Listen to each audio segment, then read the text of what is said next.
disconnected for a quick second here. Yeah. Yeah, we're back on. My computer unfortunately decided to just all of a sudden Randall but yeah, I'm here. I am back on. Good to go. Fortuna chess coach, is he still live? No, he is not. Um yeah, sorry everyone. But I'm back on. Sam, try to come on again. Um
Yeah, we're back on.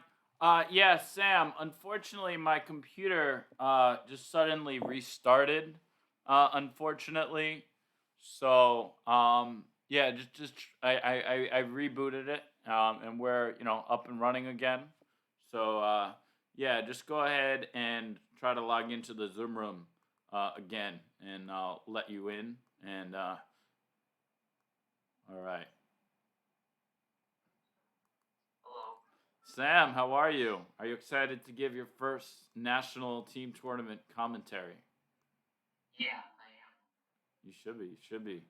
Yeah, that was like really annoying that my computer just suddenly decided to restart, but it is what it is. So yeah, I gotta fix some things now in Streamlabs again.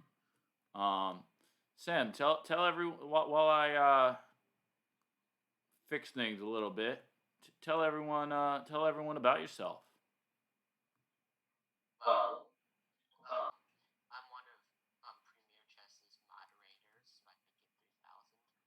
Yeah, big shout out.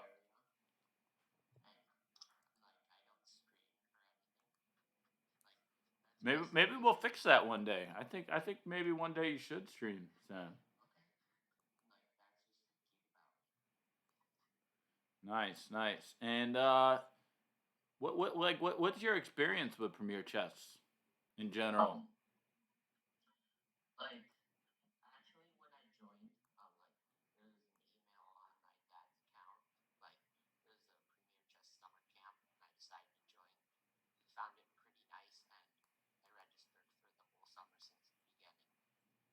Yeah, which was, I have to say, like Sam was actually very dedicated.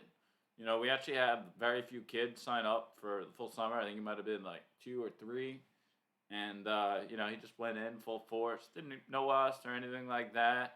He just kind of said, you know what, like, I I trust this is going to be fun, and I'm sure his parents must have looked at some reviews or whatever, and he decided full force that he would come on out, and he did, and definitely I think enjoyed it, and yeah, like since our summer camp, he's been with us in actually most of our camps, as well as our virtual classes.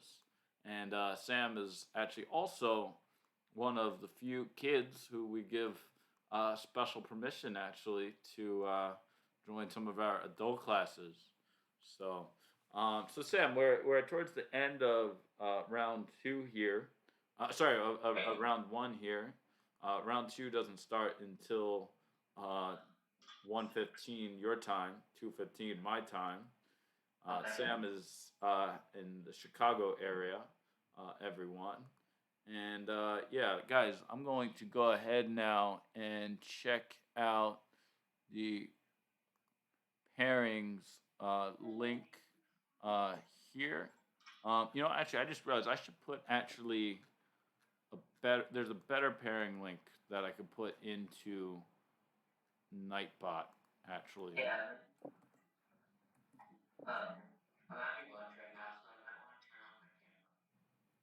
okay,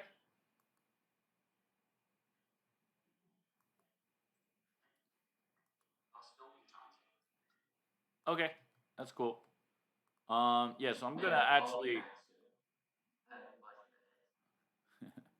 cool. Yeah, so guys, we have Sam here, who's one of our students.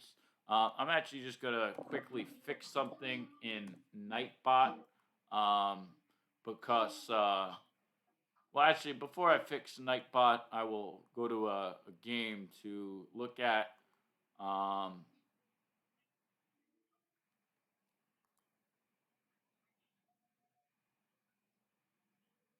Jay Easton. Let's see if that game is going on. Jack Easton is a strong player, about 2,300.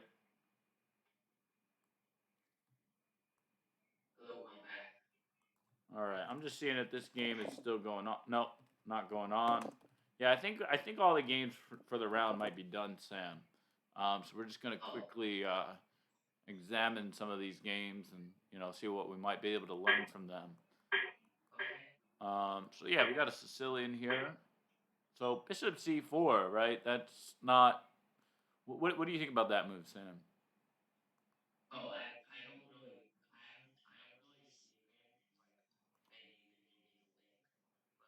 Oh, watch it from my stream. Yeah, because otherwise it's a lot easier that way. Yeah, right. So here's the thing, Sam. He's doing what actually a lot of beginners actually do, which is they play against the Sicilian just like they would against double king pawn, right? So like e4, e5, right? Knight f3, knight c6, bishop c4, as you certainly know, right, is very normal, right? That's the Joko piano. But really, he's just kind of like, you know what? That's what I play, so I'm going to do that against the Sicilian too, which is actually a big mistake, right? Because black has the opportunity of doing things like e6 and d5, right? Constructing against the bishop. So let's see what black does, right? Sure enough, he plays e6. He agrees with me. Knight f6. By the way, worth noting, right? He's threatening the center fork trick. Okay, the center fork trick does usually happen in double king pawn openings, but really could happen in any opening. And yeah, black is basically just already a little bit better here. Castles, bishop f4, a6. My friend. Oh, my friend is here. Sam. You know him actually. Um, Josh Margolis is in the house. Sorry if you were waiting a couple minutes. Um, Sam, turn your camera. You are sideways at the moment. And by the way, Sam, Josh, I have to say, I'm actually at my friend's house, and I'm watching her Maltese, kind of like your dog. And we got Sam, who you've exercised with him at a lot of our camps. So yeah, guys, big shout out everyone to my very good friend Joshua Margolis. He runs an amazing company, Mind Over Matter Fitness. I'm actually just pulling up an email from him right now so I could share all of his links and have easy access to it. Um, right in his is it in his email signature? Um, Yeah, here we go. I got all of his links here from an email. Guys, make sure, Wait, why didn't that work? Hold on. Um, yeah, so Josh, before you get into the exercise, do you want to just talk, for like a quick couple seconds about, what Mind Over Matter Fitness does? Certainly, and to add to that warm intro from Evan, I want to thank you guys for having me and thank Evan, of course. Essentially, what I do and my team does is we come into people's homes virtually and design personalized, individualized workout programs for them, for their body types. And this ranges from one end of the spectrum, hardcore personal training, boot camp style, Pilates, yoga, to mind, body, martial arts, meditation, across the fitness spectrum. So there's a discipline out there for everybody, and there's an instructor out there for everybody. And my responsibility is to make sure that I can find that fitness match for them. So you can always find us at mindovermatternyc.com. That's our web. And you can always chat out to me on any social media at mindovermatternyc. I've been in the game now for 15 plus years. I work with all types of athletes and non-athletes, and I put chess players under the athlete mantle. So you guys qualify as the athlete, chess mates, as we like to call you. So anything that you might need to feel better, not just to look better, but to feel and look better, we could be here for, and we work with all ages as well. Wow, wow. Well, yeah, thank you, Josh, for being here. Really do appreciate it. I really do love, everything that you do. Everyone watching, um, around the clock during the stream today and tomorrow, we are going to have our collection of exercise breaks. Joshua Margolis is a good friend of mine.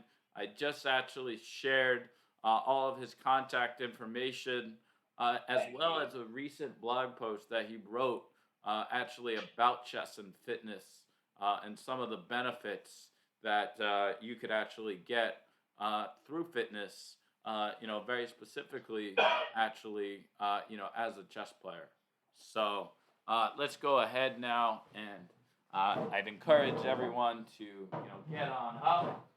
You can't actually even see me because I did it so it's actually, focusing in on Josh. Um, actually, I'll fix it. Actually, that way, no one is, everyone knows that I'm actually doing it. So I'm actually just mostly looking at you on the screen, but I am on there as well. That way, people know that I'm not faking it. Accountability is We important. got to stand true to what we're doing here. I know that's good. I just like to do this. This is one of my favorite things with you guys because I like to focus on flexibility and stretching and being a little limber. And it reminds me to do my stuff too. Honestly, the most overlooked part of any fitness routine is stretching. You only got a half hour, you only got 40 minutes, something's going to get left out. Unfortunately, to our peril, it's our flexibility. So I'm not saying you're going to touch your palms to the floor or tie yourself in a knot, but just basic principles of movement and flexibility to open yourselves up. So we're going to start with lower body. We're going to do a couple of stretches, basic stuff, easy stuff. I want everybody to start with your right hand and your right ankle, and you're going to pull it back like this. Let me lower the palm a little bit. Harry McDork, thanks so much for the follow. We're doing actually a quick exercise break. Chime on in, and then we'll be back to analysis a little bit afterwards. So, right hand, guys, right ankle. And we're going to pull it back. Now, I have a little counter over here for support. I'm only really using like my fingertips on it for support. I want most of my body to be able to balance on its own, but it's nice to have a little bit here. If you don't need it, by all means, don't use it. Think about this, even though we're stretching, and that's primarily what we're focusing on today, it's still your core working. This is keeping me straight up and down, my abs right here. Harry McDork, how's the audio now? Do you hear Coach Joshua? Can you guys hear me okay? Okay. And then we're going to switch. We're going to go left hand, left ankle, and pull it back. So right now it looks like I'm missing half my leg because it's bent behind me. That's what we want. I'll show you from a side view. Just like that. So right now what I'm doing is I'm just stretching. Look, all these stretches are going to be for lower body. We're going to try to reverse or undo all the tightness and stiffness from sitting down in a chair for hours at a time. For you guys, it's playing chess. For most of the other people, it's primarily Yeah, thanks for letting me know, Harry. Fix it. Office chair for most of the day. We're going to go back to the right. So good rule of thumb to remember when we're stretching, you always want to hit each area twice.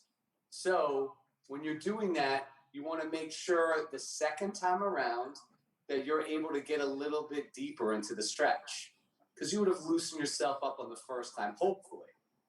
And now I'm just pulling a little bit deeper, a little bit stronger. And remember, above everything else, guys, it should feel good. That's the whole thing about stretching. You want it to feel good. We're going to switch back to your left.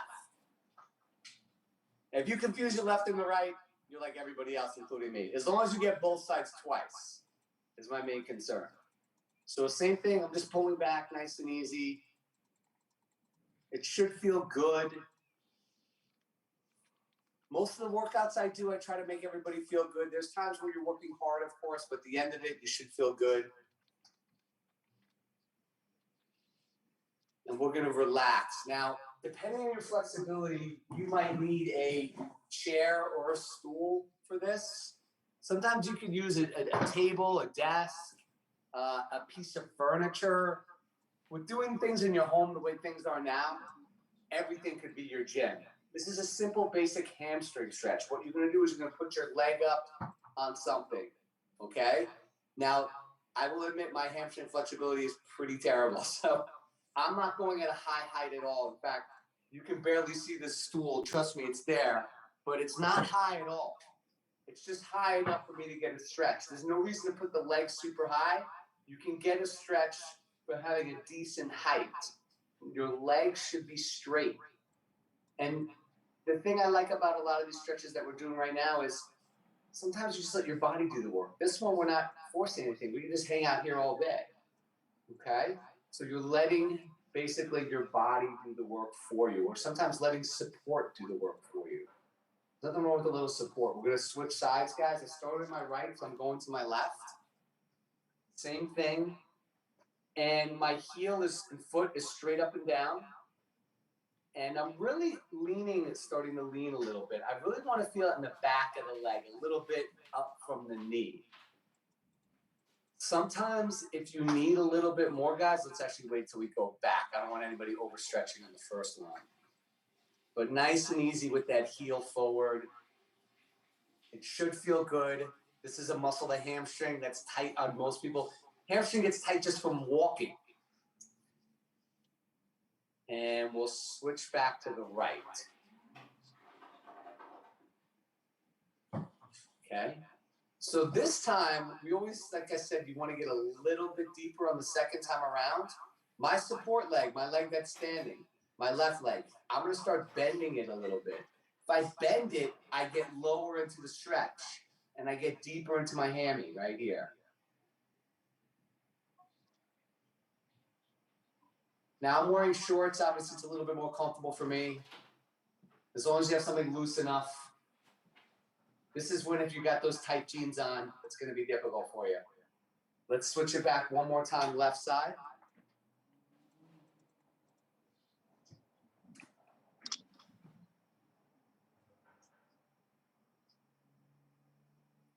Good. And the same thing on this one. I'm going to bend my support leg a little bit. And I'm going to lean forward. So I'm getting a little bit deeper in the back of the leg.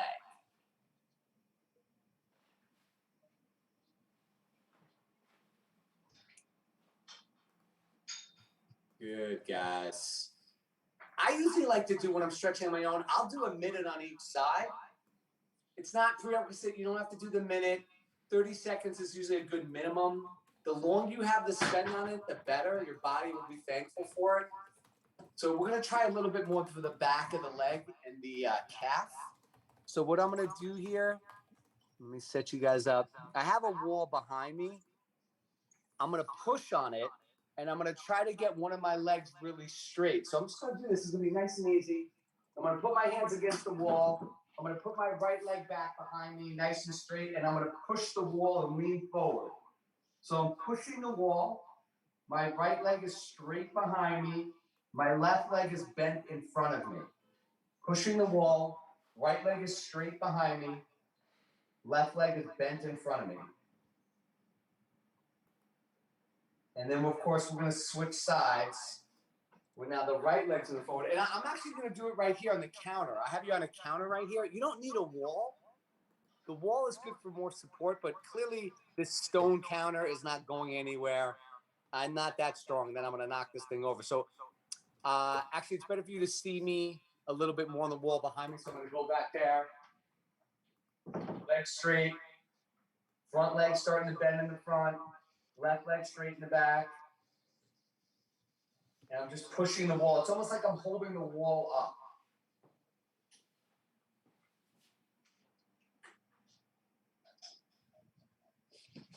Good.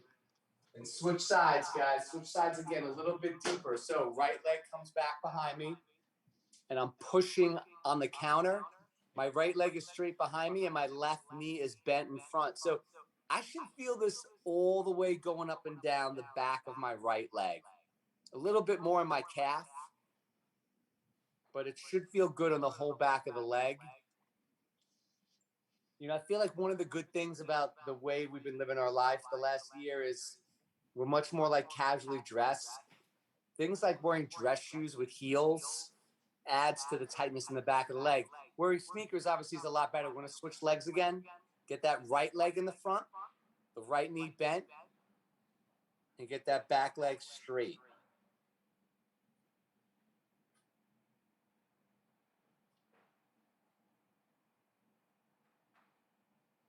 Good, guys. Just going to hold it for a couple more seconds. Very nice, very nice. So I want to get a little bit on the inside of the leg.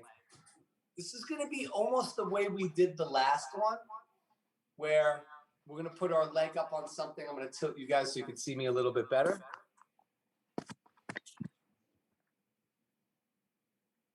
Okay. So I got this chair right here, my stool in front of me. I put my leg up on. Last time we went this way, but now once I have it on here, I'm going to swivel. So instead of facing straight, I'm swiveling. So now this leg is flat down, this foot, and I'm facing this way, and I'm going to start to bend a little bit right here. So now I'm trying to get my inner thigh on my right leg. So for this, we tend to get a little bit more bent in the knee, just to get the inner thigh a little bit. So I'm nice and bent. However you hold your hands is fine.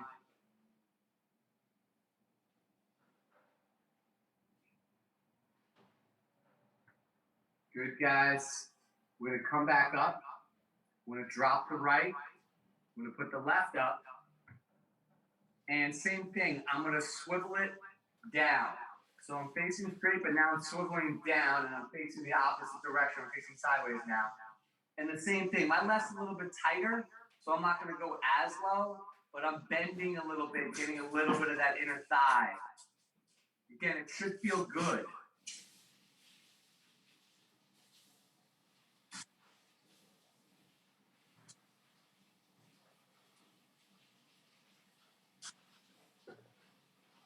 Good, guys.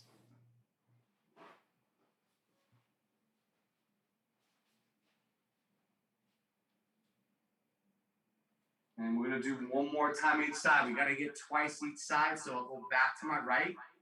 I'll put my heel up, facing this way, and then I'm twisting. So I'm facing to the side.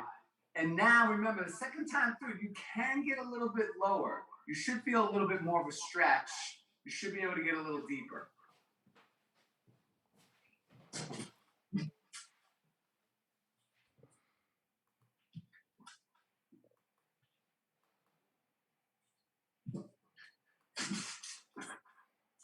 And then back up last time, left leg. Same thing, putting it on straight, twisting it down, facing sideways, getting that inner thigh. You can bend your supporting leg, your standing leg rather, a little bit to get low.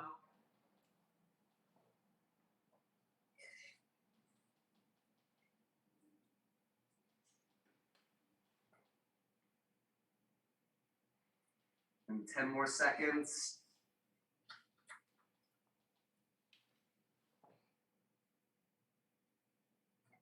Okay, good guys. And I gotta finish with you with a hip stretch, which is a little bit more dynamic.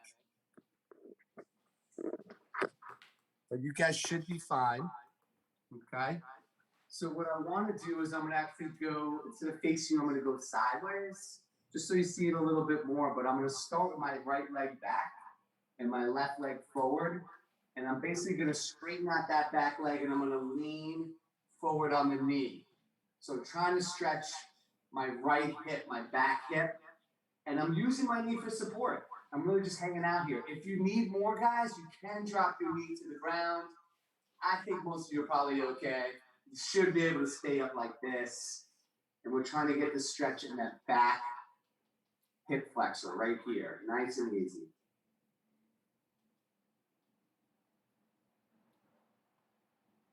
And then we're going to pivot and we're going to go the other way.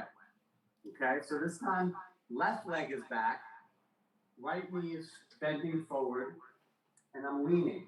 And I'm trying to stretch that back hip, the left hip.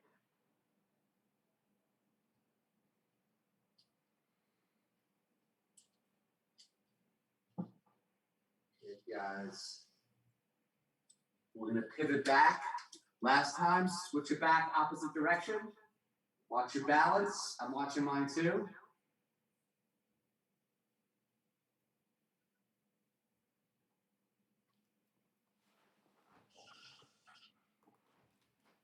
Get a little bit deeper. This is really highlighting how tight I am. I feel hypocritical because I'm telling you to do these stretches. I don't do them enough. Switch it back. Last time, right side. Right foot forward. Left leg back.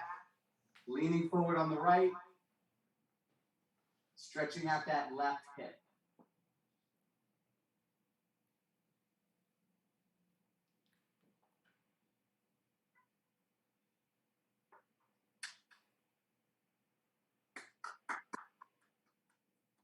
Good job, guys. Thank Now you, remember, Josh. I really my appreciate pleasure. it. Thank Just a you little so much taste. for coming. That was awesome. It really was. Guys, it's really important to actually remember that we can't just sit and play chess. Often we've been doing these streams and these exercise breaks and people would just not focus enough. Um, okay, cool, Sam. Yeah. I was gonna respond when I finished doing the exercise. But yeah, so yeah, Josh, guys, I'm gonna go ahead and one more time leave all of his contact information, and yeah, I definitely encourage everyone to check out everything that they do because they really do a lot of great stuff. That's all of his contact information. And here again is a link to a recent blog post that he wrote about chess and fitness. Of course, within the blog post, you could also find his contact information at the end. So, yeah, guys, let's have a big thank you, to Josh here, and maybe we'll see him again at some point this weekend. Thank you so I much. hope so. Thanks, guys. Thanks, Evan. Good luck today, guys. Thank you. Take Yeah, care. we don't need good skill. We're just commentating, but others are Right. playing. Good luck on the commentary. All right, take care, guys. Have a good one. Thank you. All right, so Sam and I, we are here. We're hanging out.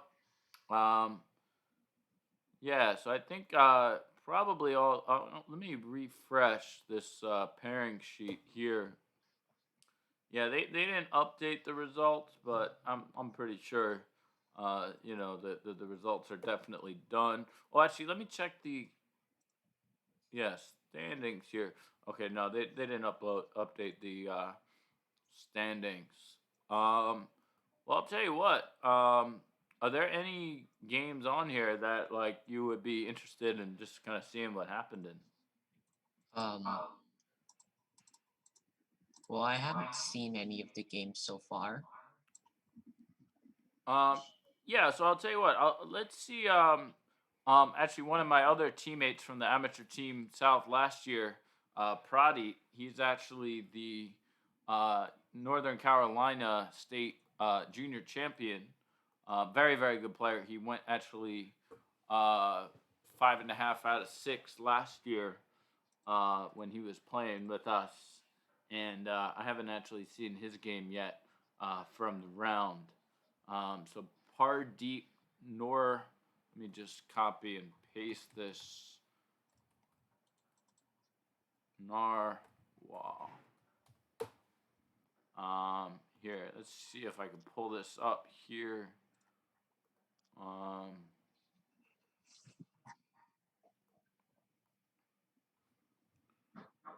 Observe. Oh, hiss. I'm getting used to this, Sam. All right. Do you see it well on the street? No, you don't. Yeah, I don't see it on the stream.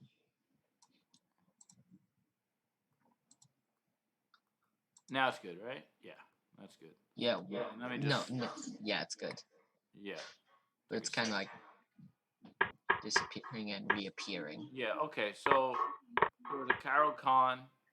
So Pardeep actually, Prav didn't know the opening that well actually, because in the exchange Carol Khan, you actually want to play c3 with bishop d3 and bishop f4. So yeah, he actually didn't know the opening that well. Wow, he played knight c3, which yeah is like not so good, Sam. Right? The idea is you have this big, nice pawn structure. Bishop g4, right? Of course, threatening bishop takes f3. Well, you know what? Let me change one thing. We actually see you very well on the stream, and me not so much. So now we see both of us, and I have to fix things on the stream here. Yeah, okay.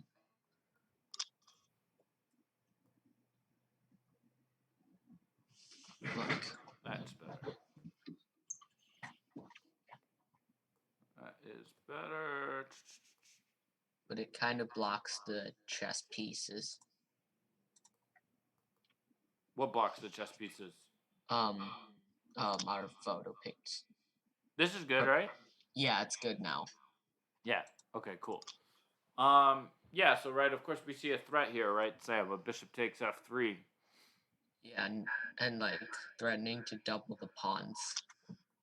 Yep, exactly. So bishop e3, e6. Yeah, so I have to say, I mean, I'm honestly not so impressed with Prav's opening. Black actually got, you know, basically at least an equal position. So takes, queen b6.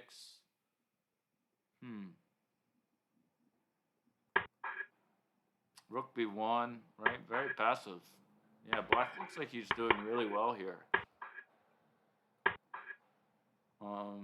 Rook c8. Yeah, that move, Sam, I would say is maybe a little bit of a mistake, right? Like, what do you think, Sam? What do you think Black should do here? I mean, like, I think Black should go on the E and D file to prepare E5 in the future, maybe, but like also to Well, I defend the disagree pawn with on that, D5. Sam, right? Because e5, if it ever does happen, right, it's just going to create this weakness on d5. Yeah. Right, but here's the thing, right? You have this nice open c file, right? So I would actually just play knight a5 with the simple idea of knight c4. Right now, you basically, I think, force bishop e2, right? Because b3 also runs into bishop takes a3. And now you play rook a, or actually maybe even rook fc8, right? And I think, yeah, I think rook fc8 actually gives some more potential, and I think, yeah, that would be pretty good. So okay, so let's see what happened in the game. Rook b1. Wait, why did this?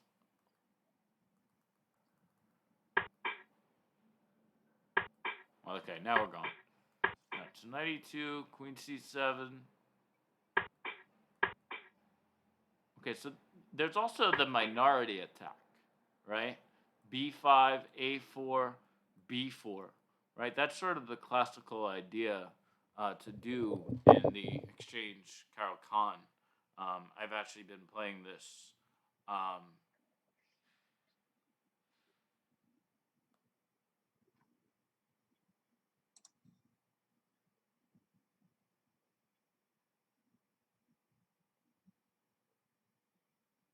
Is there an issue or something? No, nothing. I was just multitasking a little bit, checking out important text message. That's all. Okay.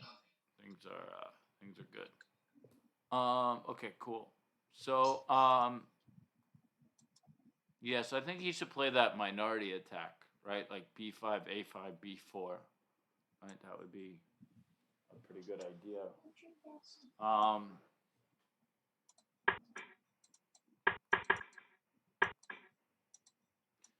Yeah, so knight d7 was passive. Right? Shouldn't he move forward? Like, Right, because you're not you're not afraid of the double pawns, right? Because now you can play things like f5 and f4. I mean, this looks actually pretty strong for black. yeah.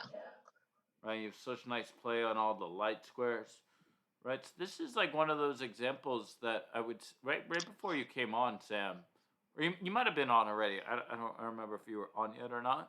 But one thing I was telling Fortuna is part of the reason I actually enjoy going over games from such disparate players and rating is just seeing if the lower rated players were like passive or whether they really took their chances to get the most out of the position, right? And I feel like in this position, right, Black did actually maybe look at the rating a little bit too much, when he played knight d7, because this I would say is like somewhat good for Black, Yeah. I agree. Because I also don't see a way to attack e4 pretty easily without f5 in the way.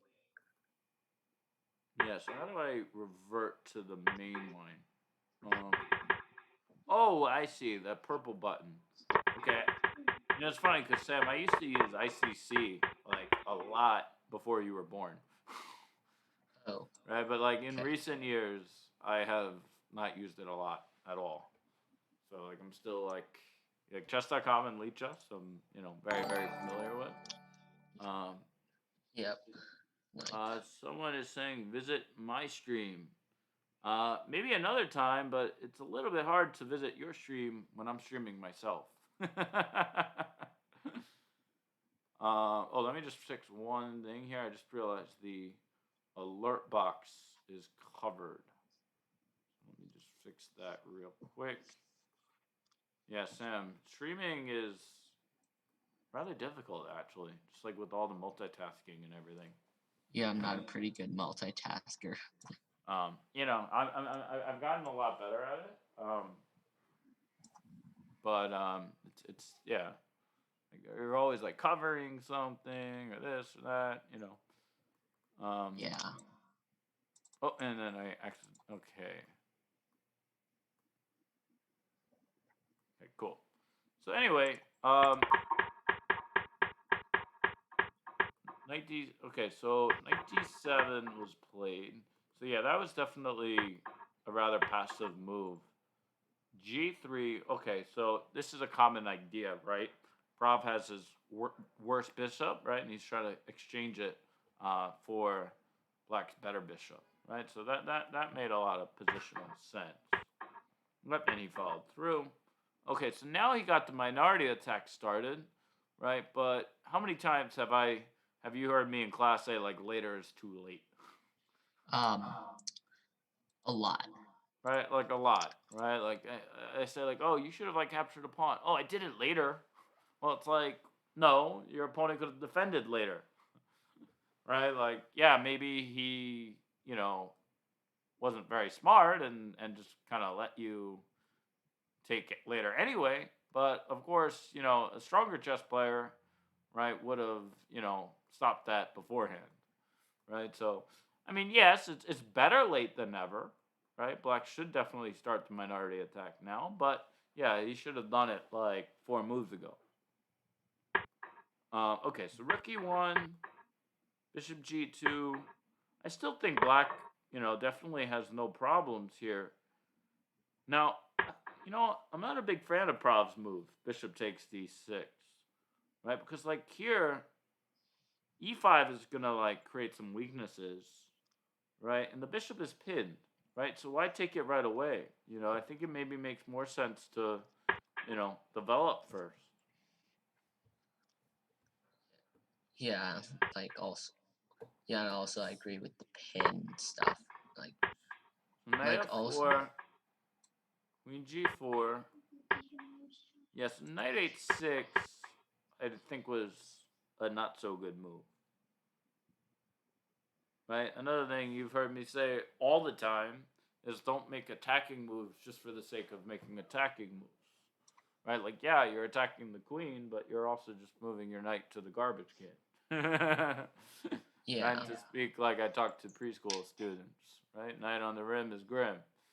So, yeah, I think, like, the idea here is Black should, definitely try to do some trades, right? Because he, has White had some attacking chances.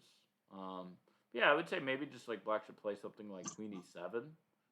So like after Knight H5, you could do like G6, right? I think that would be better. Yeah, like Knight H6, I would say was, maybe not the best. Queen G5, Knight H5. Yeah, it just. Oh, and now he hung up. Check. Right, Knight takes F6.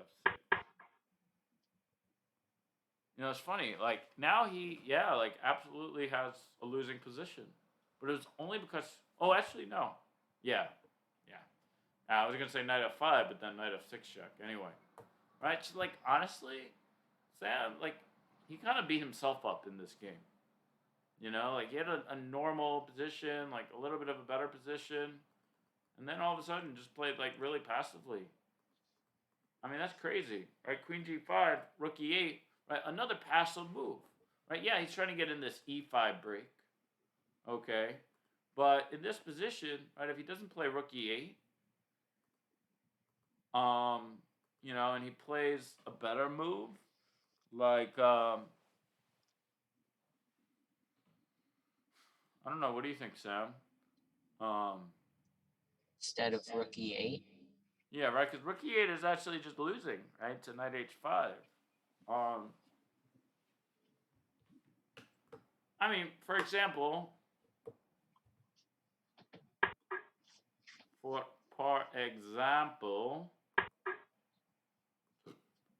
could play queen d6. Right, so now knight h5, you have queen f8, and you're okay. Oh yeah. I will say you lost some of your advantage, but you're still okay. Yep. Queen d6, knight h5. Yeah. Black might even be better here.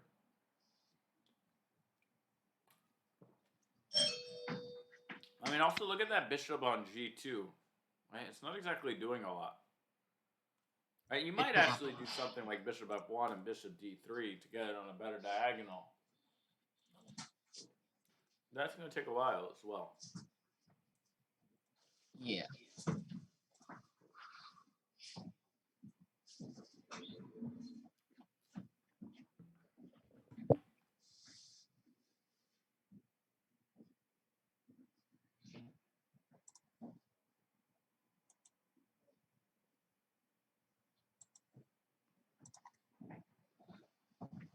And also, I think there's kind of a lag on your stream. It's like I'm a few seconds behind on what you're actually saying. Oh well, that's. I mean, there's no way to avoid that because it's always like a few seconds. Oh, okay. Yeah, I guess I can deal with that. It's only a few seconds. yeah, yeah. So you should if you haven't already, you should actually mute my stream and just look at the chessboard on there. Yeah, I did already. Yeah. Yeah, there's no way to avoid that.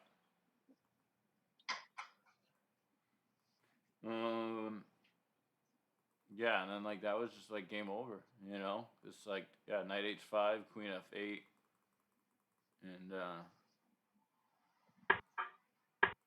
Check.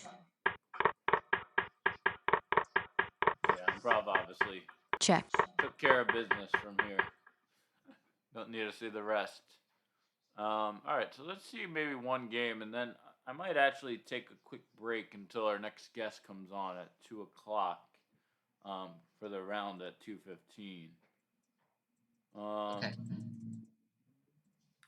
Oh, William Donaldson. He's a strong player. Let's take a quick look at this game. Rebus.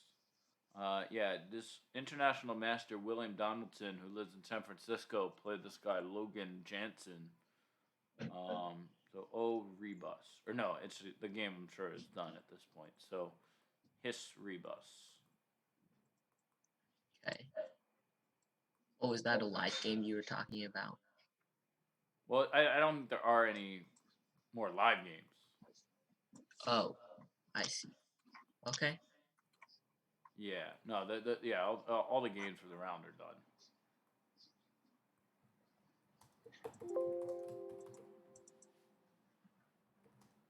What? Why didn't that work? Hold on. Window. Oh, I know why it didn't work. I gotta do something else here.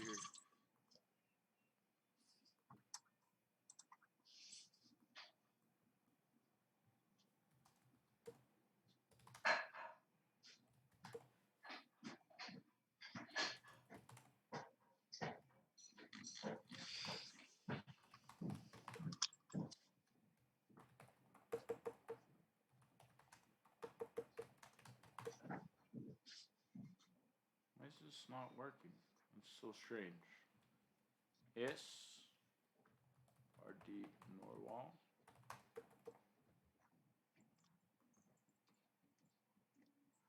Oh, the main console. Hiss Rebus.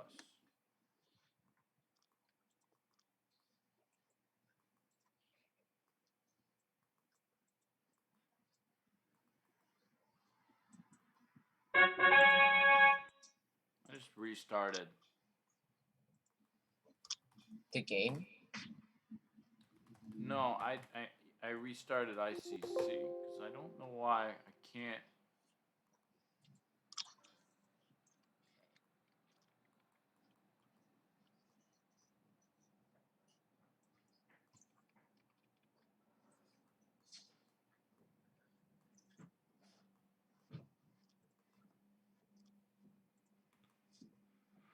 Why am I having trouble? Why am I having trouble?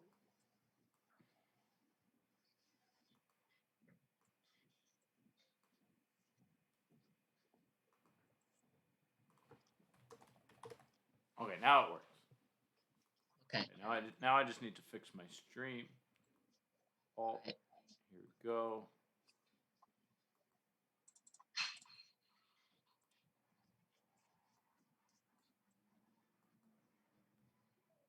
Let me crop the window again technology is very good, Sam, but at the same time could be very annoying. Yeah. All right, there we go. All right, so let's take a quick look, and then we're gonna go on break. All right. Okay, so here we had a French Tarrasch variation. Okay, so bishop e5. I've never seen that move before in this variation. Interesting. Yeah, like e takes d5 is more common here. Interesting. Queen b6, bishop a4. Takes, castles. Check. Yeah, and this is like already basically like very bad for black. So I might take this game. I might learn from this game. You know, I think I might start playing bishop b5 in this position. I kind of like it. Queen b6, bishop a4, bishop d7, takes. Check. b1, bishop b7, takes. So yeah, I guess you have to give up the bishop pair. But like this lead in development is very powerful. Now I think you might play bishop d2. Or just knight d4. Could he castle right now?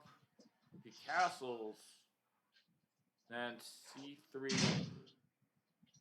queen c5, b4, bishop queen d6, knight f5. Right, so I think he can't castle here. Yeah, he played a3, b4. Yeah, he's losing a piece.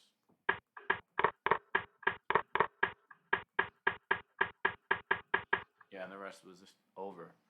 Right, so I think the big lesson to probably get from this game is this interesting bishop b5 idea. Okay. Interesting. Yeah, because like I've never seen that opening. I might wanna look over it. Yeah, I mean bishop b5 is like an interesting idea. Like bishop b5, you know, queen b6. Yeah, it's interesting. All right, so guys, thank you all for watching. I'm gonna leave this on. Puzzle up meanwhile. So yeah, I'm just gonna actually go maybe like on lead chess and just pull up with puzzle. If anyone wants to solve it. By the way, guys, if anyone could solve the puzzle, if anyone can email solution to evan@premierchess.com, we will send magnetic chess set, which Sam eventually actually did receive. Yeah, I got it about a week or so It ago. only took me like 5 months to send it to him, but he was patient. More like 1 and a bit months. Well, you know, what to do. Okay, so yeah, we're going to hide that momentarily. Is the Zoom still gonna be open? Yeah, I'm gonna leave the Zoom open. Okay. Let's turn off my camera. I'm gonna take a break.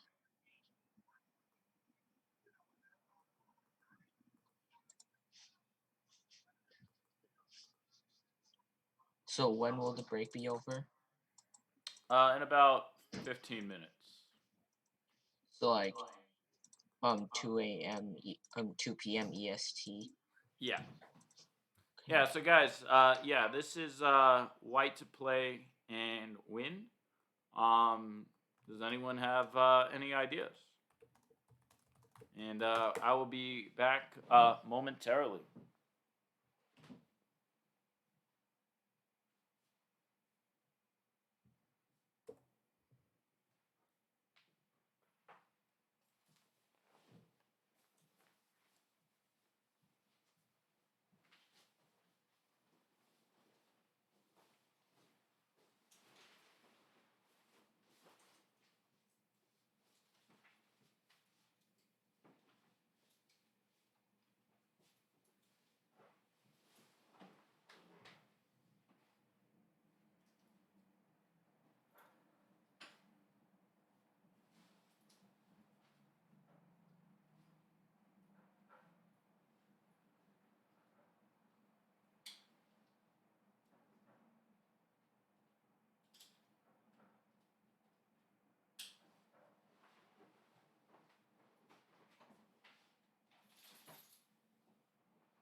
Hey guys. Hey Evan, what's for lunch? Hello, Yeah, Evan. sorry, I'm getting out. So I'm actually I'm like dog sitting for a friend as well. So I went to walk the dog, and here this is Henry, and get some food. And I thought, sorry guys, I should have messaged you. Honestly, I didn't. But you're live on the stream right now. Actually, we all are. Are we going to be watching any chess today? Maybe tomorrow. No, I'm joking. Well, there's actually no games, first of all, that are in progress right now. The next round's actually at 2:15. So maybe we could do. Actually, we're live on the stream right now. Maybe we could do a little Q&A right now. Oh, Actually, yeah, why not? That'll be fun. I think. And Leo, I have to say, you're probably the best out of the three of us at asking questions. So would you like to? If I may, could I ask you to ask Eve and I some fun questions? Yeah, before yeah, round sure. two? Why not? Maybe I can use those PowerPoints that I used during some of the chess with friends thing. Actually, let's just ask random things like I don't know any of you, so maybe we could do this while not getting to know each other. So Yeah, absolutely. we could ask, for instance, what do you think is the best time to start chess if you want to become an international player? Do you think I'll let Eve answer first. The best time to start chess? To become like a strong player, like an international player? So I've heard different answers. I think some people might be of the opinion that you should start as early as possible at 5, maybe at 4, start holding pieces at 5. Well, by the way, we run a lot of preschool programs, so we teach a lot of 3 and 4-year-olds. There you go. But I know some people who didn't start until they were 12 or 13 or 14 even. And the counter argument, I suppose, is that if you're starting with a desire rather than with the parents' incentive, you can go further, perhaps. So I know a lot of people who started when they were young teenagers and they became 2200 rated players. Some people pursued IM norms. So I think probably the most important thing is to have the desire and the motivation, and that's probably what will drive the success. But I don't know, Evan, what are your thoughts? Well, I was wondering what Samuel thought, maybe. Oh, Yeah, I was gonna say we also have one of my students, Samuel, here, who might say, Samuel, how old were you when you started chess? I don't know. like 2.5 years ago when I was 10 years old. Wow, so you actually, Sam, had, I wouldn't say a late start by any means, but it's not like you were one of the really young kids, getting started in chess. I personally was 7. How old were you, Leo? And yeah, how old were you? I was pretty young. I think I was around that age too, even 6 or 7. Yeah, and how about you, Eve? I knew you very young, but I don't know exactly when you started. I think I was 5. Wow, so you kind of have us beat. So tell me sorry, I'm I'm stealing a little bit of Leo's thunder here, but what was it like when you were like learning chess as a 5-year-old? I think my experience was maybe not the typical. I'm not sure what a typical experience is. My family immigrated from the Soviet Union, so it was very much it was a lot of pressure pretty quickly, but initially it was pretty nice. I first started playing as a way to spend I time have to know. I do know your father, and I know he's very, very serious. By the way, send him my regards. I haven't talked to him in a very long time. Or seen him certainly. So. Word. But he originally he tricked me into playing by saying it'd be a nice way to spend time with my grandpa. So first it was quite fun just to have a way to kind of bridge generations and get to do an activity with someone who's a totally different age. but very quickly it turned competitive, and I was not a competitive kid, so I just felt nervous about it all the time because I don't like to beat anyone. But I don't know, Samuel, why did you start playing? Did you want to play chess? How did you come to chess? Oh yeah. Let's just say I started when I was about 6 years old. I learned how to play, but then kind of lost interest. But then, like around my 10th birthday, like Evan, my friends Brian and Joshua's mom sent my mom an invitation to play in a tournament in Chicago Library, and like that's when I started playing chess seriously. Like ever since then, and I also really like chess. Why Yeah, did and you I have lose interest? What was that? How come you lost interest? Oh, like I moved schools, and like there was a chess club, but like there was normally not enough people there, so it's like I kind of lost interest. It's like there wasn't as much chance to play much as my old school. Leo, how did you start playing? Also, are you Leo or Leo? Oh, the same thing. Same thing. So I cannot resonate through both narratives that Ev and Samuel have taken. Ev, saying that like chess can bridge through one generation to another, or through one spectrum of children to another, And in my case, I mean, I would play with my family's friends who were much older sometimes when I was younger. So we would have maybe like dinner overs, and I would play chess. And at the same time, just like Samuel, I kind of lost interest with chess because there weren't as many people playing it, at least in my surroundings back when I guess was transitioning from middle school to high school. But by the end of from the end of more like elementary school to middle school, by middle school I almost already had quit chess, and by high school I started playing chess again. So I think the best time to start playing chess really depends, obviously, of what do you consider uh, best as far as playing chess.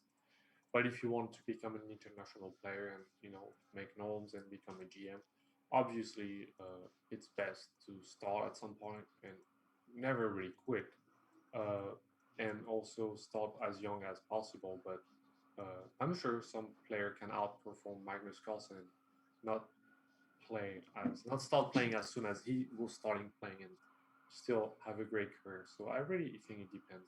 It's kind of a rhetorical question with no good answers, right? It sounds like for both of you, a critical component is the social element of having other people to play with or having particular opponents, or is that right? Was that something that pulls you in? What something that undermined your interest and then brought you back was that you found a community? Yeah.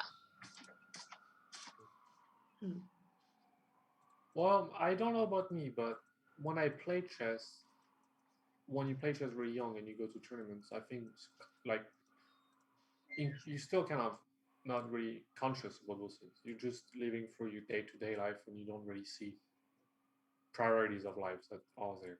But once you transition into an adulthood, playing chess and playing competitively is sometimes not gonna be able to occur because you have your day-to-day life that takes over this chess life. That when you're a kid can literally take 6 hours of your day on a weekday and 20 hour or 18 hours of your day in a weekend. So then from here, I mean, I don't know about Samuel, but it sounded like Samuel was maybe a social thing, but also when you're a kid or a child, I mean, social doesn't always mean what it means. So me, on the other hand, it was more of a social choice that I took, I think, but it was more around high school where your Well, I have decision. to say, I've seen this like over and over and over again that people got into chess because of social reasons, and then they got serious.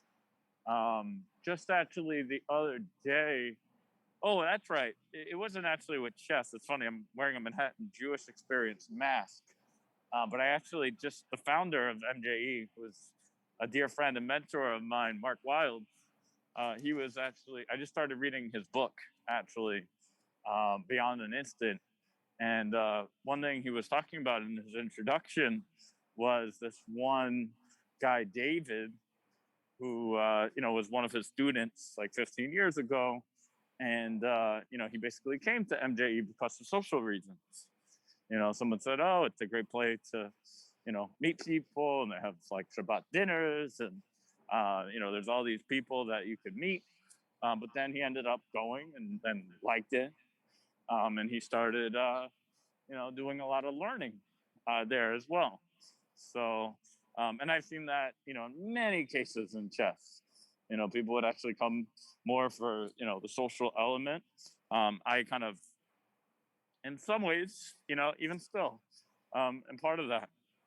And I will say, like, for instance, the United States amateur team, every year, part of the reason it's actually tricky, and Eve, I think, could probably attest to this too, and Leo, but Eve, I would say in particular, because look, Leo plays tournaments a lot. Eve and I actually at this point like don't do a lot, but like we play the team tournament every year, right? And it's like it's hard because like you want to focus on like the games, but at the same time it's like a big family reunion, and there's like 1,000 people there, and like many of them you haven't seen in a year, right? Would you say that that's a valid assessment? That's completely on point. I always thought it was really funny growing up. It's like you have different universes of existence. You have your school friends, you have your maybe like if you do certain after school activities, your after school friends, or if you go to school somewhere different from where you live, then you have your town friends, you have your school friends, and then you have your chess friends. But if you try to explain that to anybody, it's very like you have to be a part of it to understand, because otherwise it's so strange. What does it mean that there's a community, there's a universe of chess culture, and there are people in it, and you might know people from all over the world, from different ages, from different abilities. Yeah, and people often like get surprised too. It's like, my friend, I'm like, yeah, of course I do. Right. And like, if I don't know your friend and you say he's a chess player, like he's probably not a rated chess player, actually, which happens a lot as well. Yeah, that's fair. That's fair. So, I, by the way, am momentarily going to be back upstairs at my friend's apartment. We'll get going with some of the games because the round actually did just start at 2:15, the second round of the tournament, which is cool. And so like Leo, let's ask like maybe like 2 or 3 more fun questions, and then we'll get into like analysis of the round. Okay, I really don't want to try to make it too fun because I'm not like really good at making questions sound fun. But just one thing I think that I also heard that was interesting is that I also remember when I was younger, there were kids I knew and that I would cross paths with onto different activities, totally different than chess, and sometimes years later we would recognize each other like we were kind of from another world, and it was kind of funny because nobody knew really how we knew each other, but we did know each other. 6G. 6G. So Yeah. That's nice. anyway, I think No way. Hey, Evan, mute yourself. I think a question we can maybe ask Samuel and Evan and myself could be, what do you think is the worst attribute that a strong chess player should not have? So what is the one attribute that you should try to not have if you want to become like a good chess player? So what do you think, Samuel? I'm like, you probably shouldn't be too overconfident or arrogant, because then you'll probably think like, oh, you're playing a lower rated player, and then you're gonna be overconfident and probably lose, which will probably stop you from getting better, I think. That would be a pretty bad attribute, I think, too. I need to think a little bit more. Arrogance is definitely a spoiler. Mm. I think if you're someone who falls asleep everywhere, I think it's called narcolepsy. It's a really bad trait to have because you're just not going to be able to use a game in its entirety. That's funny. Something I actually learned in law school is that there are these things that are called status. So, for example, you can have a culture, but your cultural background is part of that's something that can change. But ethnicity, for example, where you come from, is a part of who you are. It doesn't change. So things like other things that would be status would be your gender, your physical and mental abilities or disabilities. So with narcolepsy, I feel like that's a status. It's just a part of someone, and it's not necessarily fixable. But arrogance is it's a character trait. There's room to work with it, and you can turn it on and off, and you can work around it. I think if somebody is arrogant and he's a chess player, he's never going to be a good chess player because he's always going to be arrogant. Unless maybe you play against Magnus Carlsen and then he gets like a really bad game. But I don't know. I mean, when I said narcolepsy, obviously I was joking, but I think it would qualify for a possible answer for this question. But maybe it wouldn't qualify. But so, Eva, what do you think a bad thing for a chess player to have, other than what Samuel just picked? Maybe someone who has a hard time focusing, and I don't mean like paying attention at the board. I mean, I wonder if someone's always like looking to get to the next game, or not taking time to be present in their current position. Like if you have a disadvantage, or if you have a position that you don't like to play or you're not comfortable with it, you just kind of lose focus and engagement with the board, and you're already looking forward to the next round to try again. And that can apply also to relationships and to having conversations with other players. Just it maybe focus is the wrong word. Maybe it's resilience. So someone who's not resilient, who's too ready to give up or to move on to the next thing, or not willing to fight for a draw, or to pull out pull out a win from a losing position, something like that. So yeah, someone who's not resilient. Great. So I think all those things definitely qualify as something you wouldn't want to be, or you wouldn't want to act like if you were trying to become a reasonable chess player. Even the word term chess player kind of bothers me. When I hear chess player, I think there's a connotation with games and gambling, and also games like video game, like a player. Well, like as soon as I hear player, I usually think of video game. If you could each maybe give me 3 words that resonate through your mind when you hear chess player or the word player, I would say video game, gambling, and sports. How about you, Samuel? Thanks.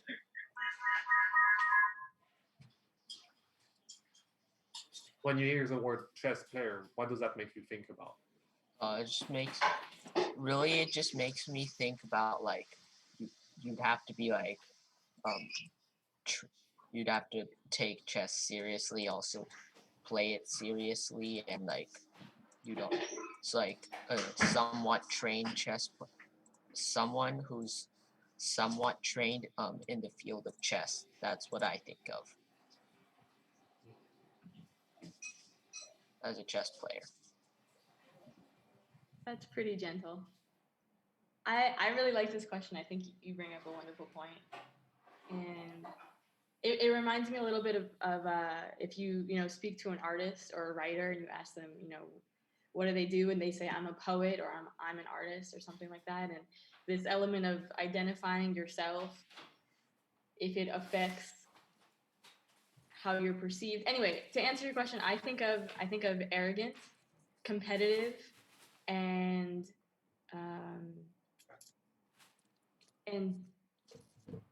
disconnected from reality. Oh, Divacar stopped by.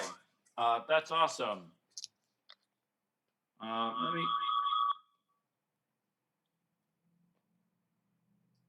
Okay, I logged off from my phone, and I am here, guys. Thank you for providing a little bit of entertainment for everyone.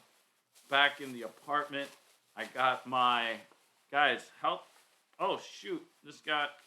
Hold on, I got to clean this up a little bit. Leo, what about you? How did you even come up with this question? Is it from talking to chess players who take themselves too seriously, or is it from talking to chess players who aren't serious at all? Well, I'm just trying to get inspired by the young minds that we have. You know, that the young minds that play chess and study chess, like Samuel, like ourselves when we were younger. You know, those questions are just kind of resonating through our conversation. So I'm not really making anything up, but I think chess player indeed is not especially a negative term that needs to have negative connotation. I think what Samuel said actually illustrates also that you can be a chess player and you can just look to do just to improve yourself at chess, and even if it has a bad connotation, it doesn't really matter. But yeah, it's nice to have those games. I think we're going to look at some really interesting games and we'll see what happens. But to have an idea, like I'm going to go like 18, 1900.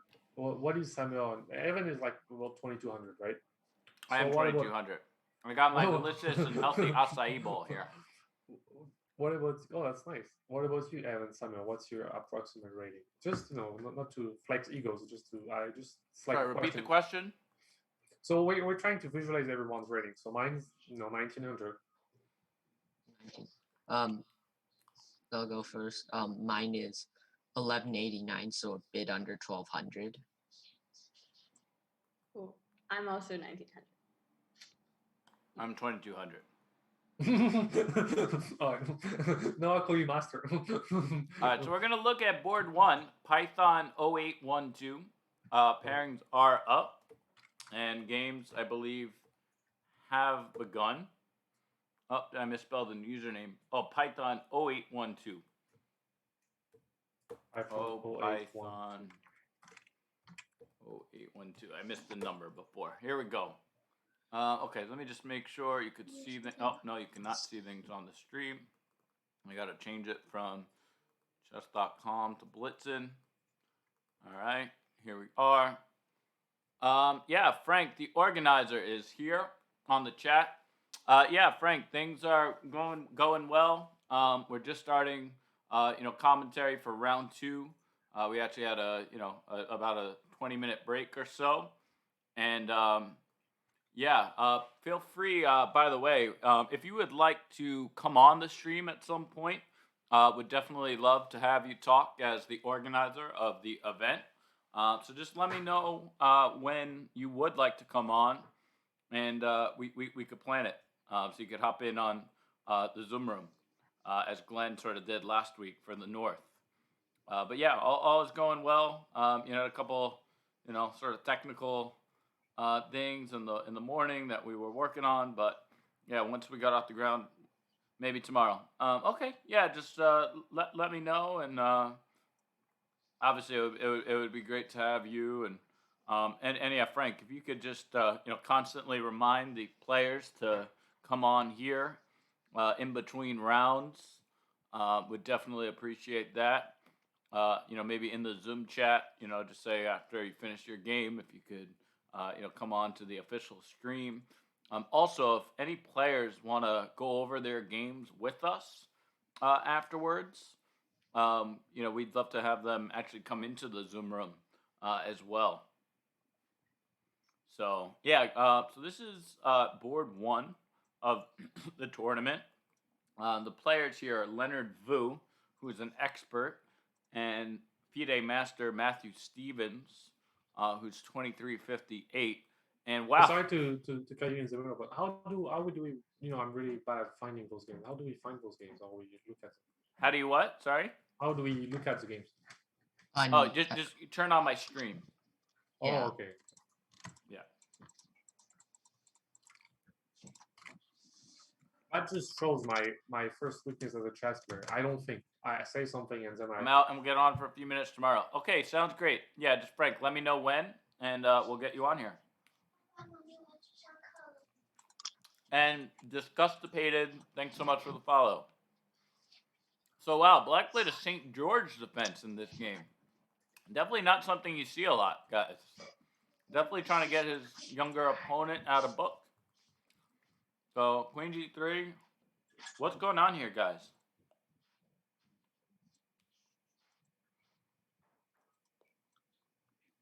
I think black is doing pretty well, actually. What makes you say that? Well, his king is castled. He's got Like, the bad bishop on e2. I mean, I think white should have played d takes e5. Oh wait, no, then d takes e5, knight g6. Knight g6. Yeah, I think black is just better here. I don't know if the castle king makes it better for black. I would think, if anything, white could either sit in the center for a minute or castle queenside and then start pushing pawns because the queen's already on that side. Well, if the castle's queenside, I think e takes d4, knight takes d4, and then just the knight running into e5. I don't know. Looks pretty Then good. there's like f4 with tempo, push h4, push f5 quickly to keep his white squared bishop in the back. Maybe, but he's got a lot of dark squares that he needs to somewhat worry about. it's c6. I mean, I think he'll play d5 here. What do you think, Leo? I mean, I'm not sure about knight c6. As black, as soon as you asked, what do you think is happening? I thought black would try to have played f5 in this situation, but then maybe black could have taken on e5, and it's not really clear what's going on after. So instead of knight c6, I was thinking f5 maybe, and then maybe if d takes e5, d takes e5. But then you kind of lose a pawn. So yeah, I don't know. I feel like white could play d5 here, and I'm not sure what black would do. I guess I don't know. I think probably knight d4. Like knight takes Yeah, d4, I mean, if you play knight d4 and white goes long castle, you can so we always. did maybe see d5 played in the game. So after knight I'm, d4, I'm expecting knight d4, but knight e7 also has its ideas, right? Like a king's Indian. yeah, but going back and forth like this doesn't really make any sense. Yeah, I'm expecting knight d4. Yeah. Wait, this might be an ignorant question, but I don't. If he goes knight d4, why can't we just? Well, you can take on d4, assuming that's what you're going to say. All right, but then e takes d4. And Right, then the I knight has think to the go knight back has to like to move d1, back. Yeah, he right, has which to is move not back. so pretty.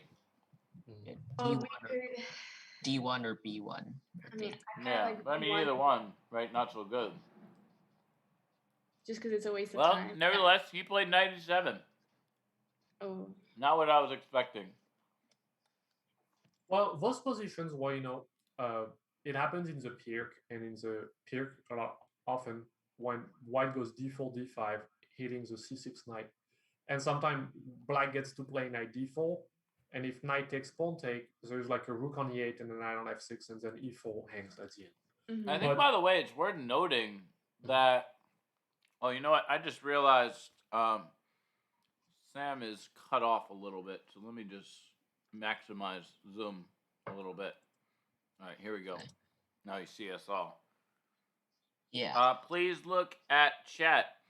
Yeah, Divikar. Yeah, sorry. When you were messaging me before, I was actually away. So I wasn't looking at chat before. I wasn't even seeing the stream. I was out and about, but I do see you now. Yeah, Divikar, by the way, is a student. I met him last week.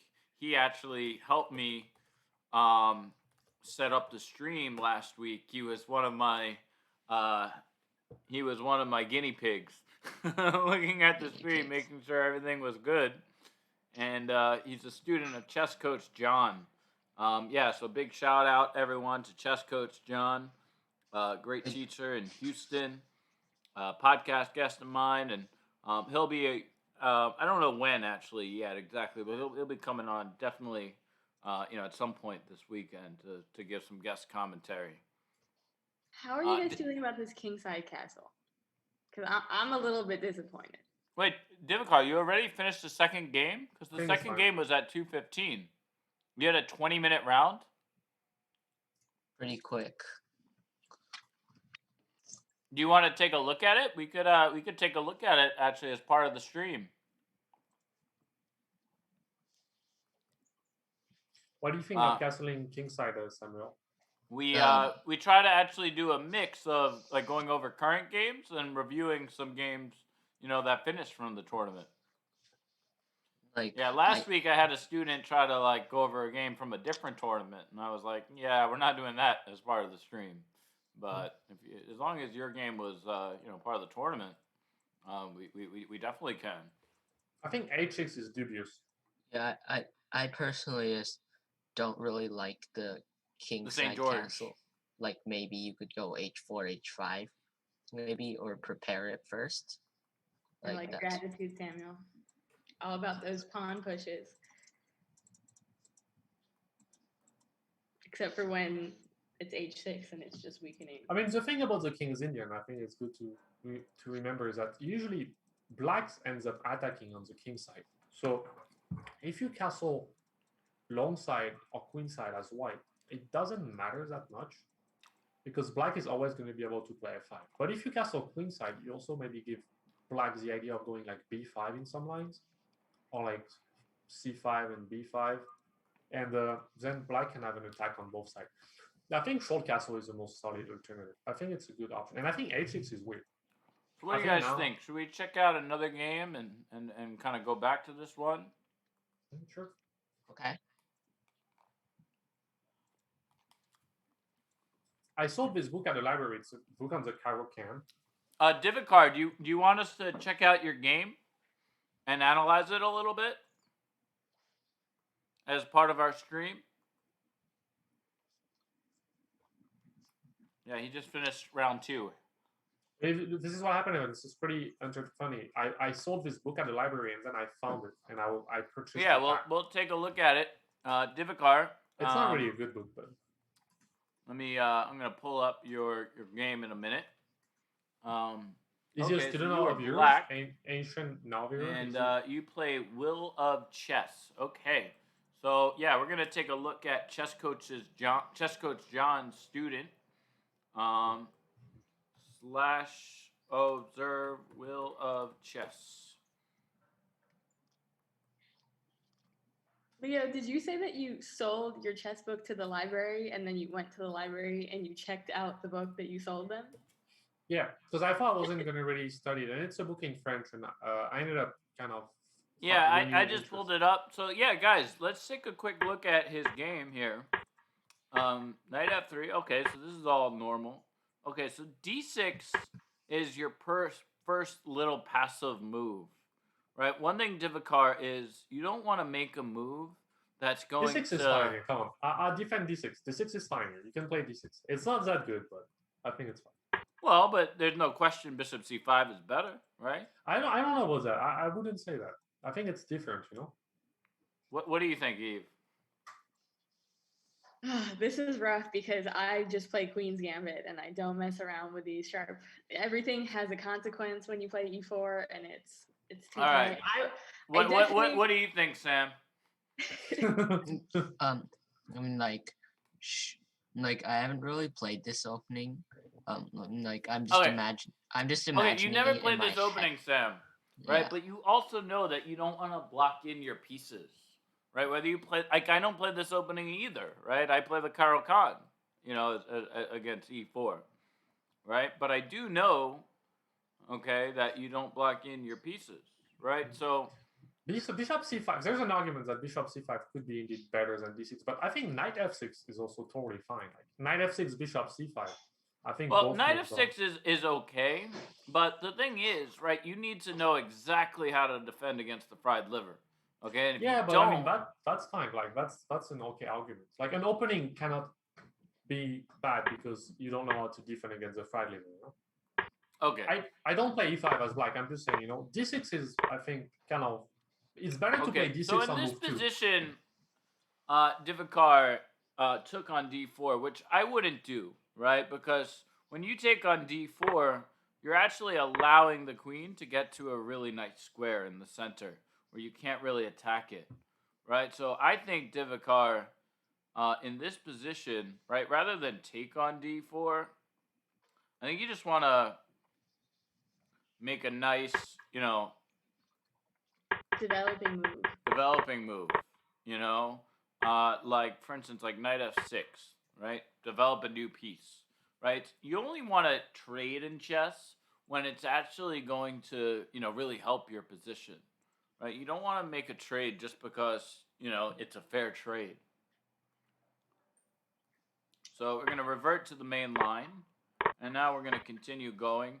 Yeah, so like, honestly, Divikar, you got a little excited to attack his queen, right? But the truth is, right, when you play c5, attacking the queen, right, you're kind of creating this weakness on d5, and this pawn becomes backward on d6, right? So I think in this position, right, maybe you should have, played knight f6, right, making a nice developing move. Is that fair to say, guys?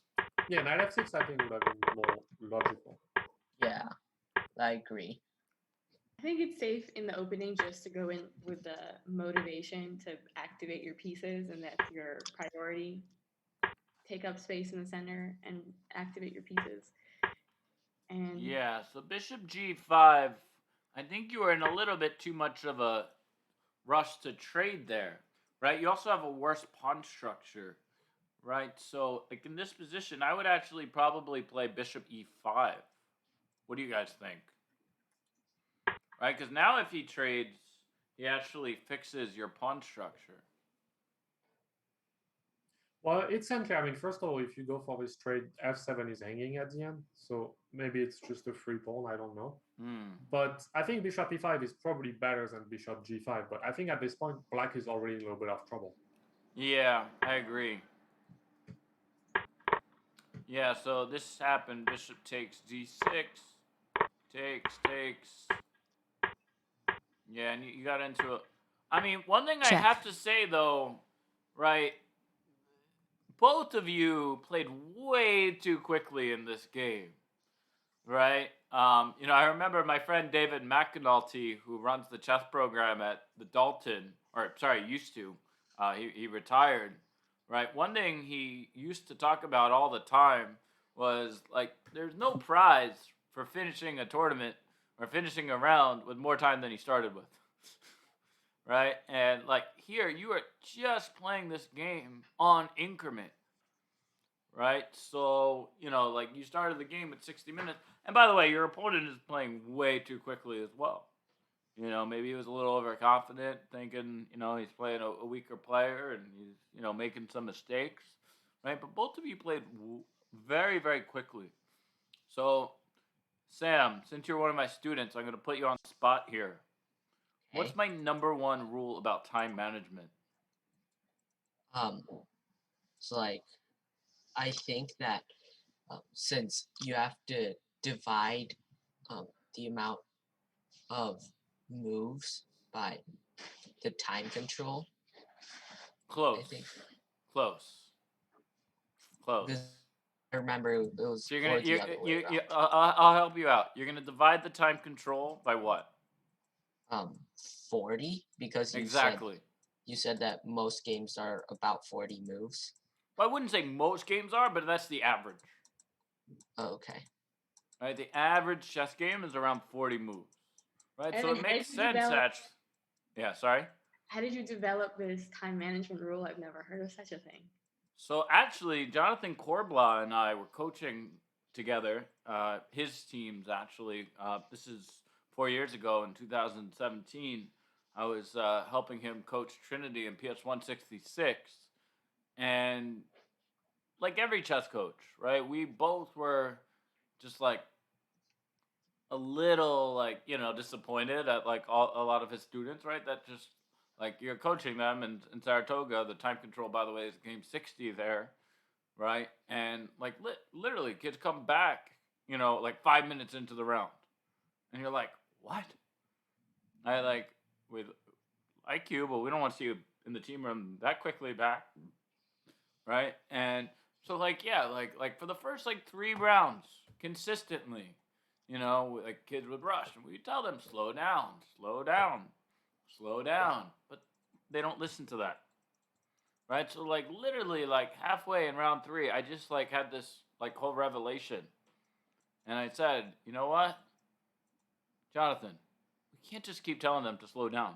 They're not going to listen, right? As much as or they're going to try, right? They might come back like another minute later, but like, actually, when I actually taught, when I didn't teach, I was a counselor at a camp, Ramapo, several years in 2009, and I remember during training, this one guy gave a really cool story about teaching a kid baseball, and the kid, for whatever reason, like a lot of kids, including myself, right, have trouble hitting the ball, right? And all the counselors there, like they kept telling him the same thing.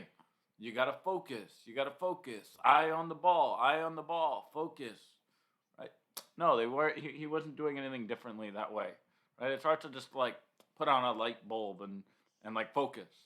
Right? But actually, one of the other counselors all of a sudden like walked in and was like, "Wait a minute. You all didn't say anything, but he was actually holding the bat incorrectly." Right? It wasn't actually him just like not focusing, right? Like you can't just tell like someone like especially a kid, right, the same thing like over and over and over again and like expect something different, right? Does anyone know the famous Albert Einstein line? Right? Absurdity is making the same mistake over and over again, something like that. Insanity. Or like saying the same thing over and over. It's true. Insanity is repeating, is doing the same thing and expecting a different result. Right. Exactly. Right. So the point is, so then after that, I was just like, wait a minute, no, John, we can't just keep telling them like the same thing. That's not going to change.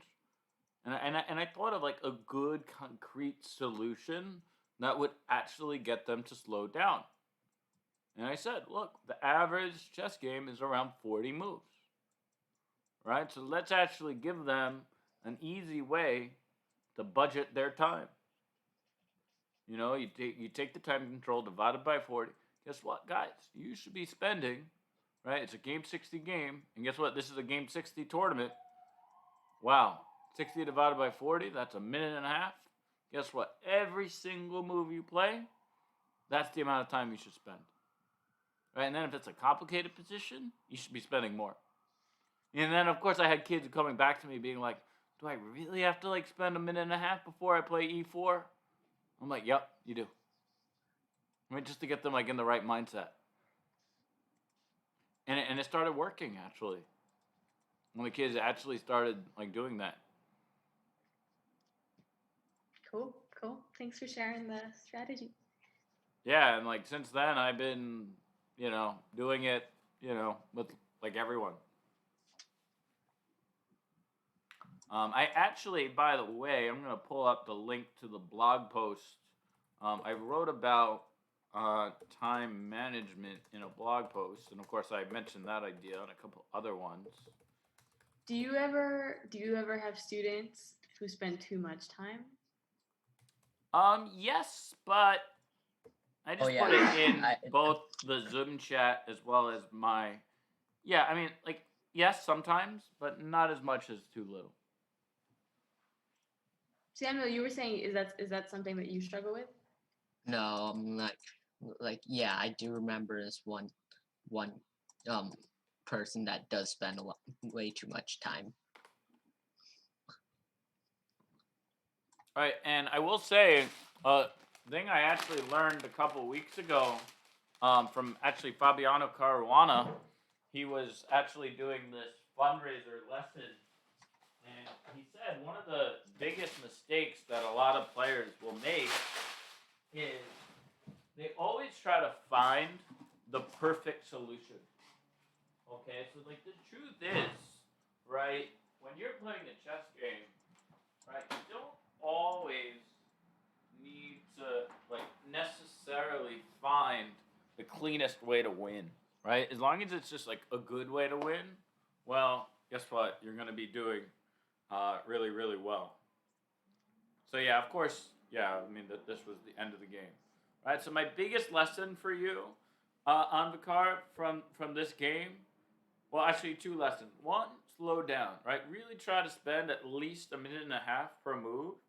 And number two, right, try not to make moves that's going to prevent another piece from, developing. Okay, so let's X out of that game. And let's see what other games are going on.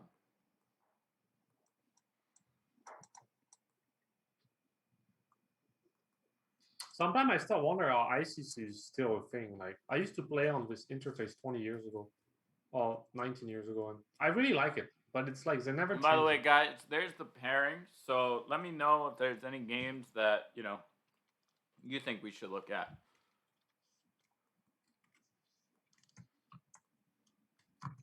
Meanwhile, I'm gonna pull up a game. Oh, Carol Cantor's done already? How is so many games done already? Wow. Yeah, Alan won his game already. Alan is a good friend. We were actually on the. I will do more thinking since I have take your other piece of advice. Yeah. Yeah. My pleasure. How many games are finished? I don't know exactly. They haven't been automatically posting the results, so I don't know. But I imagine like most games are still going on. It's only like 30 minutes into the round.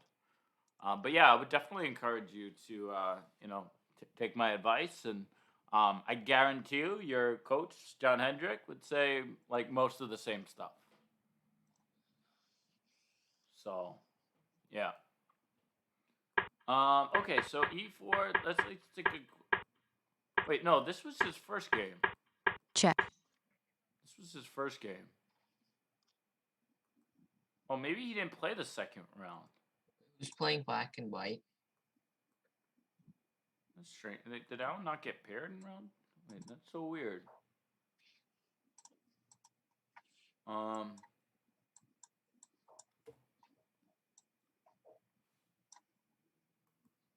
Bye. I have to go. Yeah, thanks for coming, Don Bakar. Hope to see you again on the stream at some other point.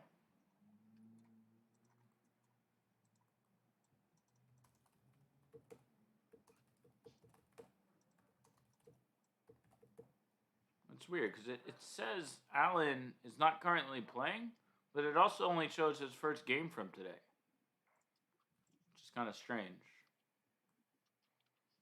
I don't know why that is. Okay, well, let's just go over another game. Let's Can we look jump back to at the one that we were looking at? what? Can we jump back to the one that we were looking at? Yeah, let's go Python 0812. That sounds good. Also, Evan, I gotta bounce in a couple minutes because I have a call at 3. Okay. Yeah, if you want to come back at any other time and procrastinate with us, feel free. When is this stream Yes. ending? Ancient Carnivore just asked if we're going to be doing this tomorrow. Yes, we are live from 11 to 7:30 Eastern Standard Time. I believe you're in Houston, so yeah, 10 to 6:30 your time. We will be here tomorrow. Pretty much most of the tournament, we will be live with lots of exciting guests. Yeah. I think the stream does not. What do you mean, Leo? I think Samuel was asking when does the stream end. Oh. Yeah. But I think Evan already. Yeah, you already answered that. Yeah. So yeah. By the way, Sam, feel free. Like, if you want to hang out with me all day, great. But like, whenever you have to go, you have to go. Like, Okay. No big deal either way. So, if you want to hang out, you're welcome. If Okay. you got other stuff, you got other stuff. All right. You aren't even like scheduled to come on, so either way. Okay, cool. So let's what we're gonna do. Oh, that's right. We were going to go back and look at that game. Okay, so shoot, what's his username? Python 0812. Evan is pulling up the game. Leo, how do you and Evan know each other? That's a great question, Evan. How about you answer it? Sure. So we knew each other actually, I would say, for many years, just kind of hanging out, around New York and, in the chess scene. But in September of 2019, actually ran into him one day at the chess forum. and at the time he was, looking for work, and we were actually looking for an operations manager, part time, and it just kind of clicked. It was the right place at the right time. We, basically had to set up an interview like a day or two after that, and yeah, he ended up actually working for us for a couple months. It was definitely a great experience. He ended up leaving primarily to work on his own chess company, Chess to Grow, which is like a great platform. And Leo, I'm gonna actually go ahead now, and it's chess2grow.com. Is that right? Yeah, but you could put .net too. It works, but .com is. Yeah. So could you tell us a little bit about what Chess to Grow does? Sure. So I found myself a few years ago kind of stuck at a plateau, and studying hours on end just to get better didn't seem like a great thing to do. Not just because of all the time I wasted, I felt like. So I just kind of wanted to share with others my journey uh, to chess and see how I could improve, as well as share with others some of the things I would study and post. So Chess Agro is just a bunch of different things. There could be articles on chess or chess openings, things, mostly games I play and things I try to learn from them. It's mostly for the like 1200, 1800 type player, but I'm sure you could be like even an IM and find some entertaining purpose to it. But otherwise, yeah, we met Evan. I've met with, I indeed met with Evan that is a chess farm, and it was a nice experience to also keep doing some time projects with him. And he's one of the first person I really got to kind of know that as like a chess interface and as like a chess business, and uh, that's like an open figure. Like you can talk to him and you can basically have a normal conversation with him. And he might disagree or agree with you, but he's a really simple person to talk to. So that's why I think this maybe gave me hope as far as maybe growing my own, maybe not brand, but just kind of thing. And I'm also working with a chess organization called Manhattan Youth. But other than this, yeah, I think that's it. How do you guys know each other, Evan? Evan? I'll let you answer, Eve. All right, cool. I'll answer and then I'm gonna hop off. But yeah, that was a really sweet approach to who Evan is as a person. I completely agree with you. We know each other because we both played chess in New York, and then we went to the same college. And like you said, Evan is just such an approachable figure. He's so friendly and genuine and warm, and it's kind of a rarity, I think, in general in life. But That's especially, not really what I said, but okay. Oh, wait. I'm interpreting it. I'm interpreting it. Anyway, that's how I feel. I feel like Evan's And we have another Oh. guest here. sweet, sweet. Yeah, Evan is basically like his dog, but in a person form and a little bit more effective as a function. Everyone Anyway, say hello whatever. to Henry. Hi, Henry. Yeah, so we went to school together. We knew each other from around, and he's just he's an approachable guy. He's someone who cares and is open and ready to share his thoughts, and a very inclusive person. And I welcome that. Thank you. We need more of that. Well, With Eve, that, thank you so much for being here. thanks for Hey, having me. Eve, look, I really do appreciate your friendship. You've also done great work as one of my successors, running the Brandeis Chess Club, and definitely very grateful for that. And look, I'm very very excited that you're able to come. Maybe who knows, you'll make another surprise guest appearance at some point. Henry would be delighted to see you again. Thank you so. My phone is And ringing. I yeah, have to best answer it. best wishes with all your work. Thank you And so much. yeah, Eve is a dear friend of Premier Chess. Thank so, you. Nice to meet you, thank Leah. you Nice so to meet you, much Samuel. for Good luck. Bye. Bye, Eve. All right, that makes it the three of us, just the boys. And Henry. So, sorry. Mm. Still four of us. All right. So, what do we got going on here? Oh, this is what we're looking at, where we're discussing if like Castle Queenside was good. I don't know. This is. What do you think, Samuel? Would you rather? Would you play as white here? What do you think is better, or if you think someone's better? So, I do like black here, right? Because he has very good control of all the dark squares, right? One might think white has, some good chances because of, rooks doubled up, but yeah, this knight is such on a beautiful outpost on e5, and you know, yeah, I mean, this is just like not like so pleasant, I would say. I mean, I Yeah. think white will probably play like maybe bishop h5. No, but bishop h5 just runs into knight f4. So I think probably knight d4 here. What do you think? Well, I personally believe that, first of all, if the knight on f5 ever moves, then the knight on e5 would already be tied down to the f7 pawn, and like doubled rooks, like it can be good or bad, in depending on what the opponent plays. But all in all, to to me, like I feel like white is better to me, but not by a lot. When I look at those kind of positions, I think I ask myself kind of the same question on both sides.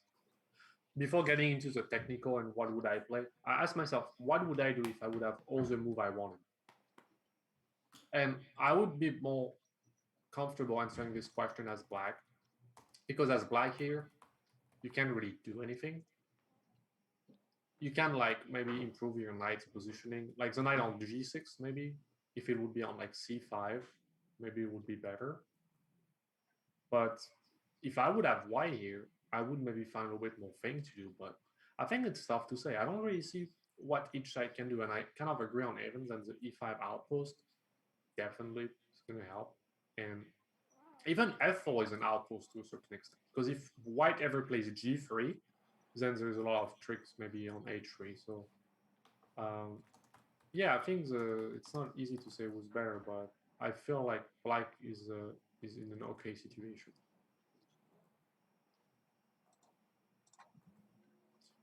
I would maybe play knight d4 as white to maybe go, I don't know, knight d5. This game seems pretty close. What do you think?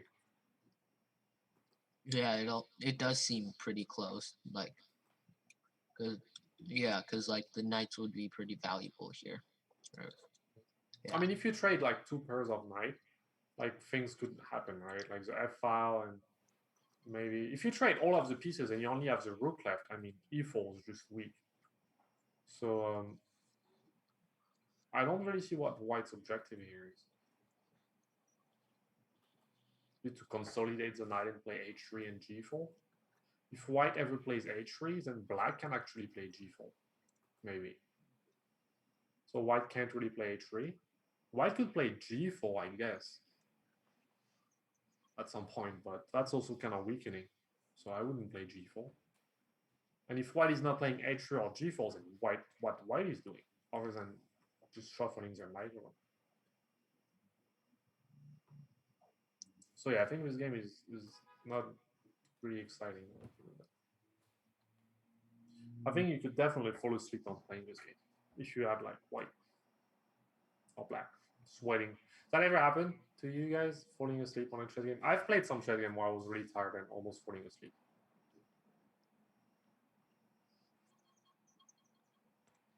Well, it's been thinking for a while, at least for like 5 minutes. So the rating is 2,000 and 1,600. That's the UFCF rating. Oh, that's their online rating. Do you know, Evan, if that's their online rating or UFCF rating? Oh, here? Yeah, that's actually a good question. That's their ICC rating, so I wouldn't even really look at those so much, just because like most people have not played on ICC. So yeah, I would actually look at the pairing sheet, which does have the proper rating. So yeah, white is 2000 USCF, and black Matthew Stevens is 2350 FIDE Master. Hmm. So yeah, it looks like white is like substantially stronger just based on rating, but no, yeah. So he played B4, which in some cases is good, right? Playing for C5, but of course black plays A5, and it's going to open up the A file, and that's going to be like very, very, very strong for black. Yeah, so I guess like a possible continuation is a takes b4, a takes b4, rook a3. You know, you can't really move the knight because then e4 is going to be hanging in some cases. I don't know. So let's say black takes, white takes back. Samuel, do you think, and Evan, do you think rook a3 is good then? Sorry, could you say that one more time? Sorry, I got distracted with my phone. So Well, he said that after b4, a takes b4, a takes b4. Would you think rook to a3 is a good move? Yeah, I think so. Although I wouldn't necessarily be in a rush to move the rook down. Like I would maybe play knight f4 first, sure. right? And That's like a try to good get idea the too. knight into d3. Because like here's the thing, right? Like in some cases your rook would like to go to a3, and in some cases your rook would like to maybe even go to a2. So I wouldn't necessarily be. But then you give a little bit of time for white to try the like c5 thing, you know? I don't know if it works, but what do you play if after knight f4 I go c5? I mean, I'm threatening to take on d6, I guess. What would b4 you? b4 Oh was yeah, he played. even played knight f4 first, which makes sense, right? Because So what happened after c5 here? c5 for white now. Well, you know, white. If, let's say Well, white is actually, doing it's c5 right now. It's going to lose a pawn, right? Because a3. if c5, a takes b4, a takes b4, and then knight e to d3. Knight e to d3. All right. No, okay. no, sorry. A takes b4, a takes b4, d takes c5, b takes c5, and then knight e to d3. Knight e to d3, but couldn't Yeah. you Right? take the Or knight knight? fd3. It doesn't really make a difference because bishop takes d3 and then knight takes d3 and double Oh. attack. Oh, okay. Oh, that wait, but no, I apologize. I'm wrong because then the f7 pawn hangs. But that's okay. That's fine. Yeah. Because it doesn't really hang because the knight on f5 is blocking. No, I think c5 is just not a good move right now. Well, Let's no, move if c5, bishop takes f5. That's also possible. I mean, you know. Right, because the knight on f5 is much better than the bishop. Yeah, I mean, if c5, you can play bishop takes f5, e takes f5, a takes b4, a takes b4, d takes c5, b takes c5, and then I don't know which knight you want to put to d3, but you put a knight on d3. Look, there are even cute tactics like Henry, with what do you think? rook takes e2. There was some rook takes e2, knight f3 tactic where you win the rook on e2. Henry, what do you think about the position? Henry doesn't have any ideas. No, I think he likes back, right, Henry? Henry, do you like black in this position? Yeah, Henry says yes, he likes black. I'm also starting to really like black in this position.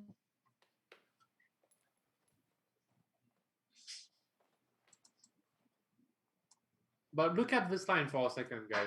For like once. Oh no, I don't think it works. No, it doesn't work. He played c5, by the way. White did. Yeah, I mean, this is the most forceful move, but I think it doesn't work out for this knight fd3 ID. Like, I don't know if black even have to take on f5, but I guess they can. And then you just go knight f or knight e d3 at the end, and you pick up this c5 pawn because of the fork on the rook and the pawn.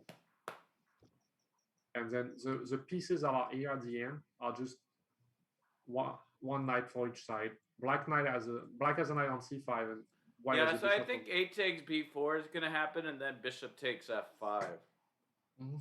Yeah, I think it's possible. I don't know if it's gonna take the knight, but I think it's fine. I'm pretty sure he will. Right, because that bishop is not doing so much.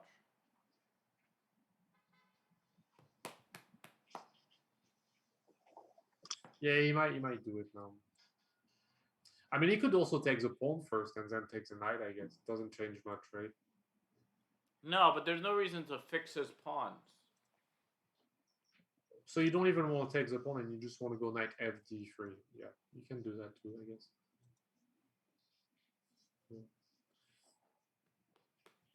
I mean, you're gonna win a pawn at the end, so it doesn't really matter. If you win a pawn, it's the end of the game, right? What opening did they play? They played like a Were King's Indian with no bishop on g7. No, remember, this was a St. George. Oh, a6. Oh, this is like a modern approach. That's nice. Oh, this trade-off queen was probably not that good. Can you go back to the queen trade on move 18? I think this was like the way they traded queen. It looked like it helped black.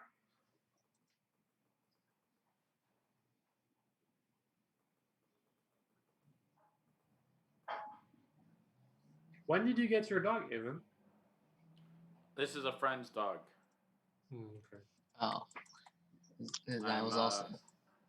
I am dog sitting. I've seen a lot of pictures of you on Instagram with different dogs. Yeah, I like dogs. I love dogs.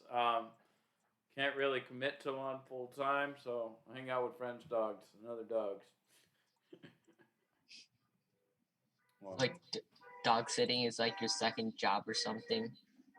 no, I am an unpaid dog sitter. I was actually streaming throughout the weekend anyway, and my friend actually is going out of town, and I was like, yeah, why not? If I'm gonna be streaming all weekend, I'll just stream all weekend from your place and watch Henry. Dogs are not bad friends. I heard they're good friends, just like fishes and cats. Exactly. Yeah, Premier Chess is more than a full-time job. Yeah, I know that. I witnessed on that. More had than to- full-time.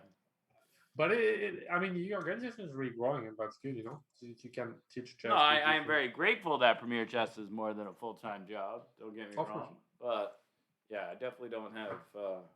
By the way, though, if anyone does need dog sitting, Poffic Day, I'm gonna give them a little shout out. Is actually, you know what? I just got reminded. Rook to a3 was played, by the way. Yeah, if anyone needs dog sitting in the New York area, Poffic Day is great. And I just remembered, Poffic Day is actually run by my good friend Jacqueline, and her husband Gary is a very good chess friend of mine, who's also he doesn't stream a lot, but he does. Like, I don't know, Gary Patella Twitch stream. Let's see, like, if I could pull it up. I don't. Yeah, I don't know his Twitch offhand, but he has actually done a little bit of streaming. And I was just thinking he might be a very good guest as well. I'm going to go ahead and give him a quick text. So white is gonna go knight b1 here. I'm suspecting white to go knight b1. What do you think, Samuel? Yeah, but because I don't think that white would very likely go knight b5 or knight d1 or rook But c1. Why not rook c1? Oh, wait, yeah. Because Hey, how you doing? maybe because knight d3 Hey, comes it's with kinda funny, tempo I'm and it forks the rooks. Just hanging out. And, Right. So knight I b1 was is looking thinking, pretty ugly. Would you like playing knight b1 kind of hurts, right? Yeah. Because like you're just moving your knight back, but you could also bring your knight back into the game later on. Yeah, for sure. But this is this is not fun. What kind of opening do you play as black? Without revealing your prep, Samuel. What kind of opening do you play? I play the Rai Lopez as black mostly against e4.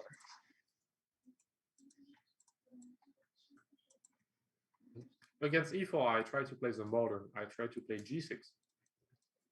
I've learned about the modern, but like the type of structure there isn't really the kind I typically like the best.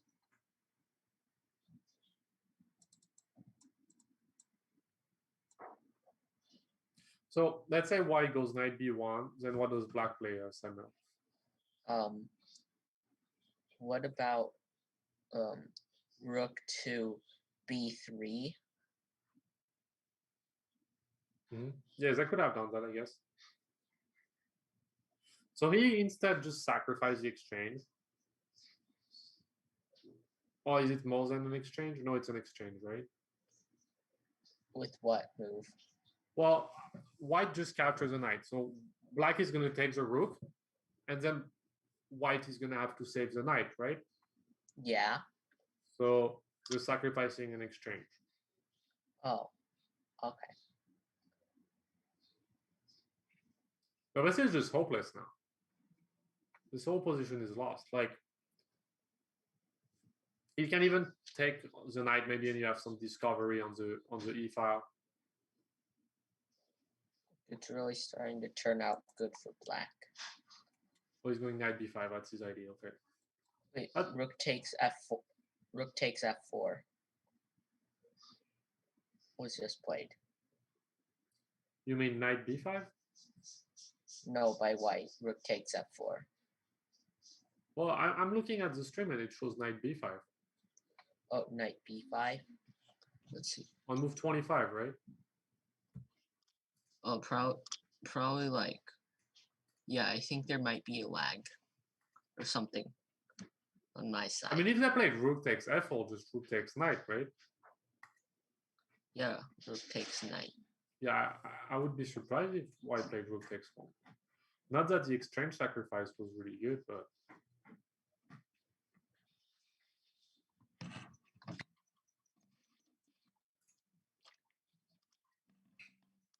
don't you feel like knight b5 looks more interesting than rook takes f4?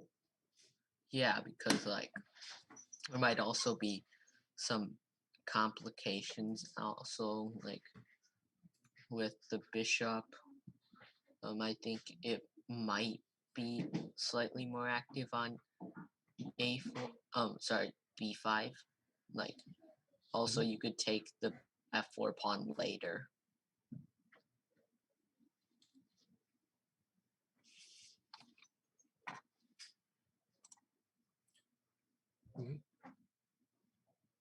So this tournament, I don't really know much about it. Have you been playing some online tournaments lately, Samuel?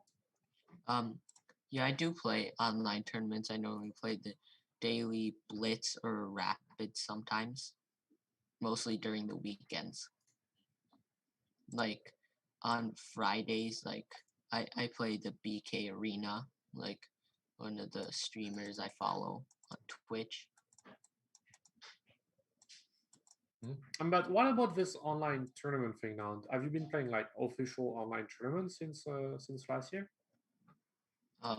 No, I'm not playing in the Southern Open.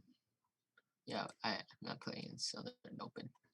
Like I haven't used my UFCF license for over a year. That's where I'm getting to. Yeah, I haven't as well. Okay, but I've been playing online chess, So. Yeah, I've been playing more online chess on Lichess and sometimes on chess.com. Maybe it will be fun, or I'll challenge you during the stream. Do you want to play a challenge? Sure. On Lichess. I'll send in the main chat of the Zoom my username. Okay. This is my username. Okay. I'll challenge you then. Yeah, we could play like a 3+2 or 5+1. Or... A 3 friendly plus game. 3+2. Casual or rated? If you want to get free rating points, you should put it rated. Okay, I'm just gonna put in casual. Trophy. So black captured on b5, and Okay. now black's rook is hanging on e8. So I'm suspecting that black could go rook a8, but they could also black could also maybe play c6 actually here. c6 knight takes d6 is quite messy actually. Oh, he just played rook e8. Rook a8. He played rook d8. I thought he was gonna rook go d8. rook e a8, but he went rook d8.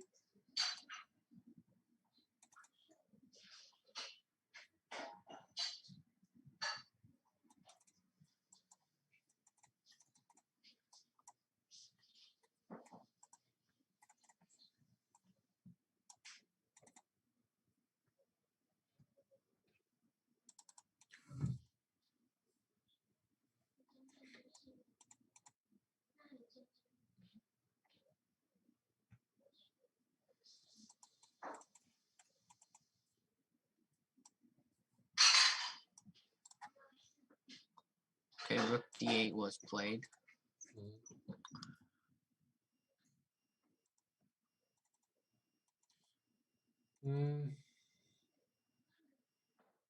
I mean, it looks like white may have some compensation, but I think it doesn't hold. I don't know. I'm not a big endgame and middle endgame expert, but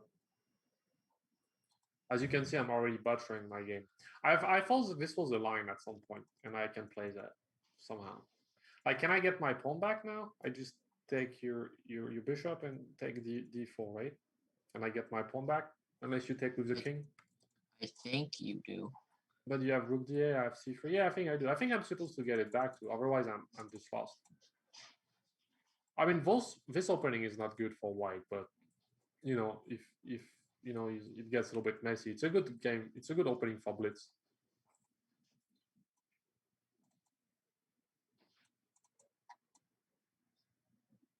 Yeah, you king being in the center like this, it's kind of dangerous.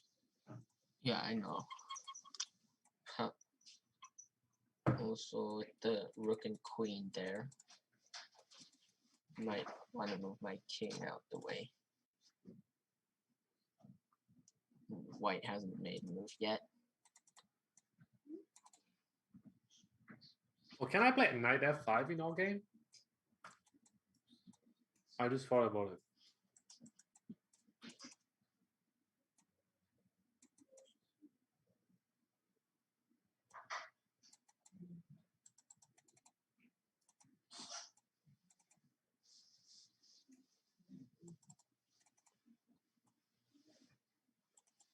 It seems that you do win the exchange, however. Oh, you mean you can have compensation for the queen? Oh, that's possible. I didn't think about it. Oh, you can do that way. Did I miss something here? Yeah, I think if you check me, I go knight g3, right? probably. This is starting to look more and more like the game we're actually looking at on the stream. Yeah. Like a sacrifice, you know? That kind of. I think when I play bishop g5, you're supposed to play like f6, you know? You know what I mean? Yeah. I'm not sure, but if you play bishop e7, I take, and you let me get the pawn back, I think this is okay for me.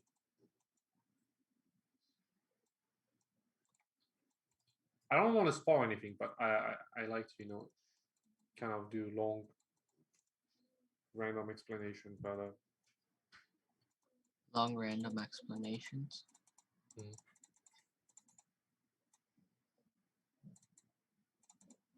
Keep missing text. so if you're like 1200 rated, what's your online rating? My online rating on what? Well, you're about 1900, right? On Blitz? Yeah. I was talking to a chess coach the other day, and he was telling me how it's really weird when you have a player like you or me or anybody, right, who has like a certain UFCF rating, but then his online rating is 500, 600, 800 points higher. I don't think it's weird. I think there's a lot of explanation for it.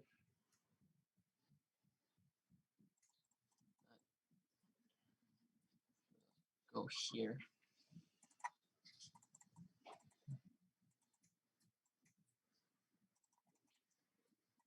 Okay. Go here.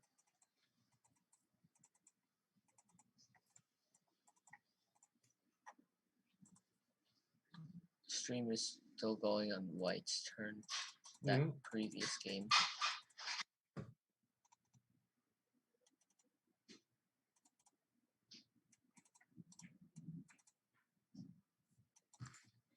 What kind of chess do you think should be incorporated into competitive chess? Rated tournament chess, classical. Other than classical, like they've already done chess 960, but how about atomic chess, free check chess, all of that? I don't really know. I think maybe like yeah, maybe atomic. Oh, great! That would be fun. Why? Like not anti-chess. Like, I don't really like anti-chess. I don't think anti-chess is too fun, but it's a good thing to practice with kids and beginners.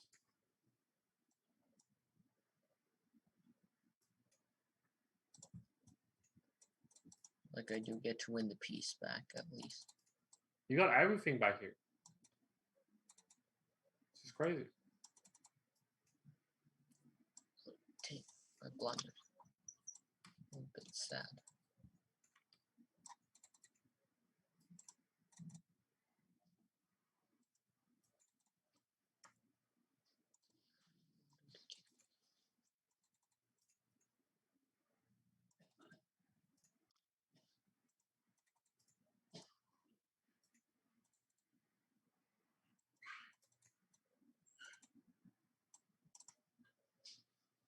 And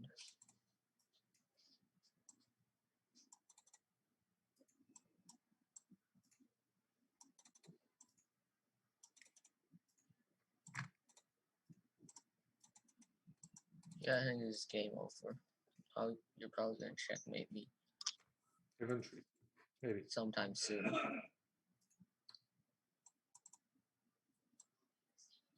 So this is forced mate? Yeah, it's forced mate, right? Yeah, fools. Forced. Fools. Like forced, like you can't avoid it. Oh, all right. I just never heard of that term before. And It's I can't pronounce it. Like forced. forced. FORCED. Yeah, forced, mate. Oh, you never heard that term before? No. Oh. Oh, forced mate. Yeah, I've heard of forced mate. Mhm. I just never heard of falsed. I thought No. that's what I thought you said. Oh, so they still haven't played here, but that was an interesting game. Yeah, Oh, it's not an opening I'm proud of kind of knowing. I know I need to, you I know. want to go over that game. Well, I'm not sure, but I think if I play Bishop G5, I think F6 is a move, but I'm not sure. I'm looking at the book, and actually, no, I'm wrong. F6 is not a move. What you could have done is take with the king, you know, instead of the queen on move 11. Okay. I think this would have been interesting. Bishop takes, king takes. Yeah. Okay, like. And then I think you almost have like a better position. You know? Well, like according to the computer, it's not so, but like maybe I might have a better position. From an opening standpoint, you know, this is not like something White is happy about, you know. Unless, you know, they're playing against someone much stronger. Yeah.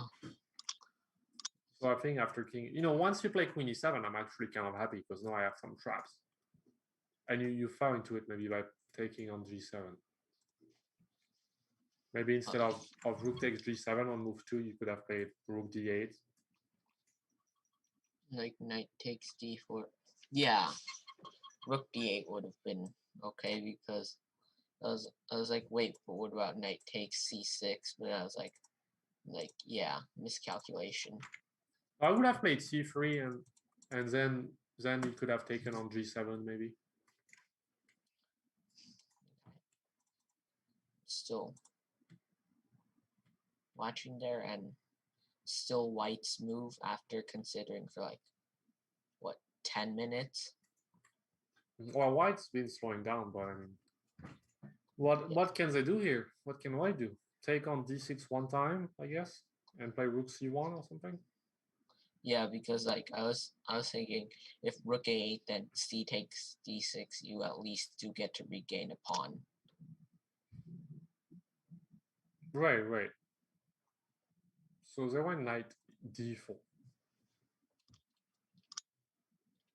Because like knight d7 or knight e7 doesn't do much. Like nothing. It does nothing. Yeah, knight 97 king f8, and you just have to go back.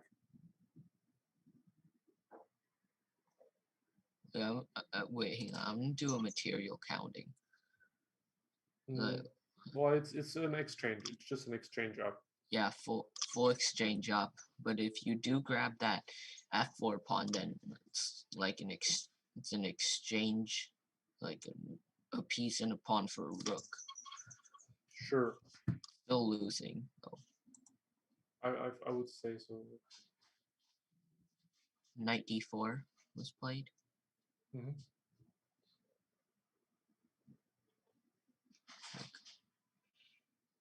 Yep, knight d4 move 27. Maybe I think it was to stop rook b3 and grabbing the b4 pawn. I think that's what it was for. Yeah, it's really likely it was for this. I agree. Mm-hmm. And also, what else do you want to do anyway? You know? Yeah, because like also I think it might be preparing rook takes f4 because you couldn't do it on the previous move because of rook b3. Right.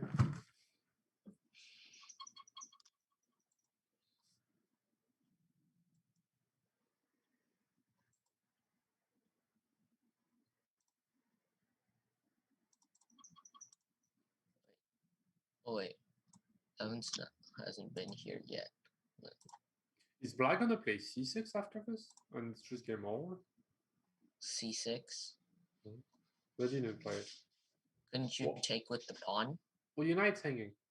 You make a queen at the end, you mean? I think your knight's hanging. You just take the knight, right? So like. No, like if I play c6 instead of rook c3, right, on move 28. Yeah. If I would have played c3 and you play d takes c3, I can even play b takes c3 and your d4 knight's hanging. Oh, okay.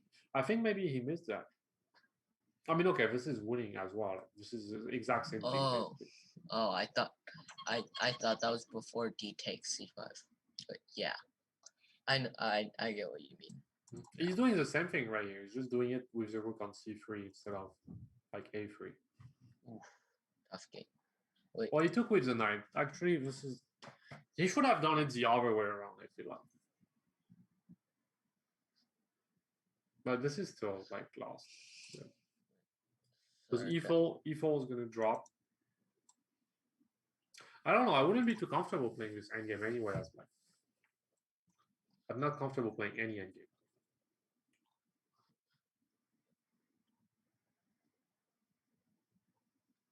B takes c6. Okay, I'll let you take over, Samuel. I'll be back in 1 minute. All right.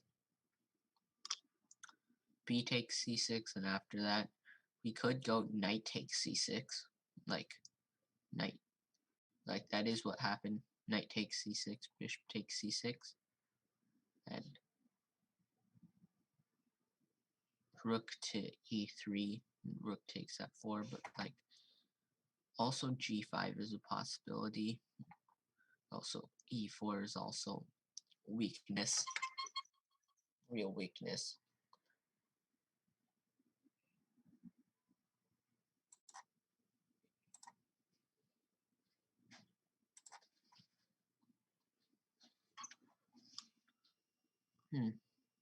think something might have gone wrong there. It's like, to me, it just doesn't seem as advantageous as earlier.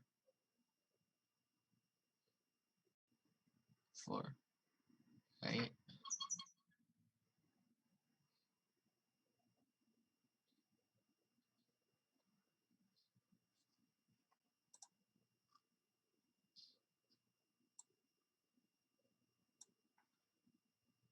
Still thinking.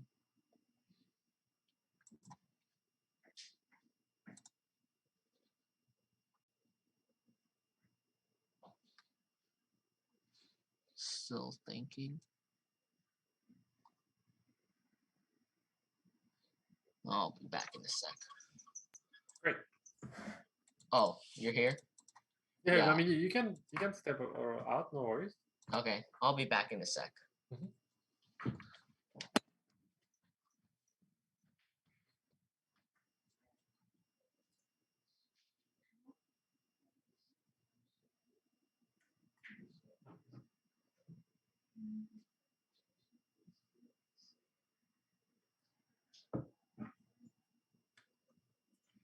So Black is definitely playing for 2 results at this point.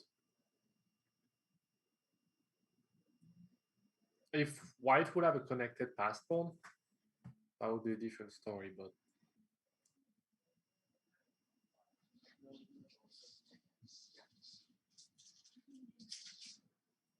for instance, if Black plays rook e3, White plays rook takes pawn, then Black 3 this is not looking to. I don't know. I guess Black could play g5 here. Well, they just so activate their rook, so they're playing for activity. Hello, I'm back. Oh. Oh, what happened? So they played an interesting move. They played rook b8. Yeah, because like what happened was that he played knight c6, knight takes, and bishop takes. Right, right. Like, and like the more I look at it, it just seems that Black isn't as advantageous as he was like a few moves ago. Yeah, but actually, look, after rook b8, it's not really clear because you can't really take f4, right? If you take f4, you go check. And if you trade rook, you're going to lose e4.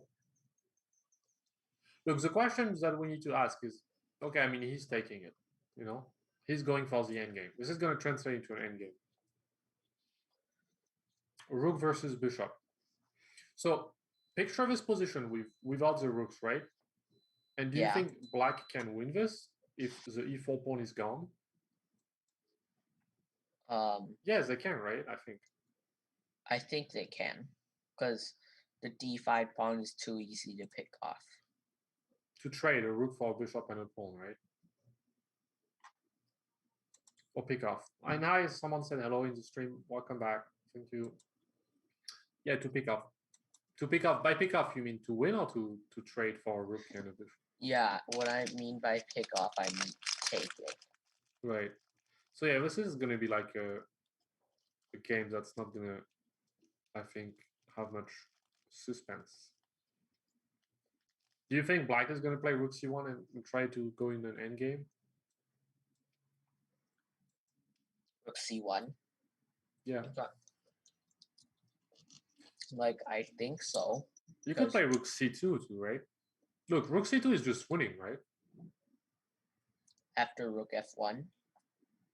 No, rook c2 now, like he just did. Oh. You could also play rook c1 and then rook c2. It's the same idea. Oh, okay. And like now this is just game over. Rook c1 and then rook f1. And then rook c1, rook f1, and then rook c2. Yeah. Would have been as bad as this. Yeah. Would have been even worse, actually, right? Yep, because rook f1, rook c2. I think you'd have to give up the g and h pawns or else you're getting checkmated. But you're going to lose them anyway, I mean. Oh, no, he's going for this. This is funny. Going for them first? Okay. He's trying some tricks. I don't think you can go rook g4. Yeah, you can.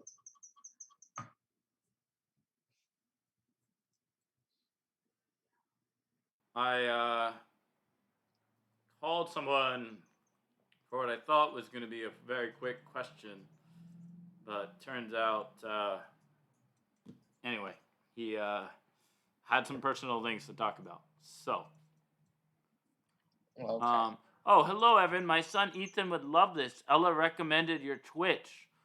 Illusion NYC. Thanks so much for stopping by. Ella is, yeah, a very dear friend of mine. Great performer. Yeah, very cool. Does Ethan play chess?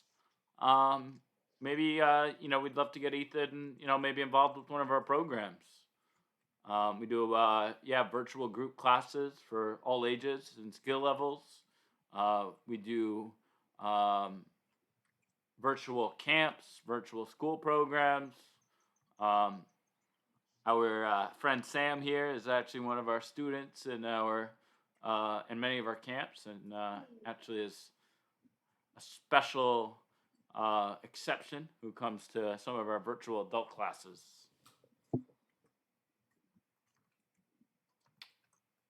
By the way, Leo, if you want to come on Tuesday nights, you should come to Paragua's class as our guest. Oh, sure. I used to hang out sometime around, this person. I mean, I used to. Oh, work oops! in the I same forgot my place. volume was off. So if you guys were telling me anything in the last second, I didn't hear it. I just say it sounds good. It sounds great. Yeah, Tuesdays at 8:15. We actually use this Zoom link, so you could just pop in. Oh, it's the same link. This Zoom link, yeah. Oh, great. You said Tuesday at what time? 8:15 p.m. So actually, next week, Lenderman is actually teaching it because Paragua's in the Philippines, but Lenderman's also obviously good, but Paragua's coming No, back. I've been trying to get Mr. Landerman to come on Chess with Friends. I asked him, and he told me he's really busy, but he'll try to make time for it. Hmm. I'd like to learn. It'll be a great personality for the show. That's great. You having Landerman to teach this class. He's a great. I think he's a great teacher. He did such a great class a couple weeks ago. It was on prophylactics. That was about like 4 or 5 weeks ago. Okay, so what's happening here? This looks like Actually, black is we were basically just talking winning. about it with Samuel, and we think white missed an opportunity to end this faster. Do you want to go back to move like 30, 32? Yeah, 32. We think we saw a way to end this faster. What, rook c2, right? So go one move after. Just go up one move. Right. So here he played the best move. So he checked, right? And here, No, black he played, didn't check. He played rook c2. right. And instead, we thought black goes rook c1 first check, and then rook c2. And this would have ended the game much faster because you're threatening checkmate. You know, you're like stucking the king in the corner. It's pretty nice, right, Samuel? C1 Yeah, check. we were thinking like rook c1 check, rook to f1, then rook to c2. Yeah, I think you guys are right. Yeah, for sure. I don't see. Yeah, We're gonna get. And I will say, I mean, look, part of what's happening here is black actually made a very common mistake. Okay, you're playing a low-rated player, you're up in time, and you just get a little lazy, right? You get into the scenario, right? Leo, I'm sure you've done this. I do this all the time. Okay, you're playing a low-rated player, right? And you just get a little lazy. You're like, anything wins. But guess what? That's when you can make blunders in chess. I remember a game once that happened. I was playing a really low-rated player, like a 1200, and I drew him. But I try, with time, when you get to a certain age, you don't really look down. So let's go back to this game, of course, but let's actually take a look at, some other games that are happening here. So let's take a look at my friend Sean Peeler's game. We're gonna look at his name is Terrapin. Do you guys know why I really like the name Terrapin? Why? Leo, do you have any guesses? I mean, it sounds like Arsène Lupin, but I don't know. Because No, one of my Do you like favorite songs is pterodactyls? Terrapin Station. Oh, you mean Oh. it's a train station? I will play it for you guys. It is a Grateful Dead song. Terrapin Station. We're gonna play it in the background for a few minutes. Terrapin Station live. We'll do it Anaheim, 2000. No, what am I talking about? 1987. That face Ooh, that is usually Terrapin's covered by her phone. phone Sad. has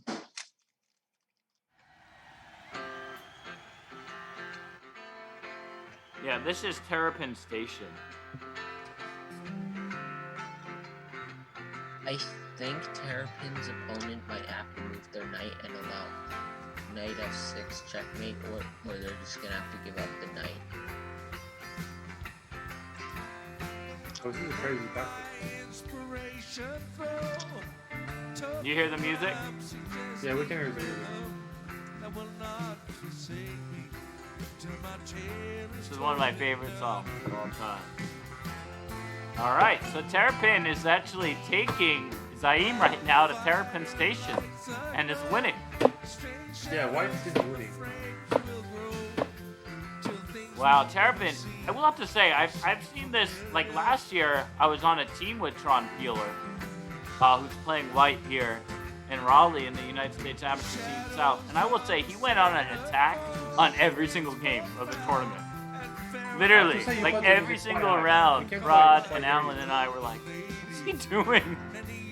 Like, I never get this, like, attacking chess. And every single game, Sean had, like, some sort of attack. I was invited, by the way, to play on this team this year, and I said, no, I don't want to play online. And ended up being online even more than them. I'm streaming.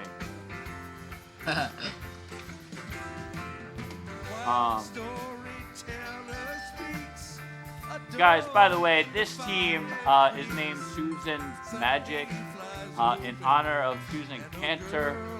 May she rest in peace. Alan Cantor's wife, who unfortunately passed away in 2020. She was a dear friend of mine. I first met her actually at their wedding in 2014. And may she rest in peace.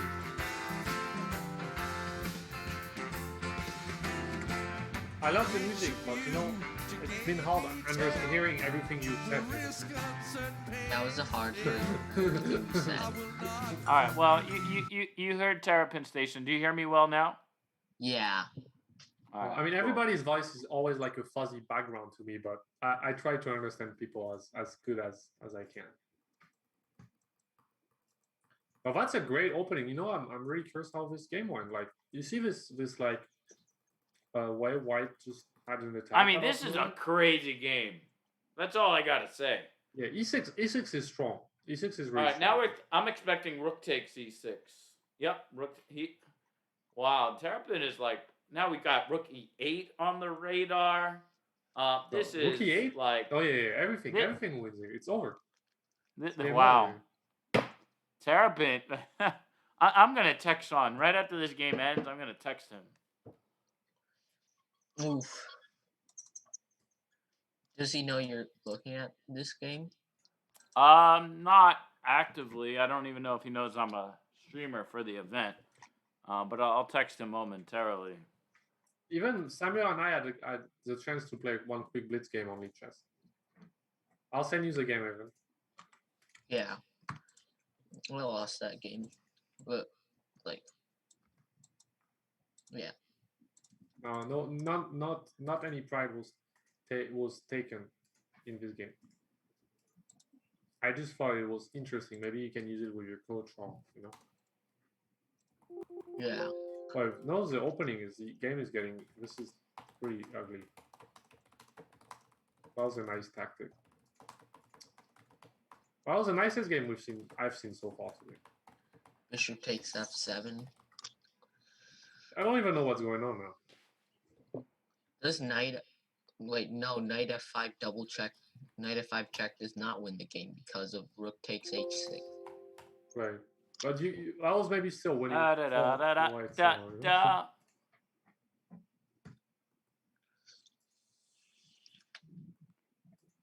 Wow, I have to say, I mean,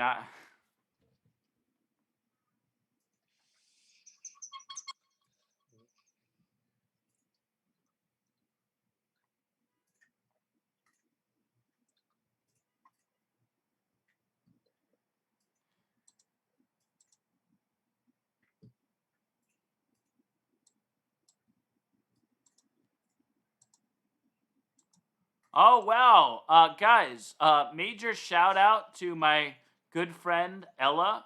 She actually runs an amazing variety show. I'm very excited to have her here on the stream. Thank you so much for the follow. By the way, Illusion NYC was just here and said she came because of you. So very, very glad. My friend. Oh, I just realized for some reason we can't see the Zoom window anymore Yeah. on here. I don't know how that happened. Might have gotten accidentally deleted. Okay, well that's back on now. By the way, if you're watching the stream and see anything like that, definitely let me know. Don't be shy. Because yeah. Right. Stream from. Yeah, so guys, check out. Hey Ella, please put your links in the chat so everyone could, follow all the great work that the Kong Show is doing. And like I said before, if you want to come on and do a little bit of entertainment, at some point, we'd definitely love to have you. Ella is a good friend from the Astoria, New York Entrepreneur Club, and it's great to have you here on Twitch. Ella, we got some great commentators here. We got Leo, who is a friend and fellow strong chess player in New York, national expert, and we got Sam, who's actually one of our top students. Don't tell all the other kids and adults I said that, Sam. But Okay. Saying it live. And he's given some great commentary from Chicago. But these players, they're actually mostly in the South, because it's actually the United States Amateur Team South. Yeah, I think maybe he even resigned. No. Well, it says inactive. Does that mean the game is done? I think that might mean the game is done. Your stream kind of froze. Yeah. I mean, this game is over. Game is over. Your stream froze, I think. No, it's going. No, the game is over. The guy resigned. I'm pretty sure. Yeah, no, he must have. There's Yeah, there's oh yeah, I five- see five here. pieces. Black resigns. 5 pieces around his king. No, I see. No. He resigned. Okay, so let's check out another game. We're gonna take a look now at Avery Lucas, New York. Avery Lucas, New York. Okay, so this game is in progress. This guy's is on board 1, board 2. We got National Master Nikhil Kalgatgi versus Avery Hood. Leo, maybe he sounds familiar to you. That name does sound familiar. And his ICC name does have New York in it. Avery Lucas? Avery Hood, actually, is his name. Hood? 1, 2, 3. I don't know. Maybe if I see his face, it will be familiar to me, but... Yeah, he his name's definitely sound. So yeah, meanwhile, this is looking very good for white. I mean, look at that bishop, very shut out on b7. Did white sacrifice a pawn or something? Yeah, black is up a pawn. Yeah. So maybe this position is around equal. I mean, what are you guys thinking here? Henry, what do you think?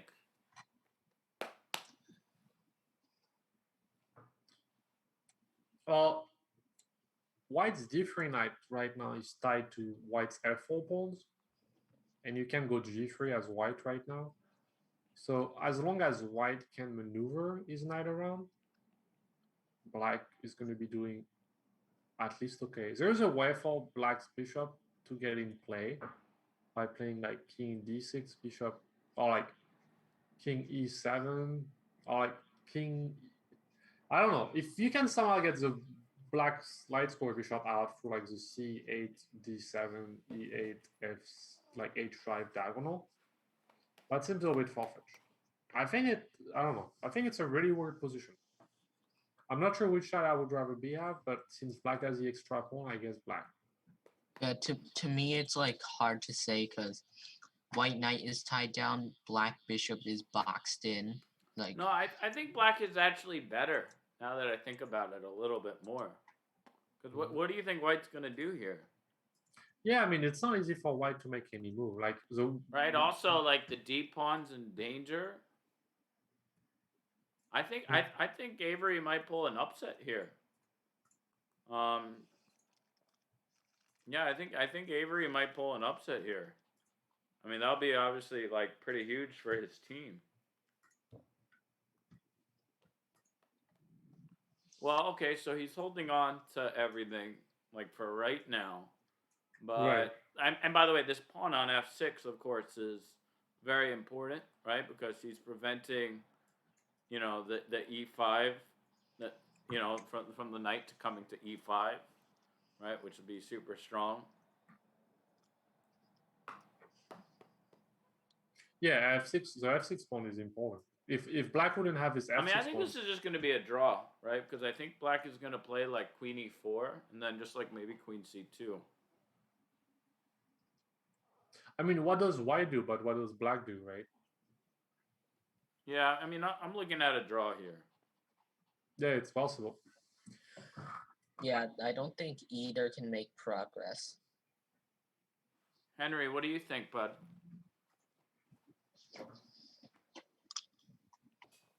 Henry, do you think it's going to be a draw?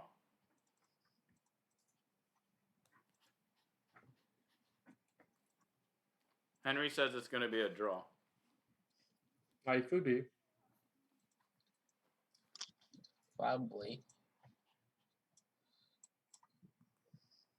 So it looks like every hood is like in 2014 he was already kind of under the scrutiny of the chess community because he was doing well. Oh, you guys played a game against each other. Yeah, I sent it to you, right? All right, so let's go back to this game. Let's take a look at board one. Up to you guys. Do you think we should go look at another game from board one, or should we look at another game from like a different board? Board one, always board one. Board one. Well, it is always good to actually, like, we want to make this a stream kind of for everybody a little bit too. So because of that, I try not to like 100. Last Oh, ball. Boundless Beam. That game is done. So let's not look at that game. Let's take a look at. I promised one of our students, actually, Jim, that we would look at some of his games. Yeah, Jim. We did actually, by the way, before you got here, look at we looked at one of his games from before. So he's paired down now, playing against the 1000. So I wouldn't be surprised if the game is done already, but let's see. Okay.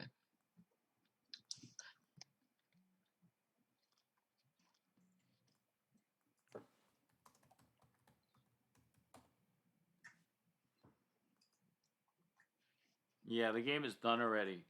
But, yeah, well, let's take a quick look at it, I guess.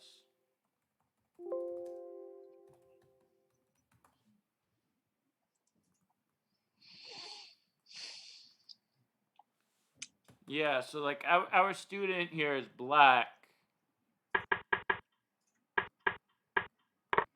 Again, these guys are moving way too quickly. So, like, one common move here is knight f3. Mm-hmm. Is he on like a new game or something? Huh? Wait, never mind. Never mind. Yeah. So, okay, so like takes on d6. That's Queen weird. That's takes a weird one. d6. So you got isolated queen pawn opening. E6. Yeah, I don't like e6, right? Because that allows him to get rid of his isolated pawn. Or sorry, not get rid of it, but give black an isolated pawn. Knight b6 is the normal move here. Yeah, knight b6 looks fine. I mean, this is like an Alapin, but it looks like an Alekhine. Ooh, bishop takes e4 I don't like at all. I think he should come back, right? Or like, actually go forward, right? Queen d5. Doesn't that look better? Right, to give away the bishops, I think is a mistake. And yeah, I mean, it's crazy how quickly these guys are going, right? It's like move 15 and like, well, white actually has more time than he started with, right? Which is like really crazy. And black, you know, Spent 5 minutes. has not a lot less than that. Shelby Lorman, by the way, should be on any minute now. Yeah, I'll step out because I have to also get some rest. But what did you say about this position? You said that white Well, shouldn't have done I'm what? saying in this position, black played bishop takes e4, right? But that's a big positional mistake. Yeah, bishop takes e4, unless you have some concrete way of, following up with it. I don't know. Black's maybe still fine after this, but it's probably not the. It's maybe not the best move. Well, here's the thing, right? It's not about being fine or not, right? It's a matter of like better chess players beat worse chess players because on the whole they make better moves. No, but I didn't really get to look at it. But I think Queen e5 could have been Right, but I Queen also d5. don't like f5, right? Because f5 creates this massive weakness on e6. Yeah, but I mean, Zen knows that. Most player knows that. Like his idea is probably to follow up with like e5 right after. Right, so I think in this position g6 makes more sense. Probably, yeah. But I think what you were saying before taking the knight, going Queen d5, I think was maybe much stronger here. Yeah, bishop e4 obviously is very passive. I think he should just play rook fe1, right? And I think white might be better here.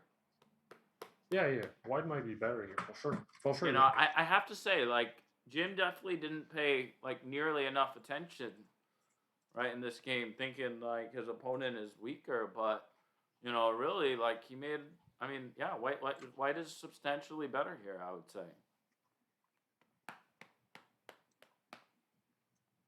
I mean, can black try to play something fancy? I don't know. Right, so bishop c3, right? This is when he kind of went into passive mode, when he didn't really need to. Right, he didn't really need to go to passive mode, but he did. He could have played Queen e4 too, maybe. Queen e4. Queen e4, but I don't know. I like developing the rook.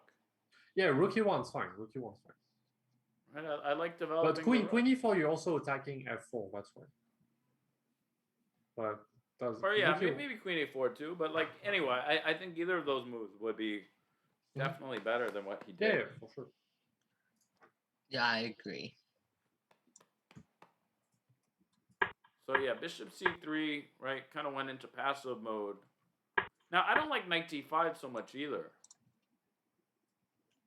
Knight d5. Right. I mean, I would even consider something like g5 here. Right, to go for like a pawn storm? Is that a crazy idea? Oh, really? Like, not really, because you can't really take it.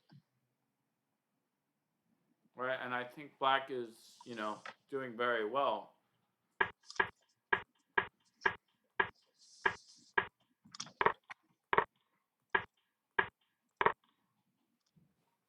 Yeah, so knight e5 was a huge mistake for white. Right, and I mean, it's crazy how quickly this guy is playing. Right, like he has 61 minutes after 26 moves. Yeah, I mean, I'm not sure what else could they have played. instead of rook But F3. like, yeah, like white actually, I think his knight on F3 is better than that bishop on F6, right? Yeah. So yeah, I think white should. White should offer a draw, but not offer a draw. So they should like act like they're gonna offer a draw and then not say it, so they can win. Well, one thing I'm actually tempted to do in this position, right? The A3 pawn is kind of weak. So I think it actually makes sense to play A4. Right? Because if takes, then C4, and I think white is doing very well, right? Those pawns are doubled and like not so great. And yeah, he's temporarily up a pawn, but I don't think you're going to be able to hold them. And I think white has substantial advantage here. Would you agree with that? Yep, because I think those double pawns are somewhat easy to attack. Yeah. Yep. So yeah, I mean, I would say you're definitely doing pretty well there. By the way, I just realized I forgot I haven't really taken a lot of screenshots today. So let me take a screenshot with the three of us here. Yeah, Smile. let me do it again. Now that you do that again, Sam. Yeah, I forgot. I wish I did one with Eve when she was here. But anyway, we got some good footage of her last week on the stream. Yeah. So, yeah. Yeah, this would be like pretty good. Yeah, so that was a mistake. And here I would say she should probably take with the queen. Right? And just kind of consolidate into an equal rook and pawn endgame. All right. Anyway, I don't want to take too much time with this game because I want to see if there's any other games still in progress. Check. Sure. Check. Check. Check.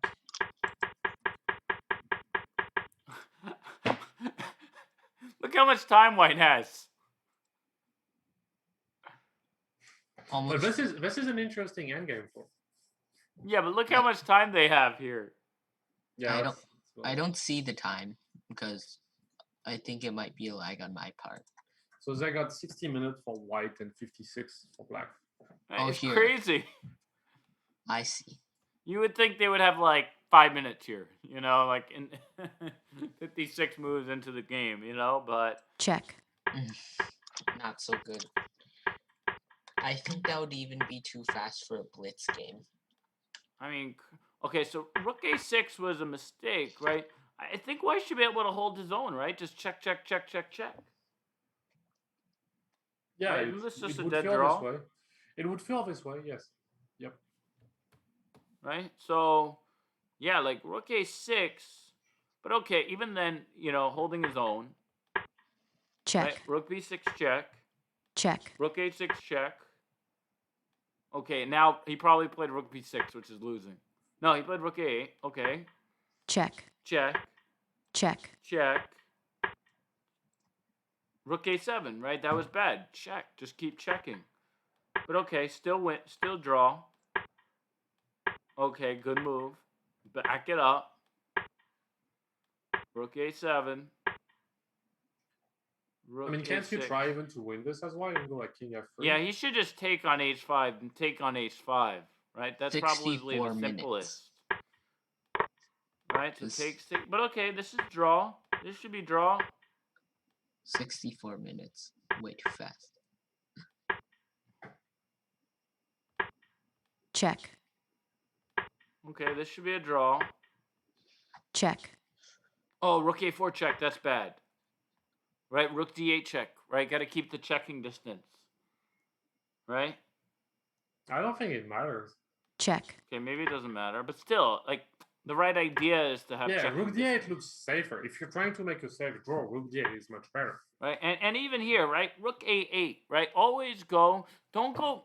And I've noticed this actually, like very, very frequently with a lot of class players, right? Like they want to get a little creative, right? But no, but I mean it sincerely, right? It's like, yes, I agree. Rook A5 and Rook A8, right? Both might draw, right? But no, you want to follow principles. Create checking distance, For sure. right? Even if they both, yeah, right? Like, so Check. okay, check. This, okay, that's Check. okay. Draw. Check. Okay, that's good. Check.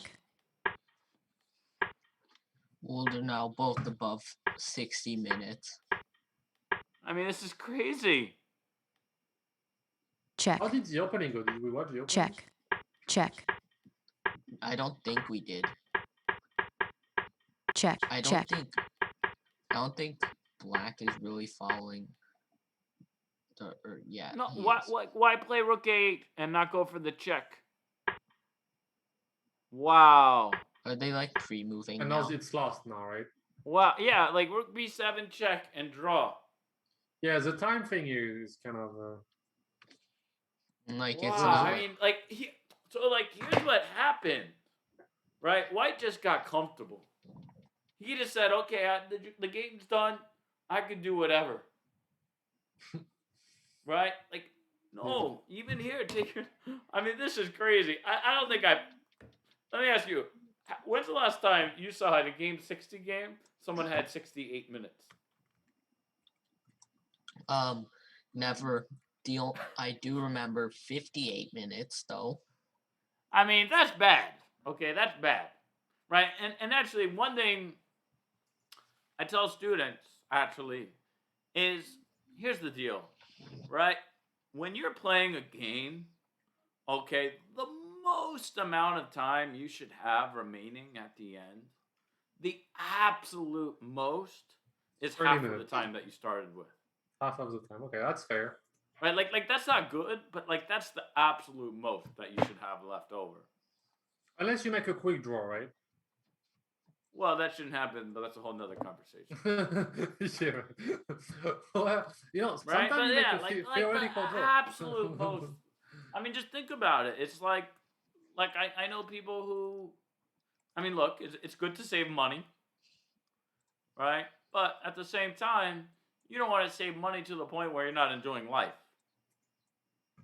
Sure, but I mean, you know, if you play a theoretical line and you know it really well, and No, but You know, but you- here's the thing, right? Even then, right? I tell people this all the time, right, Sam? You've been a fair amount of classes with us. You've definitely heard me say it over and over again, right? Even if it's a line that we've looked at 1,000 times together, right? If it's a line that you know really, really, really well, still take your time. oh yeah, take your time. No, this is not what I'm saying. Your rule, I think it applies a lot of time, but not all the time. Of you know, you should at least end the game with at least half of your time, because you know, in some really specific cases, you're gonna have players who have 7 out of 8, and you know they're gonna play a line where there's like a perpetual check, and they're gonna go for the perpetual check, right, Evan?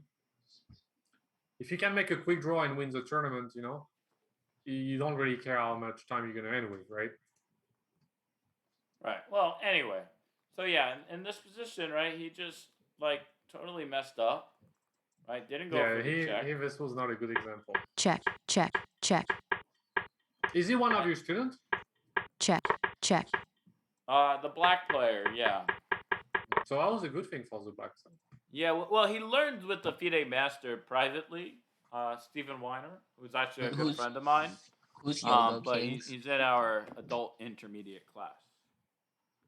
Who's playing as black? You said. Yeah. But who is it? Jim, Oh, Jim. you've seen him, right? The last like 2 or 3 weeks that you've been in the class. Yeah, even in the fall as well. Yeah. All right, so let's see if there are games still in progress. Actually, probably not, because the round started at 2:15, I believe. Let's see.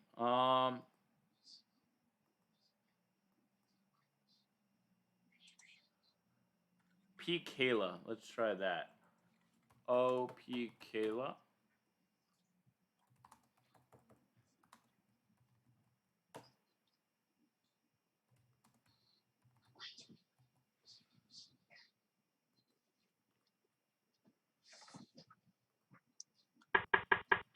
Yeah, so this guy's is on board 3. No, sorry, board 2. Board 2, board 3. Sharvest Deprasov, who's 2140, and Leon Powers, who's 1700. So he played the Larson opening, right? Not something that's like so theoretical. Jay Bonin, International Master Jay Bonin loves this line as white. I've actually got a draw against him once in this line as black. And, it's dynamic, right? Because he basically gives up the bishop pair but doubles black's pawns. So the best plan for black here, I know, because I've studied this after Jay played it against me, and this is how I got a draw against him and actually had a better position at one point, was playing f5, d6, knight f6, and bishop g7. Right? And get like really nice play on the long diagonal. So let's see what happened in the game. Okay, so he knew what he would... so he... b6, right? Not so good. Right? I think f5 is the right move here. Right? And just activate the bishop. And basically black is doing fairly well. Right? But like in most cases, I would say like as a rule of thumb, right? Double fianchettoing is not that good. Would you say that's correct, guys? Yeah, most generally I would agree. What about you, Samuel? Yeah, like in most cases, I think that would be true, but not all. Yeah, not all, but most cases. Yeah, so this is just already, I think, a very good position for white. He's got a strong center. He's got better pawn structure. He's got more space. Overall, he just has a much better game here, I would say, already. Yep. So how many rounds are there? 3 and 3, that's 6? Yeah, there's one more round for today. And I'm actually going to look here to see. The round probably starts, I would imagine, around 5. United's...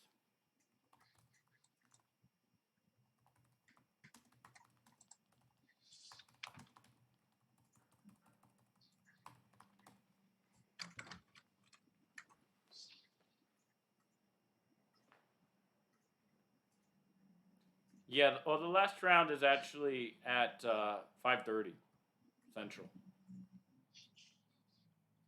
Central Time, 5:30. Sorry? When was the last round starting?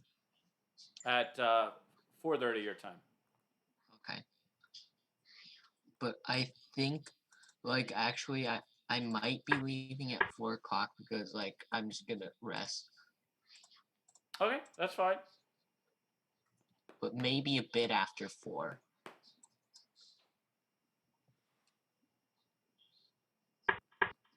Well, I'll probably be taking like a break too, so. Yeah, so this, like, knight c6 was okay, and then rook to d8 was just a completely losing move, right? Because bishop b5 is just winning a piece, right? So, of course, yeah, black could play queen d6 here. And white's better, but it's a game. Sure. Yeah, bishop b5 is just the end of it. Once you get that knight pinned and you lose that knight, game is just gone. I mean, I remember playing as a kid where I would lose a knight and sometimes get the pieces back, but usually when you lose a whole knight at this level, it's pretty tough.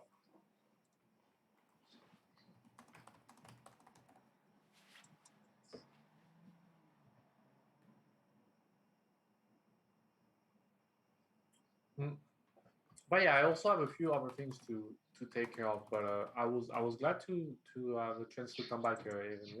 That was nice, and nice meeting you, Samuel, as well. Yeah, thanks. You too.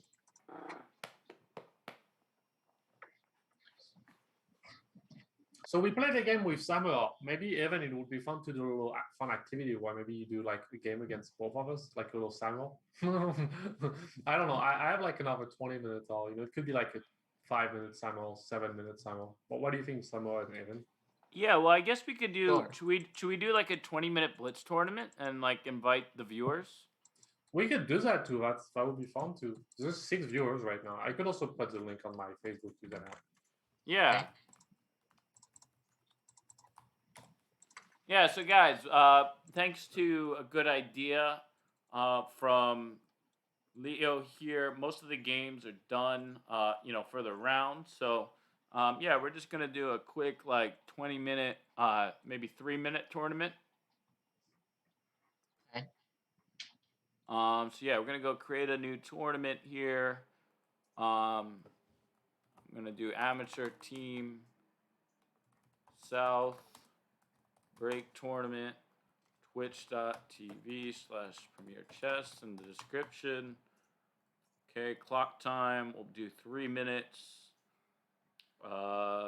Duration, 20 minutes. I don't know if it'll let us do that. Let's see. Oh, it did. Okay, good. But I set it to start in 5 minutes, and I want it to start in 1 minute, actually. I think you can change it. No, you can. I was just doing it. So yeah, guys, we're gonna do this little tournament here for the next, next 20 minutes, of course. Yeah, I just put it on my Twitch chat, but for you guys, I'm gonna put it in the Zoom chat as well, so you guys could hop in. And I'm gonna go ahead and put it on our Facebook and Instagram pages right now. Who knows? I mean, not that people look at it and will see it right away, but hopefully people will shortly. Meanwhile, I just got paired, so you know what? I won't berserk because I'm multitasking and I need to conserve my time here. Normally, I would berserk. And pre-move a lot. And pre-move a lot, but I'm not doing that as much this time. Might as well just turn back on the camera. Already Black's getting a time advantage here. By like almost half a minute.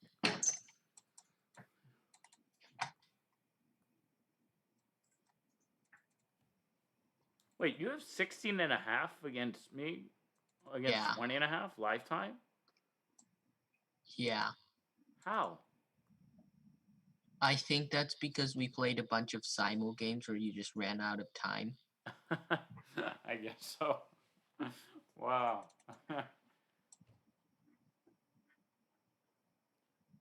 And maybe also times where we get paired in the tournament and I forfeit. I guess that might All right. be true.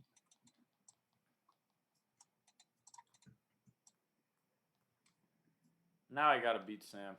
After I noticed that he beat me so many times. Right. Sorry I am late. Yes, Shelby, you need to check your email, and there's a Zoom link. Still looking for the Zoom link. Yeah, Shelby, check your email. I sent it to everyone last night. It's also the same as last week, Shelby. It's the same as last week. We're doing a fun tournament here.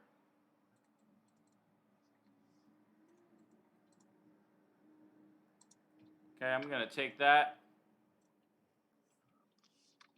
No, it's all good. Do you have it now, Shelby?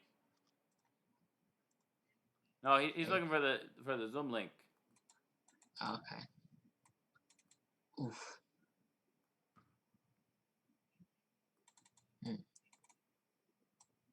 I may as well use that as a shield or something. I guess you might.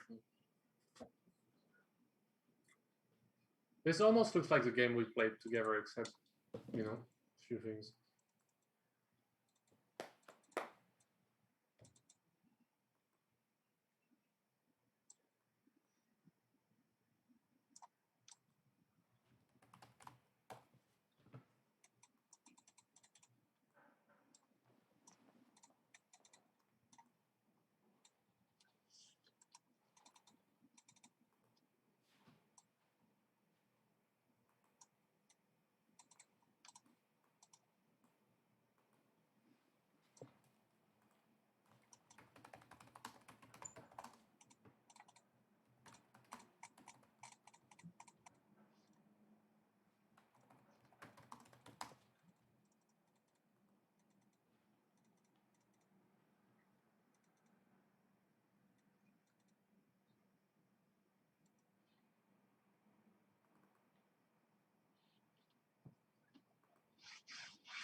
Oh no, I've been multitasking too much. Oof.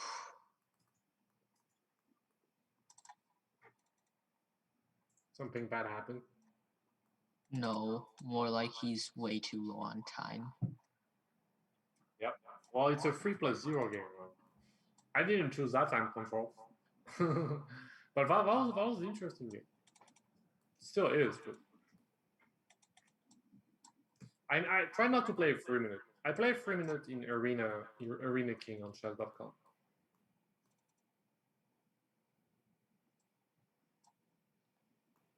Out of time, Ah. GG. Good game. Good Wait, game. hang on. Don't know why I paused. So, accidentally clicked pause there. Guys, if you're watching, feel free to hop in on the tournament. We're just having some fun here. Oh, Shelby's in the waiting room. Oh, maybe Shelby will get into the tournament. Shelby, we're kind of in between rounds, so What's going on, Evan? not too much. We're Oh, wait. between rounds. This is my friend's dog, Henry. Nice. How's everything going? Good, good. We're in between rounds. The next round starts at 5:30. So we're just doing a Elite Chess tournament. If you want to hang in, guys, everyone, this is Shelby Lorman of American Chess Equipment. You What's are, by the going on, way, everybody? sideways. If you want to rotate Oh the no! camera. All right, hold on. I just got a new tripod that I gotta figure out. So hold on a second.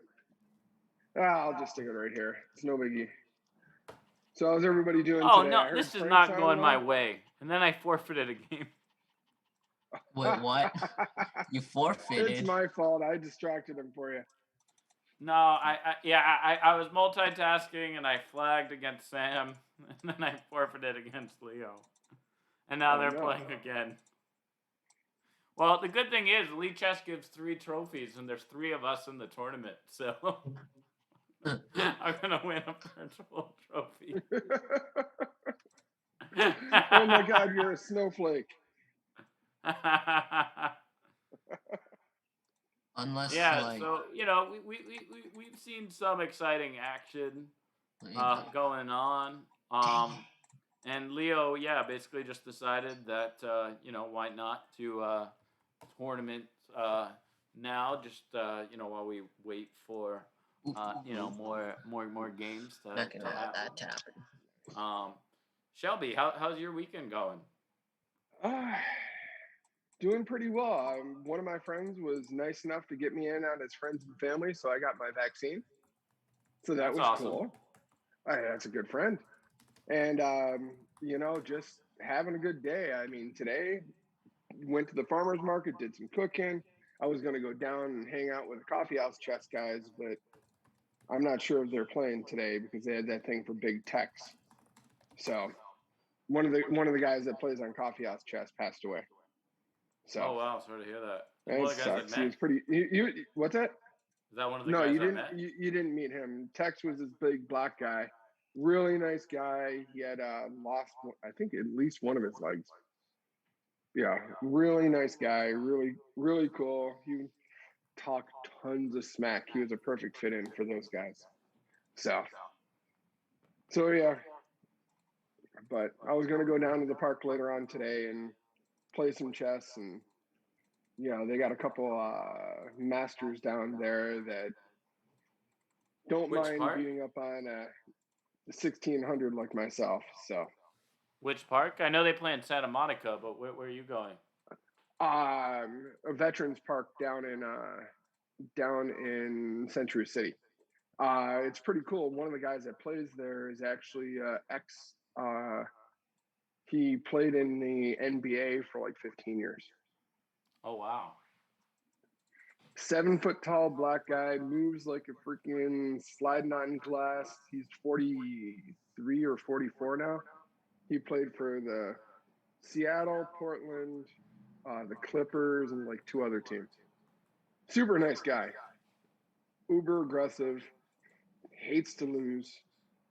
But hey, those are the fun guys to play against.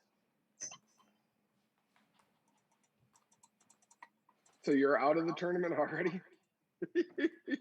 Yeah, well, I'm waiting because I forfeited one. I flagged and then I But you could hop in if you'd like.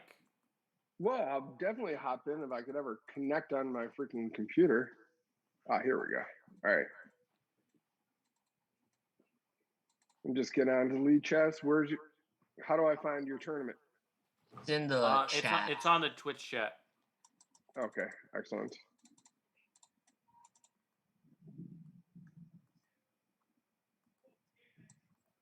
And by the way, I just posted on Instagram and our Facebook page, and I think you'll recognize the photo.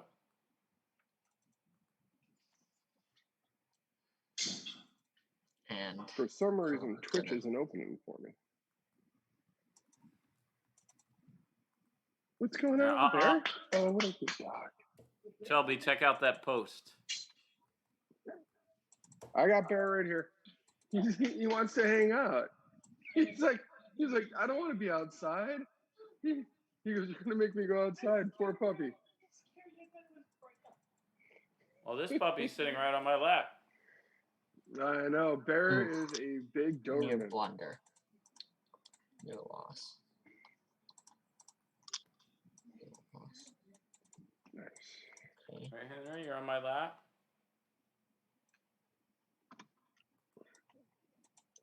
Sack.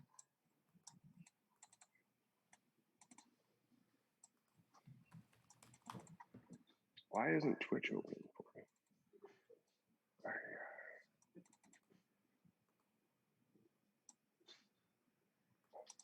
I'm sharing the tournament in a couple Lead Chess Facebook groups. Nice. Takes queen. Ah, my queen. Good game. Yeah, good game. I won. No, yeah, I have to get some rest too. But nice running into you, Shelby. We talked about Nice. Facebook once, and Oh yes. I'll see you, Samuel and Evan and Shelby next time. Okay. Excellent. Goodbye. Take All right, care. have a good one. All right, thank you, Evan. Thank you. Hold on a second. Oh, you Why play. isn't Lee Tress opening up on my freaking computer? All right. This time I'm berserking against Sam because I need to catch up and I'm not multitasking anymore. Okay. All right. So we got typical Scotch. But hey, guys. Henry, Yeah. do you think I could beat him? Henry says I could beat you. Okay, you probably are. No, you got to be confident. So, and then you can definitely beat him, is what you want him to say then. Shelby, this is how I teach my students. What, you beat up on him in Blitz? Yep, and then I No. teach them how to trash talk.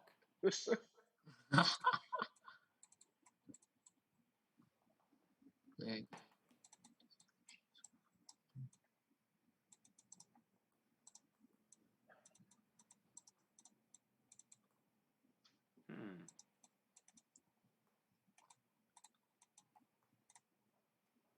Oh my god, this is so slow. Be right back.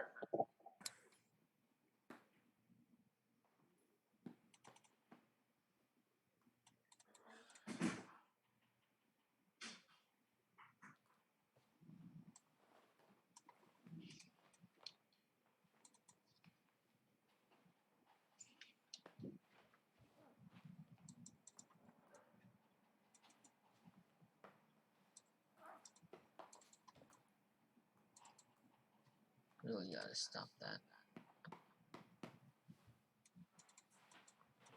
All right, I got to start moving quickly.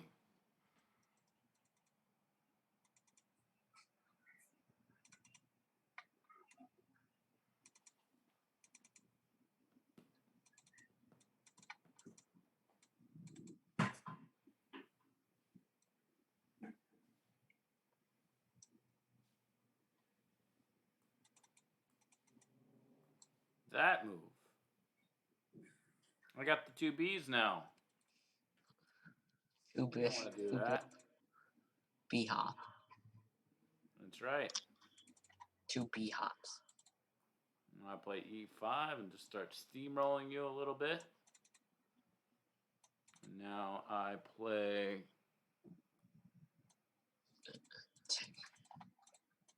Lost a pawn.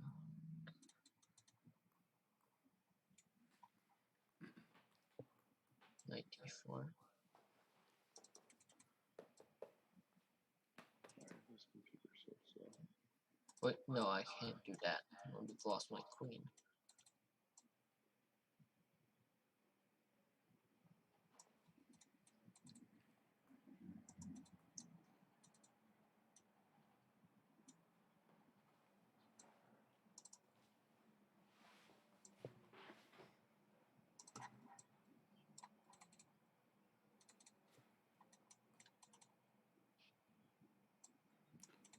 All right, so now we're going to play f5. We're going to play f6. Okay.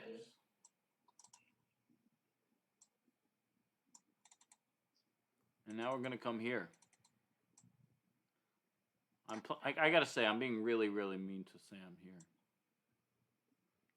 But that's what he gets when he flagged me the last game. It's true. It's true. Yeah, I know. I don't know why you're laughing. It's true. I don't know you're laughing, why. Sam.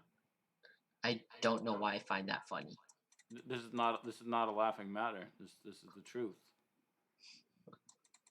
No, No, I said, Sam, this is not a laughing matter. This is not a laughing matter. This is a very serious matter.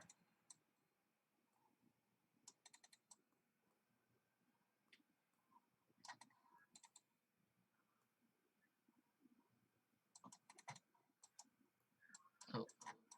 He has less time than me, so that's a good thing.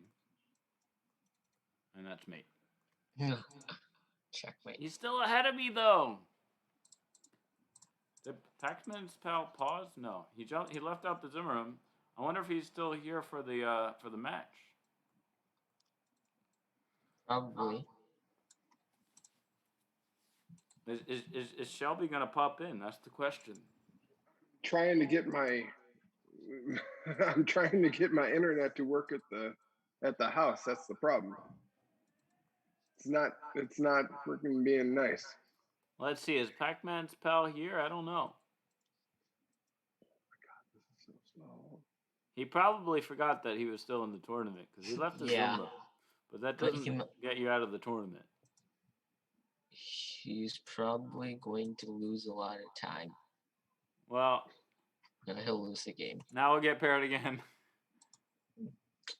There's 2 minutes left of this tournament. I just have to survive 2 minutes. If we get paired again. No, I'm sure we will.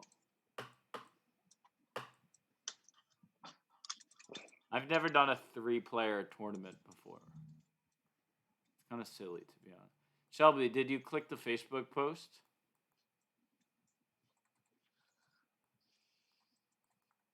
I've never played this opening before. That's why I did it. Or I went into my hospital. Hook up to the internet. Or I actually, yeah, I haven't played this opening Shelby before. probably studied this before, knowing Shelby. Yeah, I'm Well, joking. if it's a England garbage, Gambit. if it's a garbage opening, it's probably in my Yeah. repertoire. Yeah. Yeah, but here's the joke. I did learn this opening. Coach Brian taught this to me.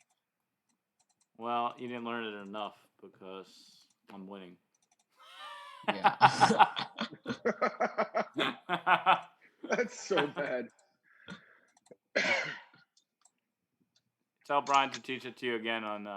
Well, that's right. You're not taking any classes with them now, right? Yeah, I'm not. You weren't taking. You switched to. You were like, he's teaching me all this garbage. I need real stuff. So you came to me. I shouldn't say that. You'll be with him again too at camps. Yeah, I know. Spring break camp in a couple weeks. Spring break. Hopefully. Yeah. Samuel, who do you learn with privately again? I forget. My chess coach's name. Yeah. Jacob Levin. Do you know him, Shelby? I know the name. See, here's the thing. I know everyone, Sam, but like if I don't know them, Shelby usually does. Oh, okay. Exactly. Oh, he has Okay. a no. That's not the same Jacob Levin. I was gonna say there. I did see one on Wikipedia, but that guy passed away, so it's not him. So not that person. Okay. That would be really bad if he was taking lessons from him. Wow, my computer is so slow. Oh, I see. Here's a guy in Chicago. ChicagoChessland.org. I assume it's this guy. I just put it in the Zoom chat. I assume that's your coach. Here, let I me just see. did a quick Google search for Jacob Levin chess, and this guy actually is located in Chicago. Yeah, it is. Nice.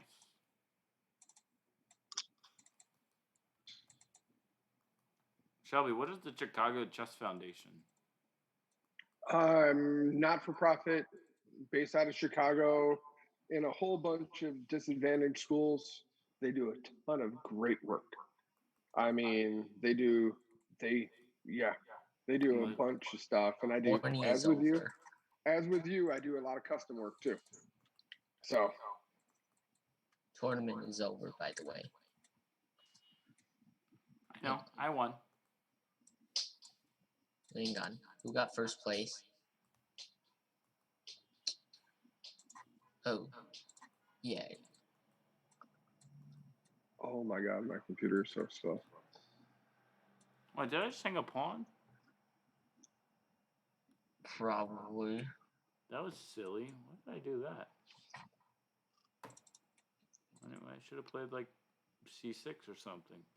All right, too late.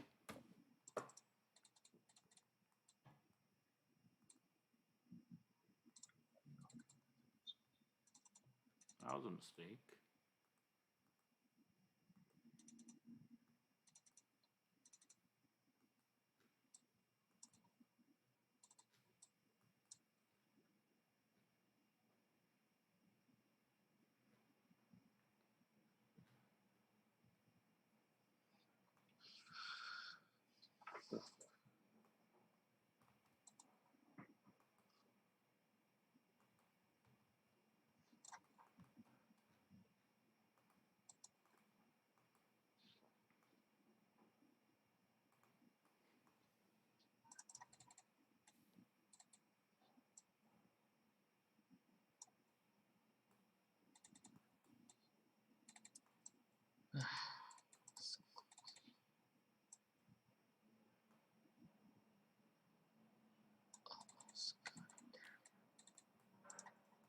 Ah! A bit low on I think time. Sam is gonna flag me again. I don't want you to back rank me.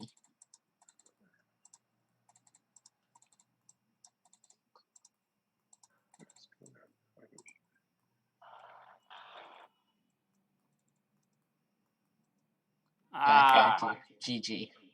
Good game. Wow. But I still got first place. Yes, it didn't count. Hang on, I'm gonna use the bathroom. Wait, hold on 1 second. Screenshot. Okay. All right, go.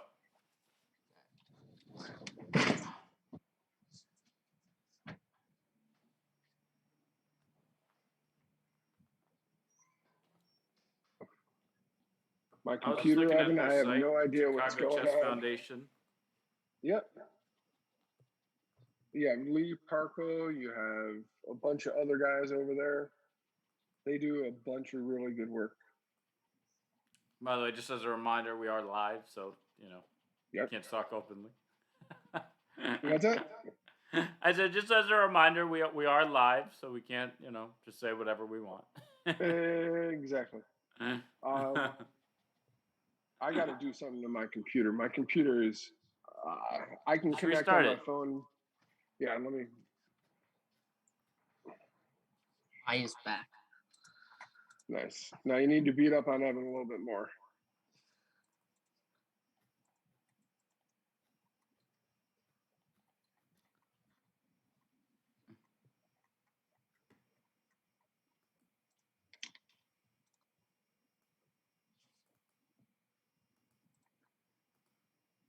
So I when does the might next actually. round go off? Sorry. When does the next round go off? 5:30. So I was actually gonna say I might actually wait. Yeah, 5:30 my time. 2:30 your time. So I was gonna say I might actually go take the dog for a walk and take a little break. Not a problem, but I need to get my. Yeah. Yeah, well, if you I'm want, a- come back at 2:30 your time. Okay. All right. Let me come back at 2:30 my time. I got to do something with my computer. I'll talk to you guys later. Okay, but All bye, right. Be guys. nice. Be Okay. I think that since you're going right now until like 5:30 your time, I think I might leave right now. Okay. I'll see you later, Sam. Yeah, thanks for coming by. If you want any other time over the weekend, just let me know. Oh, could I come tomorrow? Yeah, I'm gonna be there your time 10 a.m. to 6:30 about your time tomorrow. Same time as today. Yep, same link, same all that. Yeah, we got some great guests coming on tomorrow. Tomorrow we got, let's see, we got. Actually, I don't want to say it live because it's a little bit of a surprise to people. But good guess. Okay. Goodbye. Yeah. Oh, and Gambit Coin, thank you so much for the follow. Glenn Panner is here. Welcome. Glenn is actually the organizer of the United States Amateur Team North that I actually provided commentary for last week. I think we're going to actually take a little bit of a break here. Glenn, how's everything? Hey, if you want to come at 5:30, Glenn, maybe we could have you for a little bit of commentary, actually. For your colleagues down south, if you'd be up for it. It would be, kind of cool to have you.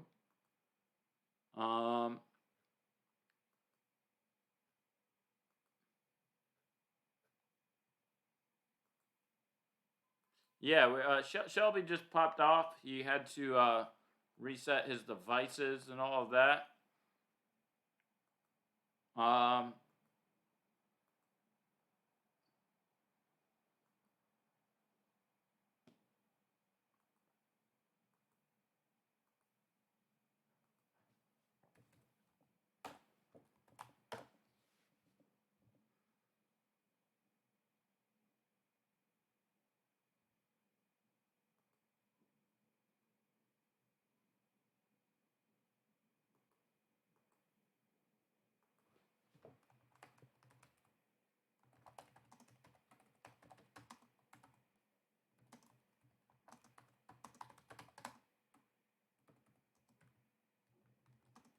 Oh, hello everyone. So there's a little bit of a break until the next game at 5:30. Meanwhile, if anyone would want to challenge me, feel free to do so. We can maybe play some games against viewers. I was just gonna pop away actually for a little while, but I'd be down to play a little bit. If anyone wanted to send me a challenge.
Yeah, so hello everyone. I'm gonna take a break until 5:30. Meanwhile, I'm going to put this puzzle up here. If anyone could solve it, I will send out a complimentary magnetic chess set. Um, Puzzle break until. Hi, how's it going? How's it going? You know what? I was just actually gonna pull away for a 30-minute break. But if you want to quickly look at your game, we can. I was literally just gonna start a break, but if you want to take a quick look at your game, we have 30 minutes until the next round. We certainly can. But I was literally just gonna go take a break. But if you want, we could go over your game. Are you sure about it? I'm actually happy to. You came at a good time. Yeah. Okay. So, um, yeah. Don't be shy. You're a student of chess coach John. That means you're a good friend of ours. Or if you want, we could play one quick speed game if you'd like. On Lead Chess to warm you up for the next game. Um. Yeah, well, let's do this puzzle together. Yeah, I'm thinking rook b8, probably happening. King f8, bishop f3, rook d2, king e3, bishop's coming to c6. Yeah, there we go. Bishop f3, exact. Oh, king e1. That's the move that I didn't see before, but I just wanted to, there are interesting games going on. No, thank you. Okay, yeah, you'll definitely go over them with chess coach John, and he'll definitely give you some insights. But yeah, I think all the games for the round are definitely done because the round started at 2:15, and yeah, now it's after the end of the round basically. So okay, we're gonna go to the next game. Um, Here we go. Intermission / puzzle break until 5:30 p.m. Eastern Time. Email solution to puzzle to evan@premierchess.com and you will get complimentary email solution and address.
Yeah.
Dusty Mayron.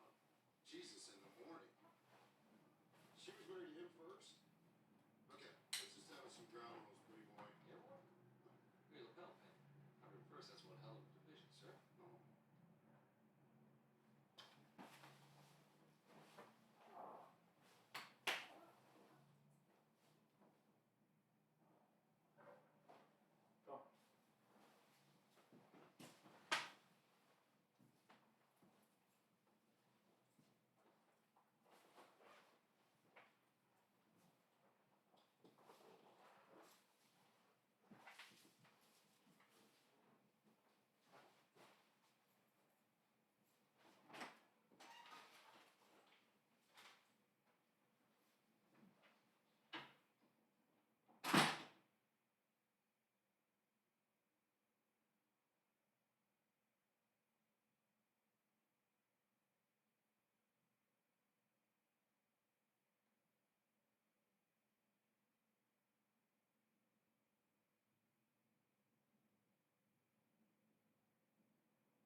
Hello, everyone. It's National Master Evan Raven.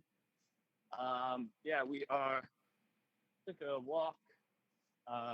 Take my friend's dog out for a walk, and my plan was to be back right at 5:30 to get the stream up and running again.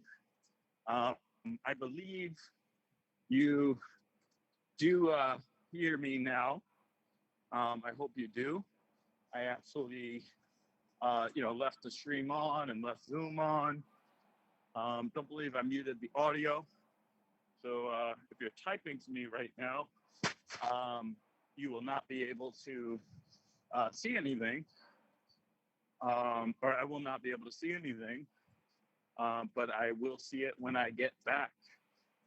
So round 4 has just begun at 5:30. I do look forward to, in a couple minutes from now, getting a chance to take a look at some of the games that might be in progress. And we'll be there fairly shortly. So just stay posted.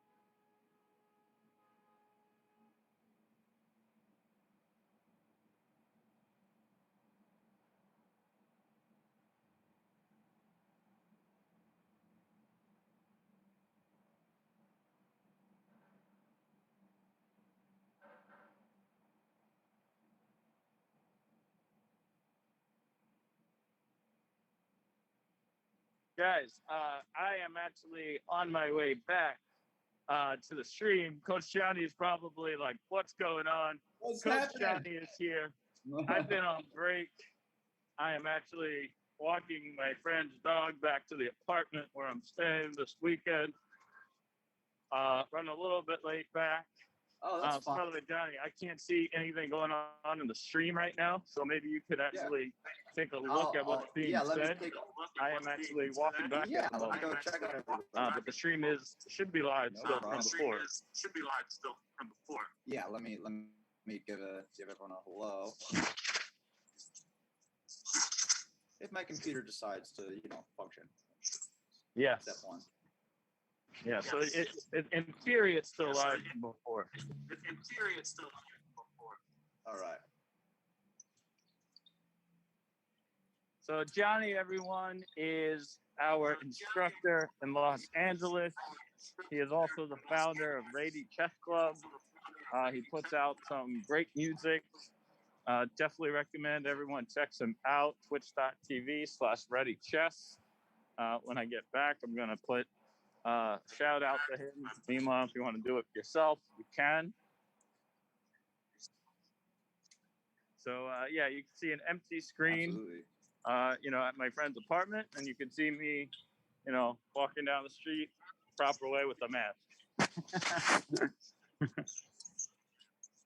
So how's your day going, Johnny? Sorry, everybody. It's going good. I'm just having some computer issues, so I'm just trying to get them all machine here in a moment. I'm having computer issues, so I'm sorry. No, that's normal, and technology is good, but at the same time, there could be confusion. So totally normal. We should, by the way, also have Gary coming on at some point in the near future, which would be great. I'm actually plan is to pick up coffee on the way back because I'm running a little low on energy. And we need energy to make this a good stream, don't we? That's what I found. That's been my 2 cents. I'm just Absolutely, trying to right? get- We Wow, need energy to make this a good stream. So, That's by the what I way, found. Johnny, I was we're actually just- going into round 3, our last round of the day. We had 3 great rounds so far of fighting chess, where we had, not a lot of upsets. It was mostly for the first 2 rounds, pretty, somewhat uneven matchups. But going into round 3, things are going to get Exciting. definitely some stiff competition. Well, it looks like my computer's starting to function, which is fantastic. I just had too many windows and programs running at once, which happens if you stream. Then it just all kind of stacks up.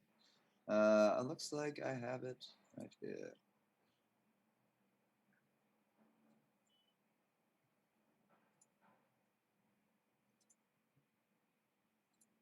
All right. Well, that's a good thing. All So, right. while we're at it, why don't we do this? Let's ask a trivia question for everyone. The first person who could answer this on the stream will get a complimentary magnetic chess set. And the question is, Johnny and I met through a great guy, Shelby Lorman, and he actually runs a great chess equipment company headquartered in the Los Angeles area. What company is that? Yeah, that's our trivia question. And Johnny is ineligible to answer that question. Someone else who is watching the stream, you are eligible to win a magnetic chess set.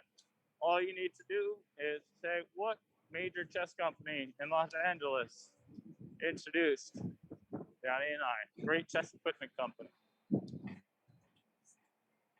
And Steve, got the chat here.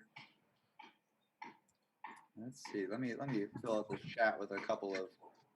Again, I can't see the chat, but I'm going to again shortly. I'm almost back at my. Yeah, we're getting people back.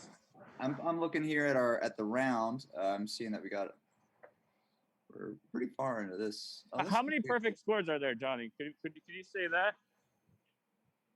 How many? One more time.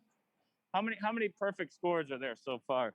I'm only looking here at what was left on the screen. Looks like this is the final game from the last match that's still on the stream here. And so I'm trying to see. Yeah, but if you go, you should see it in the Twitch chat. Like every few seconds, there's a thing that says standings. Oh, okay. Click on that. Yeah, it hasn't hit me with the standings one yet. So I'll take a look as soon as that pops. Or you could just do a quick Google search for United States Amateur Team South. There we go. Let's do that.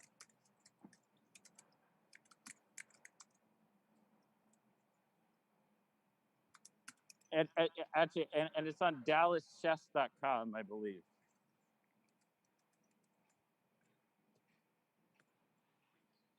Okay.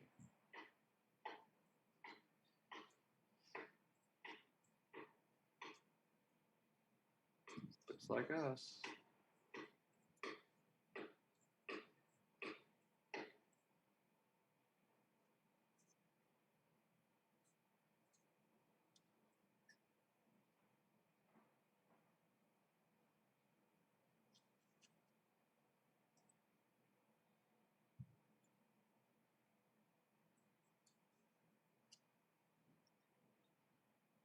I'm on Dallas's site. It's looking like I can't see the live standings. I can see the final standings from Saturday, but I can't see the live standings from right this second, at least not here. Probably on Lichess I can see it more accurately. Looks like this is manually updated on the site.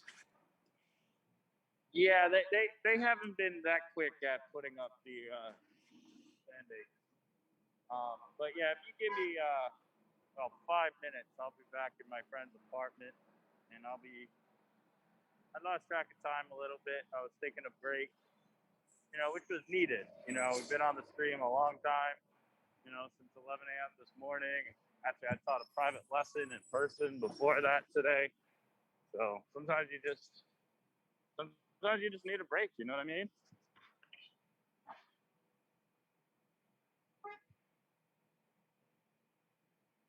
sometimes you need a coffee.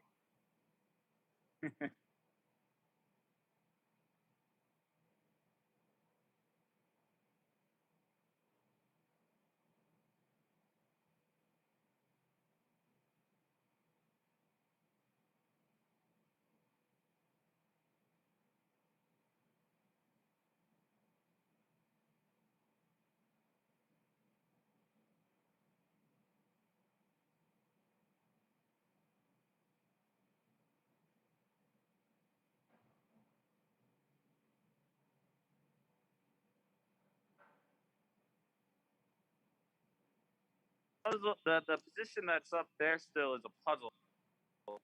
For our intermission, I actually told everyone that they email the correct answer to evan@premierchess.com. They can get a complimentary magnetic chess set.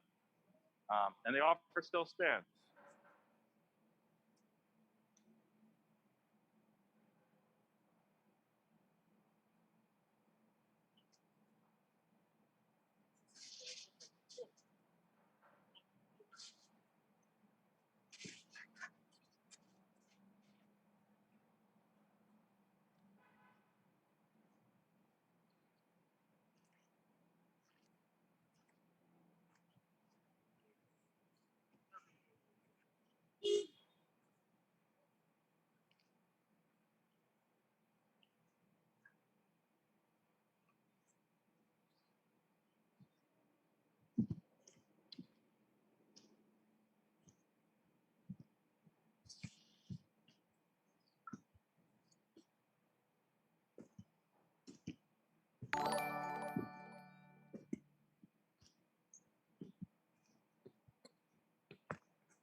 Hello, Johnny.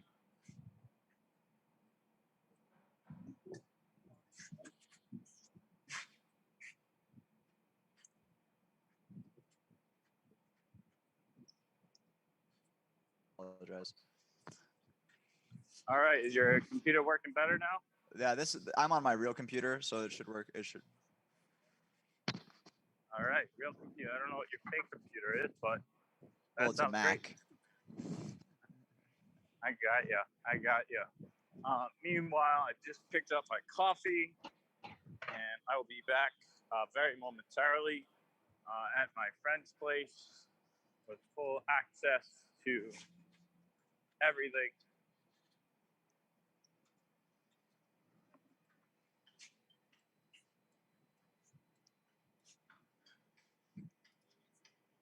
And so yeah, like Johnny,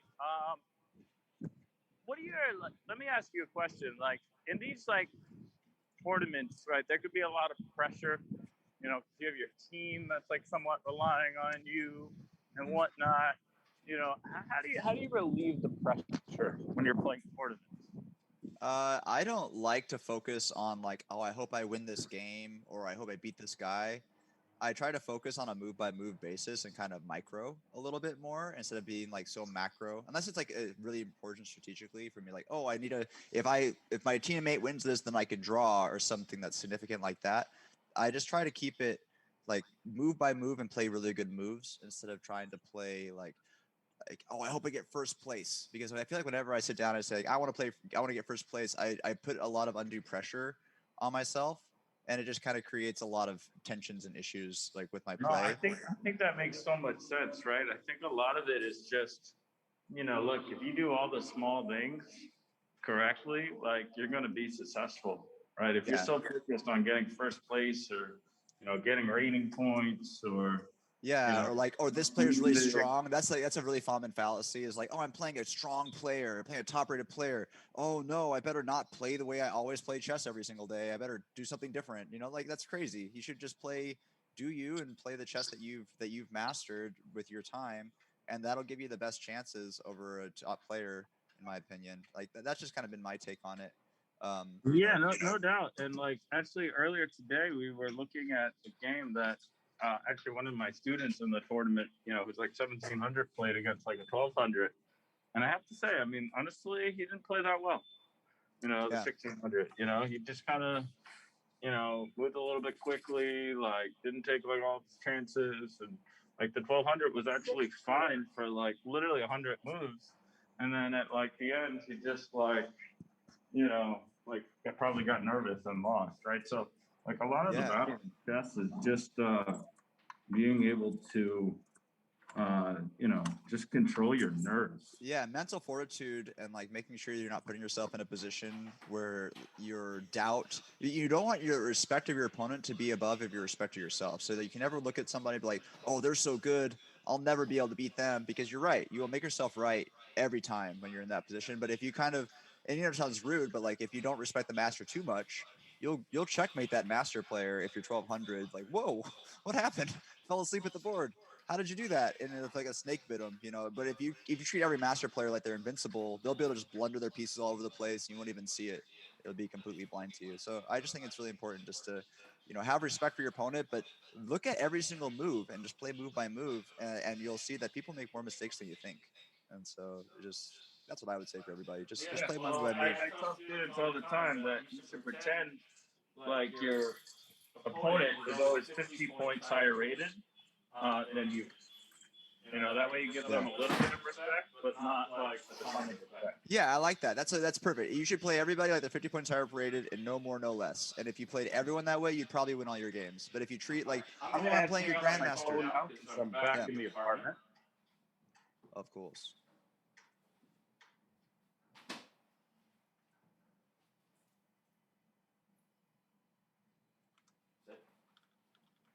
Let's see, yeah. Face cam still not working. Okay.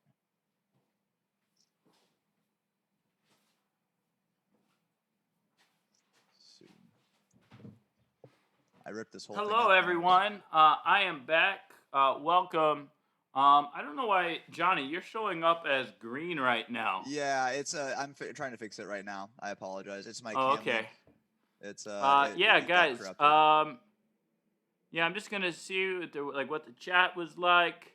Yeah, I was gone for a little while, but we're back now.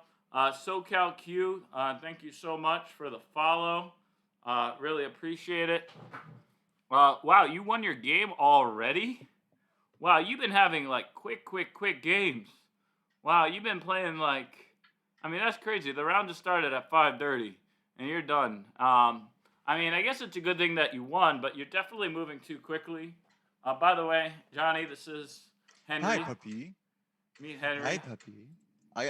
You'll meet my cats today for sure, because I will my definitely be here doing good that. friend Henry. My friend Renee's dog, but I consider him like a nephew. He's a really good dog. Am I still green? And yeah, so Oh here man, we it's go. still green. That's crazy. Sorry everybody for being so green. At least I'm not blue. Abadia would die. All right, so I actually had Hey! to restart There we go. Blitzen. Hold on, I got my coffee over there, and I'm gonna get a coffee and a water. When I drink coffee, it kind of goes hand in hand with water. Can't really have one without the other. That's so true. Unless you like stomach problems. You know? Unless you like your stomach hurting a lot. So here we go. Henry's gonna sit on my lap for a lot of this. He already has been for a lot of the day. He's probably tired of it, but I do not have a pet actually. This is my friend's dog. What is that tada sound? Oh, that is the Internet Chess Club when it goes on. You're playing the tournament, so I'm surprised you didn't see that. Yeah. Yeah. So, hey, do you want to take a quick look at your game before we go into some of the live games?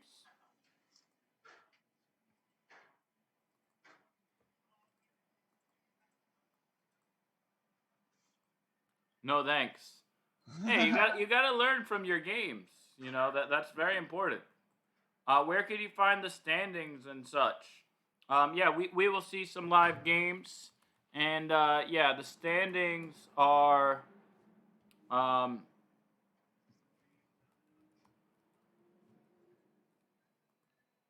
yeah, here's the standings, guys. I have it here. It's actually in our Nightbot too, so you'll see them, you know, every couple minutes. But yeah, there's the stream. Okay, you just did it as well. Yeah, so we're gonna take a look at some games, but if you actually have any games in particular that you would want to go over, let us know, and we'll do that. So should we start with board one? On board one, we have Matthew Stevens, FIDE Master, playing against Kevin Ordet. How does that sound? Sounds like a plan. All right, so Utley 26. All right, so what's going on here? This is, what, maybe a Berlin? I could not be more wrong. This started with an English, not a Berlin. So this is obviously... oh, we can't see your... oh, you know what? That's right. I got to switch it from Lichess. Yeah, I just realized. So, yeah, I gave you all a puzzle before when I was gone. So while we're at it, let's just quickly figure out the solution for this puzzle, which I think will just be rook takes e4, knight takes e4, king takes e4, and g takes... no, b4. No. You have to play... Oh, g4, that's right. You get two pass pawns. No, you have to play you have to play f3 first to pull the king backwards. Oh, yeah, that way. Okay, so here we go. Let's X out of all of that. And yeah, sorry. Let's pull up the ICC. Passers. The game is not live. Fancy puzzle. Passers. Yeah. Okay, so here we go. Chess.com window. Blitzen. Wait, why am I not seeing Blitzen as an option here?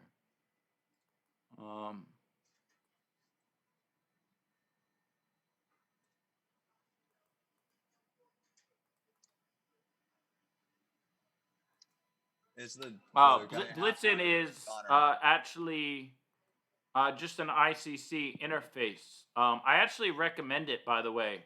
If you're currently using something else to play the tournament, I would definitely recommend Blitzen. It's an overlay for ICC? No, it's an ICC interface. Oh, cool. Yeah. That's awesome. Okay, so here we go. I got it up. Sorry, guys. Yeah, best client. I agree. By the way, SoCal Q, do I know you in person, by the way? I know a lot of people in person, so I was just curious.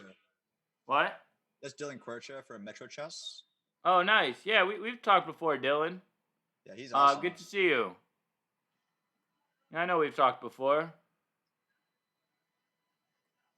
Nice to see you on here. Thank you so much for the follow. Appreciate it. Do you stream, by the way? If so, I'll give you a shout out. He's a streamer. He's a chess streamer. All right, so yeah, guys, big shout out everyone to Dylan, as well as, of course, big shout out to Ready Chess. Is it Ready Chess or Ready Chess Club? Ready Chess on Twitch and the Ready Chess Club. Cool. For it's like the org. Yep, that's what I thought, but you know, double checking. So keep it easy. All right, so here we go, everyone. Let's see what's happening in this game. This is on board one. By the way, don't really look at the ratings so much on here because they're like random, basically. Most people don't play on ICC normally. Yeah. So really, actually... I actually like your rule here even more now. Like, if you're playing where you don't know who your playing's strength is, like, playing with that 50 ELO above your head rule is like a really, really good mental position because anyone can punch 50 ELO above their head. and then it also keeps you respecting people. That's nice. Right. That said, by the way, if you do go to the pairings page, you will see the actual ratings. Yeah. Oh, you're thinking he's gonna play G5. Wow, that could be interesting. Bishop takes G5, Knight takes E5, Bishop takes F2 check. Right. Obviously. Oh, whoa. Yeah, that would be very strong. White would have to sack the queen. Yeah, it doesn't have queen takes G3 at the end of that line. Yeah, this is looking rather pleasant for black, I must say. But I don't know. I mean, maybe like G5, Knight Bye, takes guys. C6. Have a good one. Thanks for joining us. I like that black has the open F file. Yeah, good seeing you again. Hope to see you again soon on the stream, of course. By the way, guys, we'll be back tomorrow, 10 a.m. to 6:30 p.m. Central Time. I will probably have my co-pilot Henry with me most of that time. What a co-pilot. Cats and dogs are great co-pilots. Yeah, my pleasure. You know, I'm definitely you know, a supporter of you, and you're a supporter of us. That's just, you know, the way we go. Yeah, Q has actually been one of my main chess mentors and partners for like almost 10 years. Me and that guy, like he plucked me from the street. Hey, if you're ever streaming, let me know, and yeah, feel free to, you know, also send me an email as well, and you know, I'll try to come on. Here's my phone number as well. Of course, everyone else, feel free to, you know, reach out. I saw that you had Fortuna on here as well. We should give that guy a shout out. I'm gonna be streaming with him tonight. Oh, nice. Yeah, he'll be doing a co-stream on his stream there. That Yeah, guy's absolutely. awesome. Really glad that you And got he'll us be in back the middle. tomorrow. He was originally going to be on actually at this time, but his girlfriend wanted to drive somewhere. Well, you know the most powerful force on the chessboard's a queen, man. It's still true for everybody else. So Queen says. Yeah, this is looking yeah, rather complicated. Black is. I kind of want to see that G5 move. I don't think I would ever play that move over the board personally. I mean, I would in a blitz game, but like a game like this, I'd probably like, nah. I'd probably do something We'll else. add it. Sending a text. All right, awesome, Dylan. Yeah, let's definitely be in touch.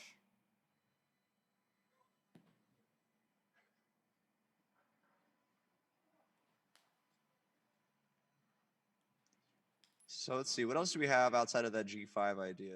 Like maybe some type of doubling idea, or getting that rook, maybe a rook lift, A6. Trying to think what else black has to offer here. I do love your plan though. It's hard to not look at it now that I see it, but it's just not something that I would jump on right away, especially with 51 minutes behind it.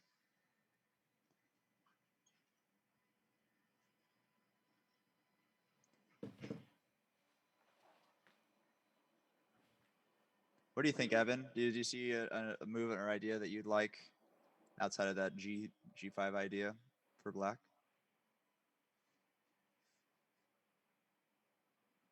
Oh, he's in text mode. Yeah, I'm texting Henry's owner actually, and my good friend. Henry's owner? You mean yourself? I wish. I wish. No, seriously, I would totally take him. He's such a good boy.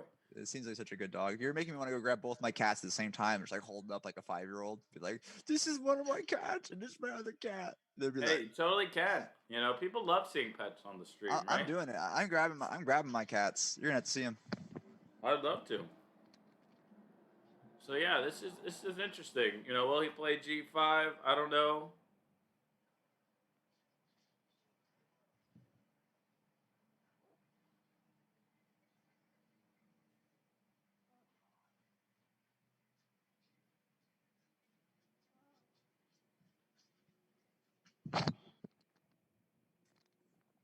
Yeah, this cat's pretty stunning.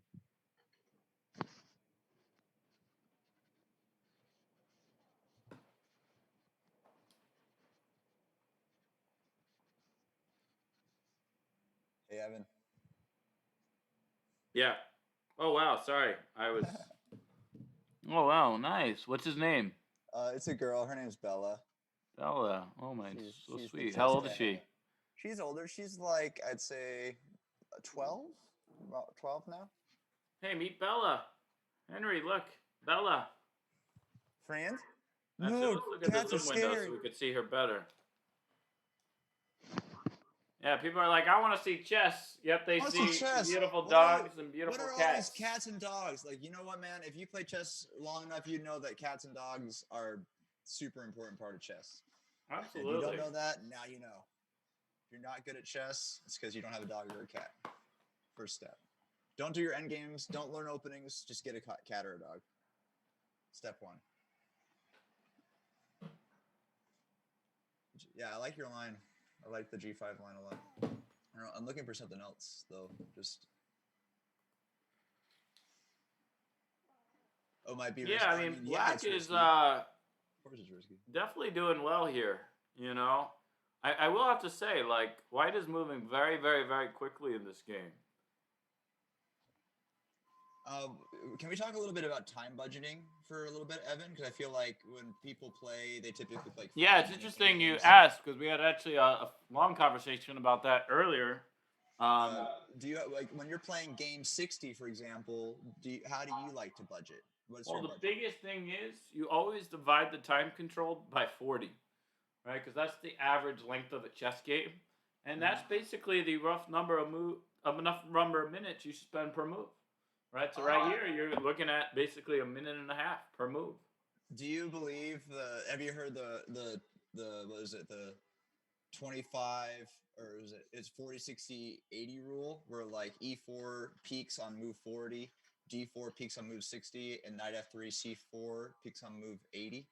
Have you looking into any of that or heard any of that before? Where like different openings will have different power spikes depending on like how compromised their pawn structures are, but how liquid their pieces are. So like E4, you have all this fluidity, but all these pawn structure problems. Whereas like ready and other like tight openings, like you have no pawn structure issues, but you have no space, so it takes longer to develop your idea. Yeah, I've never heard of that, but that definitely is interesting. And yeah, I mean, but yeah, like of course in a position like this, right, it's rather complicated, right? So it definitely makes sense that he's spending a lot more than.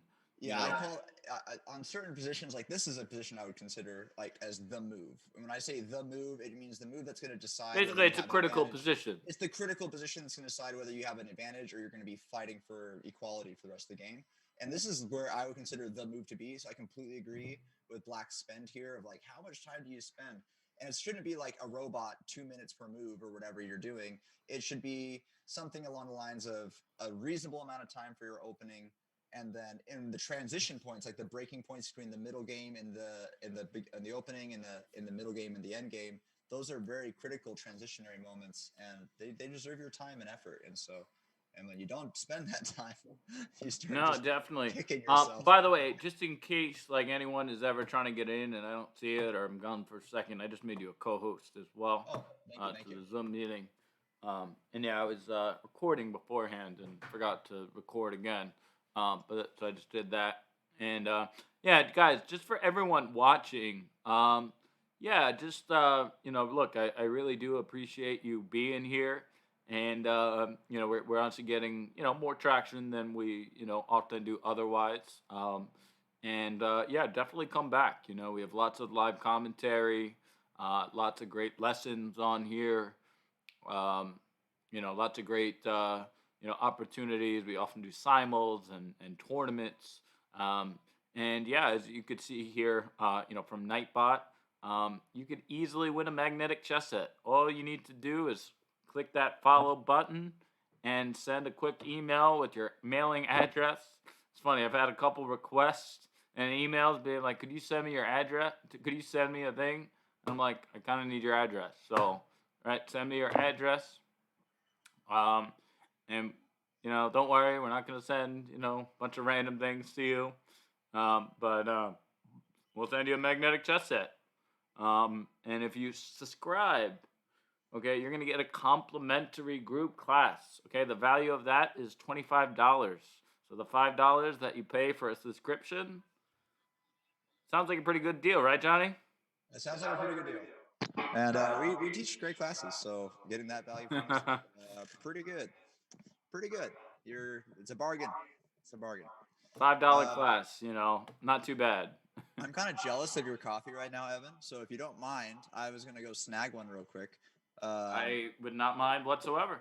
All right, but I guess I'll finish my thought. So hey, one of my moves came in. So I was looking at a rook move as well, like a6 or e8, and I like that. Yeah. Yeah. And by the way, Dylan, you are eligible for that. So if you send me an email or text me your address, I will add you to the list of people that I need to send magnetic sets to. Unfortunately, he'll probably send you the exact same magnetic chess set back because he also buys all his chess sets from Shelby.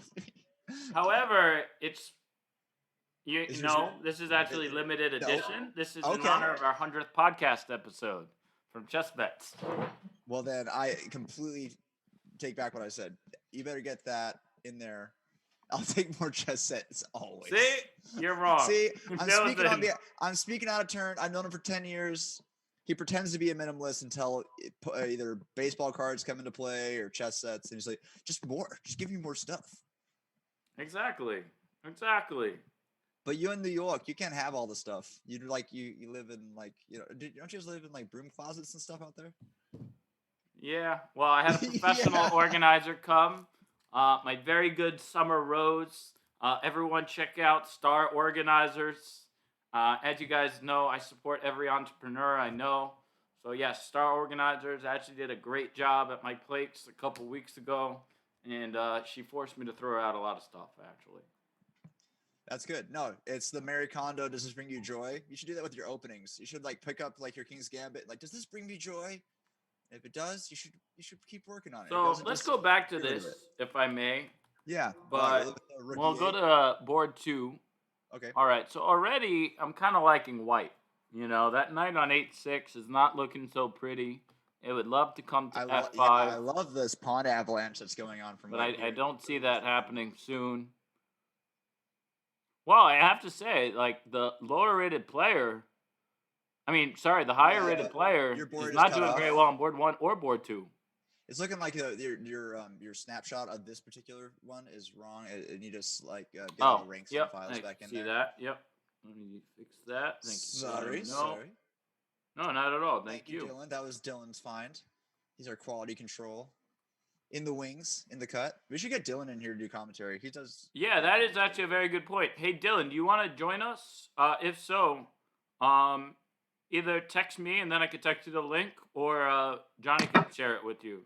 Yeah, he might be teaching and he might not be able to, but if he can, I have to teach in 50 minutes. Yeah, you should do it until you teach. Yeah, or if you want, even come on for 10 minutes or whatever. Oh, another time. Oh, do it tomorrow. You should do it tomorrow because there's gonna be more. Yeah, we're gonna be here all day tomorrow. I think, Johnny, what time are you scheduled to come? I'm the same shift, PM shift tomorrow. I can come by earlier though, to kind of as whatever content. Whenever.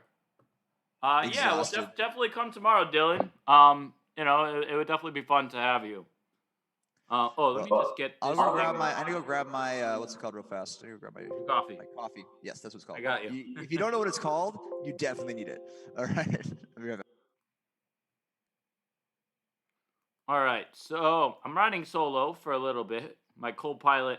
Well, I'm not exactly solo because I got Henry here, and Henry is a good co-captain here. Let's see what's happening here. You know what? The board got a little cut off again. There we go. And what's the story here? Let's see. I'm thinking, it's okay, B6 was played. What do you think, Dylan? I think white is doing very well here. I think that's for sure.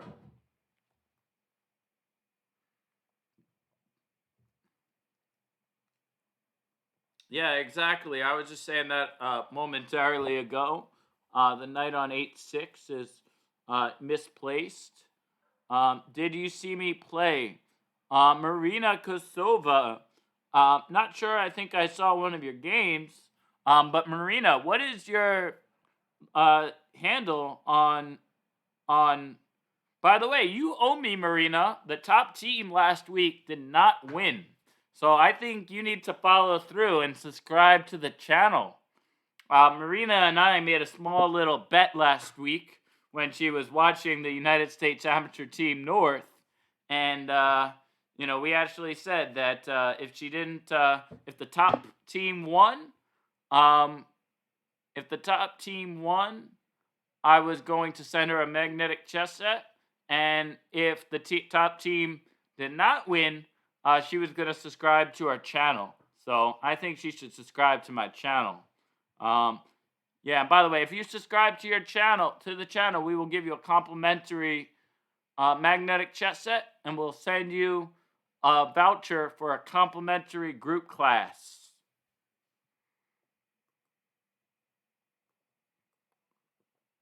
So yeah, this is definitely looking pretty well for white. Let's go ahead now and see. Yeah, I don't see the plan for white. Yeah, good question. Let's see. I mean, I think in this position, well, white just needs to, make some additional progress. And yeah, I think white could just try to play things like rook f1, knight g3, play for f5. Yeah, I think it's a relatively simple plan, actually. Like, for instance, knight g3 in this position, yep, happened in the game. And f5 on the next move. Yeah, this is not looking pretty for black. Wow, I really do think that in this, we might see an upset here. Because low hanging is not doing. Yeah, so right here, we see Doggy Dog from FLLB with a very good position. Okay, and on this board, we see low hanging with Utley with a very good position.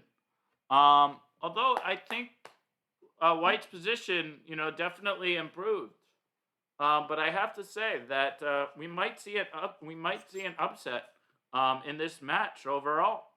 White's team is 2350. Black's team is 1950. By the way, do you see my camera cut off? It looks like my camera became a little bit cut off. I don't know why. Guys, do you see my camera normally? Could someone just say, comment if my camera is working properly or not? Is it back to normal now? I'm moving around a lot just so you could see. Is it back to normal now? Okay, cool. Thank you. All right, so let's fix this here. And yeah, guys, if anyone has any particular games that they would like some analysis on, maybe it's a friend's game or your game or what have you, we're definitely open to going over specific games. So yeah, well, so my team from last year is actually playing on board 2. Okay, so I want to actually take a look. Last year I actually played with these 3 players. I played with Prad, I played with Sean Peeler, and I played with Alan Cantor in the United States Amateur Team South. So let's see. I definitely want to take a look over there and see. Yeah, I got the invite to play this year, but just ended up. I didn't want to. Basically, I didn't want to play chess all weekend. Commentary is another thing, but yeah, I didn't really. So yeah, they got this like 1300 instead.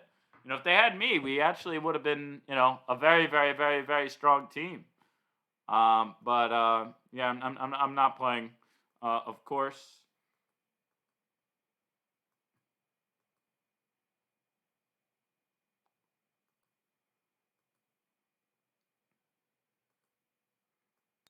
Sorry, guys, I was muted.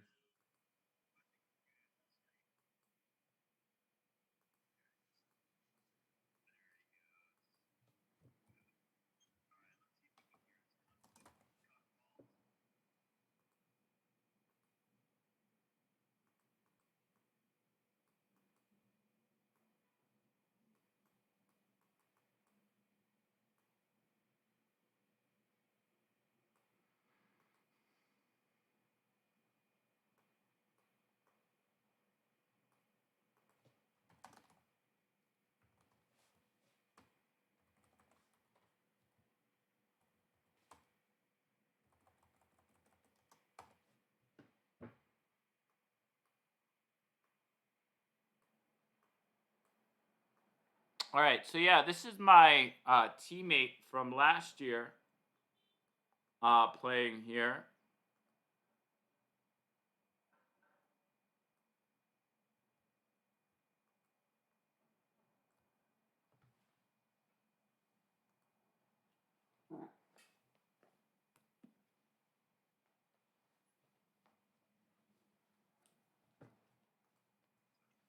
So Evan, it looks like we're still losing the back rank on this on the screen cut. Sorry, let me fix that.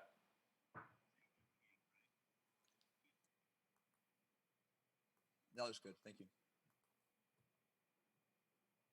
Yeah, but let me still make it better.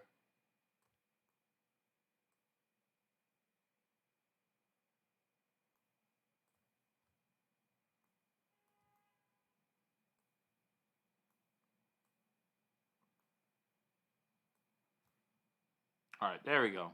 Now we're talking.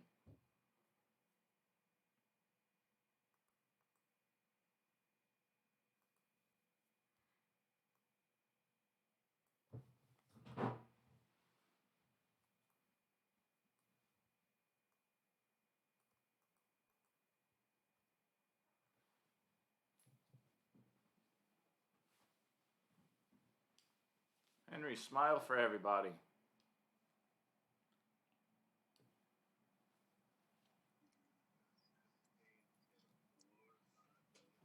Cute puppy.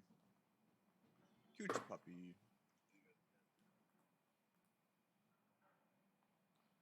Yeah, so guys, black in this game, no, sorry, white in this game is Prod, who was my teammate last year in the United States Amateur Team South. He's actually the California, North Carolina junior state champion. And he's playing against a 1950. No, sorry, he's playing against a 2300. A little bit different. Decent player, you know.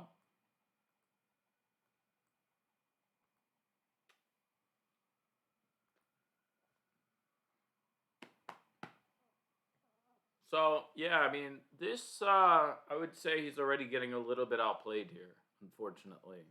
You know, Black has the two bishops. Black has annoying pressure on B2. E5 is coming up on the radar. This doesn't look so pleasant for him. What do you think? I was just kind of talking with Dylan in Discord about it. We were kind of just curious about the B4 idea. It just seemed like he could get the same ideas without that. I'm taking a look here.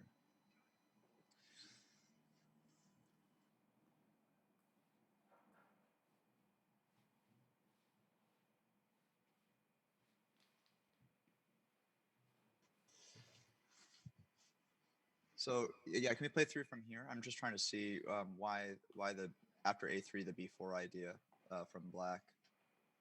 I mean, I'm sure they still have a good edge. Okay, so let's start from the beginning quickly. Yeah, let's just do a flip through. Flip book me. Thank you. Okay, so Prada played the Bishop B5 Sicilian, which is not bad, but I really do think you should play the open Sicilian. Okay, so this happened. Rook E1. Yeah, Prada's like moving really quickly and honestly just like not making great moves, right? Like Queen G4. Yeah, I don't like the. That doesn't make any sense. It very greedy move. Thinking that he can get Bishop to H3 and it'll have a lot of purpose, but yeah, simply turns it off with that move. Yeah, like honestly, he was moving very quickly and just like maybe even trying to like almost psych his opponent out or something. But that And only like works in, basically like, he 5 just minute doesn't games. have like a great position. So then let's see why Black played. Yeah, this game. like Let's see. yeah, so I Black like everything played here. Bishop B7, Bishop Mhm. F4, right? Like waste of time. Yeah, waste of time. Yeah, why even play the idea? Okay, so then he goes in for this, and then knight back to read. I guess to go back to D, and then that goes here. Yeah, now he's gonna get this weak A pawn. I mean, this just looks very good for Black already. Yeah, I think that he's going to be able to get the rook down to C2 at some point. after everything kind of the dust settles, because the bishop is looking at the knight right now. I don't know. I think this is looking lovely for black. He probably would just simplify into this pretty staunch advantage. Do you see anything tactical here? That's not just simply lopping. Not everything off? tactical, but yeah, like, well, first of all, knight takes a3, b takes c3. If he wants to, he could. Well, no, he Bishop can't win a takes pawn. no. The- Bishop the takes e knight, pawn's and then gonna hang at rook the end. takes pawn at the end. If you wanted to, that might be too much. No, but I think black's just gonna play queen b6 here. Yeah, that looks lovely. Just, Right, just build the kinda pressure. get building pressure. Yeah, I feel like Right, oversimplifying Henry, here. what do you think? Woof. Henry says agree. queen b6. Oh man, Henry's good.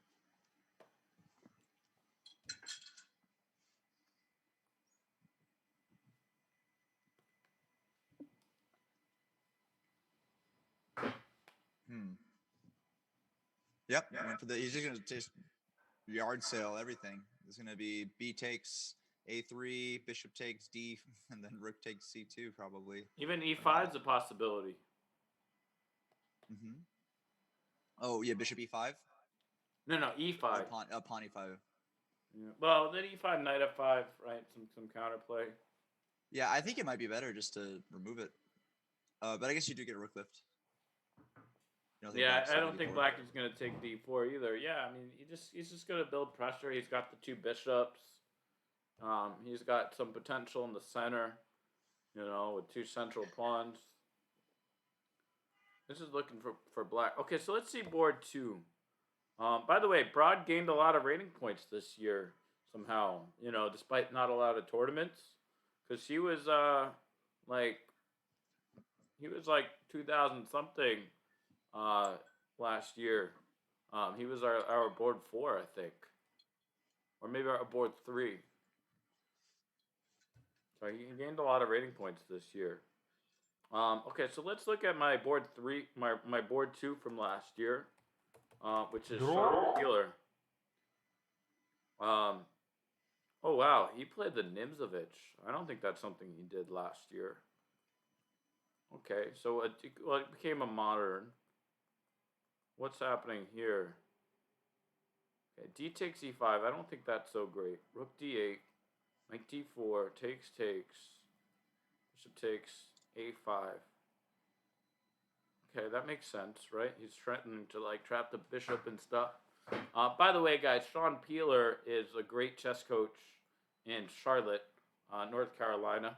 He actually runs, I forget what's the name of his company? Sean Peeler, Charlotte Chess. Oh, the Charlotte Chess Network. Yeah, guys, check him out. And by the way, one thing I just want to point out, there's not many like chess company organizers that will actually send a link to another chess company. But I don't see it as competition. I see it as a friend. So,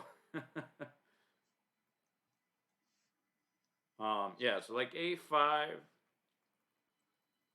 a4. Yeah, I like Sean's position here. No doubt about it. You know, we see 2 games so far with the 2 bishops. So far, I think this match is going to be even. You know, I think black is actually going to win on both board and 1 and 2. Would you agree? Yeah, I'm just taking a little deeper look at this. But yeah, I think it looks either very neutral or No, winning I for think black is just better. Just No black's just better. question about Is it because of the d4 pawn's so well supported? Is something you can do to deny it, or what feature about black do you think is so much stronger for this board? Well, mainly the 2 bishops. Oh yeah, this bishop pair is pretty stunning. Right, bishops are very strong. Right, you might even play d3. Right, actually, you might play d3 in this position. Right hand. Right, my baby. Yeah, in the other game, I think it's pretty clear. This game, I'm seeing what you mean. Like, just the bishop pair is really strong, and I don't know if he'll play d3. No, I think he'll play c6. You know, and then bishop c4, rook e8. Yeah, I see the c6 line. Right, That's Henry. nice. Gets it.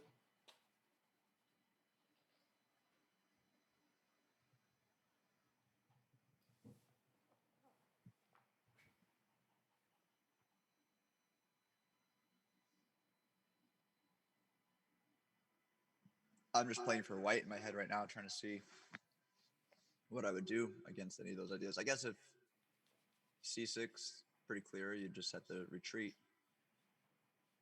And then you can stay on c4 because you have your a4 pawn to keep you safe. But you're still going to lose time, no matter what.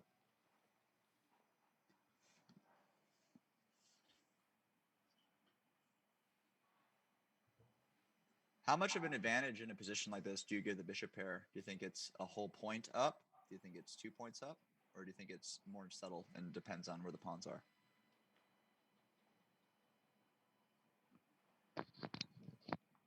How much better do you think the bishop pair is?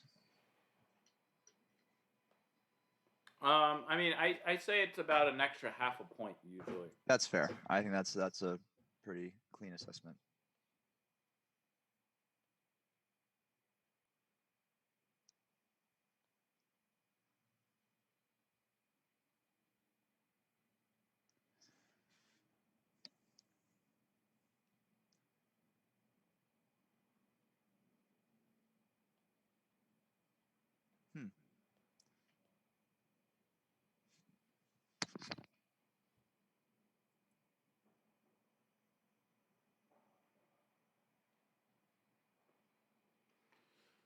Dylan, I just got your message. Yeah, let's definitely be in touch. And if you want to, come on sometime tomorrow, just let me know. Maybe around this time when he's on. But anytime. Right, and you want Dylan to be on? Henry wants you to be on, Dylan. The dog said, "You must. You must."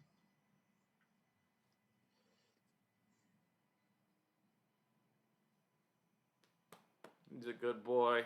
He's Maltese, about 4 years old. What a nice puppy.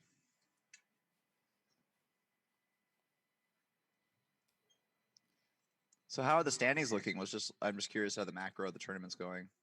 I know it's early. That's a good question. Let's look at it for everyone. So we're gonna go pairings here. Let's actually.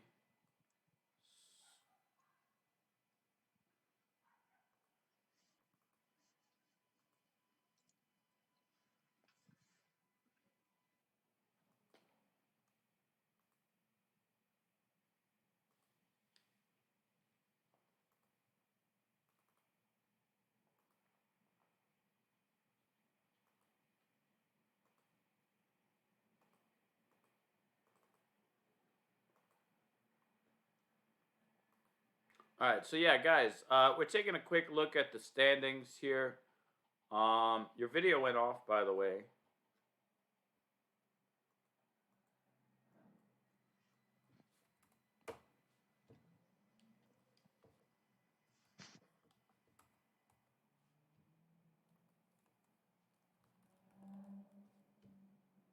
It is forbidden.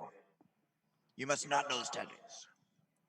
So here it is, guys. If you look at the standings here, you'll see currently there are 10 teams with the perfect 2-0.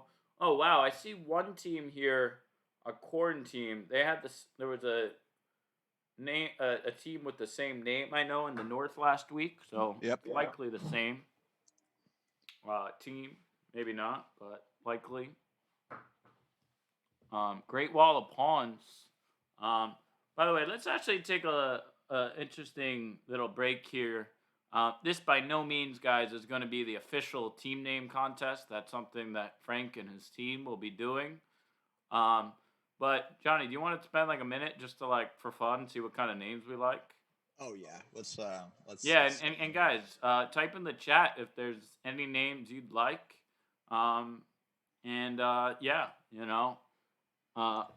Actually, there's only 39 names, so let's read them out. Yeah, I'm looking. I'm just seeing if there's any of them that pop out. A hairy, jittery knight. I like that it's in first place. That the fact that it's in standing contention it gives it added value. Narine's Disciples, Comet Crushers, The Factory, Logic Lab, Full Lab, Great Wall of Pawns. That one's my favorite so far. I would agree. I think everything else is Susan's it's a good Magic. name. I like that name, but I'm also biased, and Susan Cantor was a dear friend. May she rest in peace. So, but honestly, I would not, like Quarantine. I really do like that. Quarantine is pretty good. That's kind of my favorite. SFS Soaring Eagles, Team Harvey, Crazy Chess Lovers, The Teens Gambit. I do like that, actually. Cringe, but good. Good cringe. Positive cringe. Kids like cringe these days. It's like an on purpose feeling that they seek out. Like licking lemons. But the did you ever realize problem that? is, like, as cool as it is, like, the queen is, like, actually a thing on the chessboard. Yeah. Right? Like, the Teens Gambit, like, It's a play. what would on the teen play. be on the chessboard? Well, it's just saying that there's teens out there that did love the Queen's Gambit that are also great at chess, and they're here to dominate, and they're doing good. I got you. I'm just saying I don't think they're the best team name. I don't think so. I think that Great Wall of Pawns right now is currently just like the Great Wall of China, just an omnipresent force, like there to stand the test of time. Well, I'm going with Queen's Quarantine so far, but that that's fair. Yeah. Let's keep it going. SFS Soaring Eagles, Team Harvey, Crazy Chess Lovers. I skipped a couple. Teens Gambit, the Rookies, SFS Racing Cheetahs, the Watson Warriors, the Fishermen. Okay, that's pretty good. That's pretty good because the Bobby Fischer and speller of Fisherman. I gotta get a slight thumbs up from me because I'm Bobby Fischer biased. And Monty Python. That's one that Dylan likes. That's pretty good. Monty Python's pretty good. Ronin's Henchmen. Snake Eaters, another one that Dylan likes. Yeah, the Snake Four Eaters is Knights. Kings of the River Valley. SFS Prowling Panthers. Individuals 1. I like that one the best. Least thought. He gets a point for least thought. Well, that I think, by the way, is, if I had to guess, Probably in high school. a team that actually registered individually, and they put them together. Yeah, that makes sense. SFS Knight Riders. Caddy Knights. Gambit Coin. Another one that Gambit Coin is good. Gambit Coin, that probably will be a Dark cryptocurrency Knight. in the next 4 years. Not gonna lie. Regent School of Austin 2. PCA SWA PNIL. Solid. Chess Ninja. Murphy Learning Center Vipers. Chess Champs Girls. The Spare Pieces. It's pretty good. SFS Castle Crushers. Straight Jesuit A. PCA Checkmaters. Regent School of Austin 1. For me, I think Quarantine. That's my team. Quarantine is my second place. I gotta go right with who I came to the dance with. I gotta go with Great Wall of Pawns. I have a famous game that I teach in my classes of me when I was in elementary school playing a tournament, and I leaned over at a kid and Henry, said, which team do I'm you gonna like defeat best? you with just my pawns, and I lost that game. So I will never forget that game, and I love Henry, what team name do you like best? Quarantine. He likes Quarantine. Yeah, I know. Right? But yeah, Great Wall of Pawns. You guys get my vote. With a nice third place to Gambit Coin, because I think that they're predicting that will probably be a crypto coin. So going back to your question, right, about standings, yeah, so right now there are 10 teams, currently tied, all with 2-0. And, we'll see what happens, after today. Yeah, that's exciting. So, So I haven't played in a Game 60 online event before myself. So when you're doing these, like, do you have a different kind of weirdness pressure, like are they cheating, and like all like the psychological bandwidths that are kind of going on? you definitely do a little bit. There's no question about that. But, you really just need to, look, the truth of the matter is, right, most of the people are not cheating. Yeah, no, there shouldn't be. But it's just I think the last online tournament I did play was actually the Susan Cantor Memorial, which I won a prize in. I've actually won prizes in 2 Goitsburg tournaments online. So, look, I have to say that, yes, there's and they're really good at the fair play stuff. So like the truth is, right, as much as possible, you just need to focus and Kind of like you said, really move by try move. to the best that you can, just not let it distract you. Yes, there might be like a cheater here and there. There will be, but you just gotta, look, as my good friend Michael Joyce of Hands On Hoops likes to say, you control the controllables. Yeah, I like that. Yeah, that's a You really know, good like thought. you could control your good chess, right? You can't control everything else. When I was in sales at Oracle and Rapid 7, right? I couldn't control what, like the bank policies would be, right? But I could control, how many phone calls I made a day or how many emails I sent out a day. Yeah. Right? Just do all the things that, just like we were talking about before, right? Don't be so concerned about, getting first place in the tournament. Yeah, Don't be so I call it the gold medal fallacy, or like people put the gold medal in their teeth before they even play their first move on the board. Like, oh, you're gonna be up there. There's gonna be champagne and everything's gonna be great, and they're almost fantasizing about like a possible future. Wait, but they're what? not They agreed to a calculating. draw here? Yeah, it's kind of crazy. I I'm don't know why. disappointed. I really am. Sorry, Sean. Yeah, because that's why I was kind of trying to see how much of an advantage it was going to be. Because I liked your idea of activity, just getting rid of the D pawn to kind of get some huge edge on the, with the dark squared bishop you were saying, and then Yeah, I don't think know. he's just better here. Right? Yeah, Like because C6, C6, yeah, bishop C4. or maybe his You know. bishop all the way back, right? Bishop A2, because I feel like this is going to be a target again. Because isn't he going to play maybe Rook B8 or something? Maybe. Well, no, Rook B8, the Oh, yeah, pawn oh, yeah. hangs. Oh yeah. So then you have to get queen. So you're doing queen B4. Yeah, but then like, look, Queen C5. B3. Yeah. I mean, I don't know.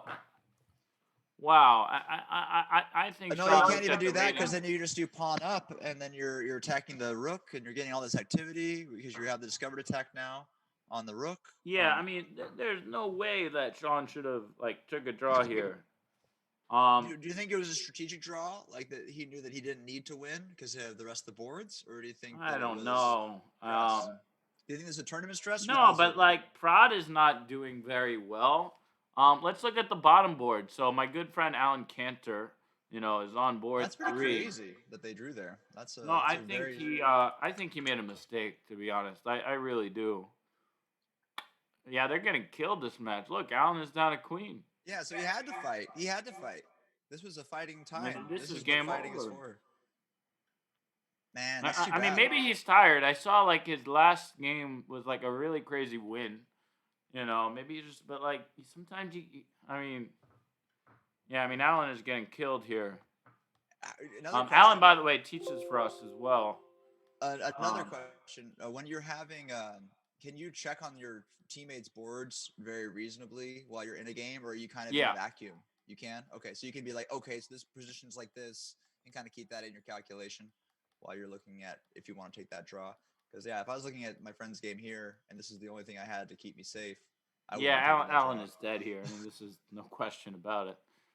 This will be over in 3 moves. Let's see their last board 4. Even though I don't even think it matters. Yeah, because a draw, a loss, short hook, Draw. Did they get a win already or no? From on a different board? Yeah, this is looking very bad for Prod. Yeah, look at Prod. Wow. Wow, this escalated quickly. It's about what we were talking about. We were kind of talking about that rook coming down to take on c2 before, and yeah, he just simplified everything. He got the dark square bishop traded for the knight. Yeah, basically everything we said was going to happen did end up coming to fruition here. It just looks more brutal when you actually get to see it with your eyes. Wow, yeah, that's going to be a hard time. What are you going to do? Good boy, you have to play like queen. Oh, you have to play rook d1 here or something like that to stay alive. Where'd you go, Henry? Queen a1 or rook d1. I guess rook d1 so you can try to get the bishop away, but No, you can't because then you're No, the getting rook is mated. sagging. Yeah, No, so this- you have to. Oh, this is bad. You have to play queen to a1 just to keep all your pieces on the board. No, you're for- probably gonna play rook takes c2, rook takes c3, bishop e3. You know, but then yeah, black takes on b2, queen takes b2, and this is just yeah, not pretty. Wow. As they say, that escalated quickly. Thank you, SoCal Q, for the follow. Ah, yes, thank you. You're awesome, man. We love you.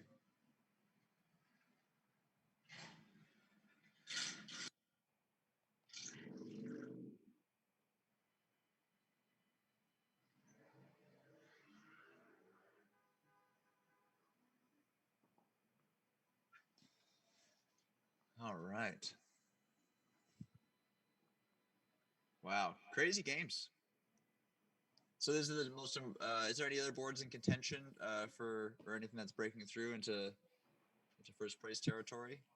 I'm sure there are. I mean, there's 10 teams right now with a perfect 2 points. So Should we just skim through some top boards real quick and just kind of get a little snapshot on some positions here? And someone was asking if their game was seen a while ago. I'm not sure if.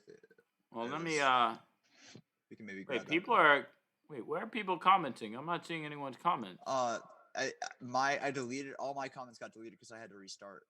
So I can't see any of the comments anymore. But I saw it earlier. Like maybe way earlier. Yeah, it was earlier. I was grabbing coffee. Oh, like Marina. Like, did you Yeah, see yeah. me play? Yeah. Oh yeah. No, I responded to her. Okay. Yeah. Good. Comment. Comment. Yeah. No, sorry. I thought you were talking about like things now that I just wasn't No, seeing. nothing right now. I just lost all my. I lost all my. Things. Subscribe. Yeah, ready. You should actually subscribe. I'm just kidding. I did it. I gave you a follow. There you go. That's like. I can. Oh, Mad C Christ, thank you.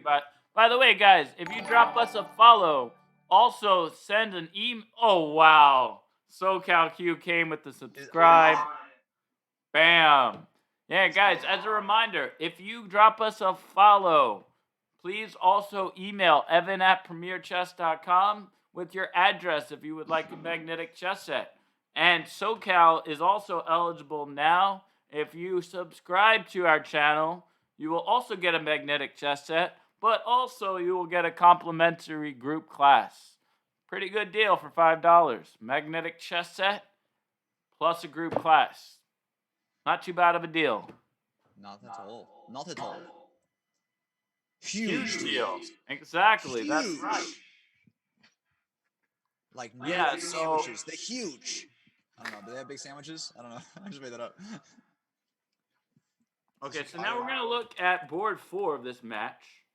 Again, not that it even like really matters. I mean, everything matters to the individual, but it doesn't matter to the macro, the whole, the greater effects of this tournament. We'll see. All right. Oh, short hook. Oh, short hook is done. What happened in that game? Let's see. Oh, wow, and short hook lost. So this was a blowout, except for that draw. So that draw, I mean, maybe he drew because he just knew that it wasn't gonna, like, it wasn't really gonna matter if all three of his boards Check, were lost. check, you know? check, Well, checkmate. Oh, wow, that's pretty crazy. not That Black's was like a finest bullet game. chess. Yeah, that was like a bullet chess snap off the board win kind of. Look at that. I mean, wow. Like, guys, I mean, I don't even understand. Like, people are moving so quickly. And I will say, I really do think it has to do with online chess. You know, like It does. online, you know, Your people are brain used to like biometrically pull playing in bullet. blitz that like Maybe rapid if you're the sophisticated few that play rapid. right, online. and I'm not. By the way, I need a bathroom break, so Yeah, you're keep good. it real I'll for a I'll minute. keep it rolling. But let me actually, while I do, before I go to the bathroom though, let's put a real game on. Yeah, since put this it game- an active game. That was Carissa. Yeah, but let's Chris. let's pull up a nice fresh one.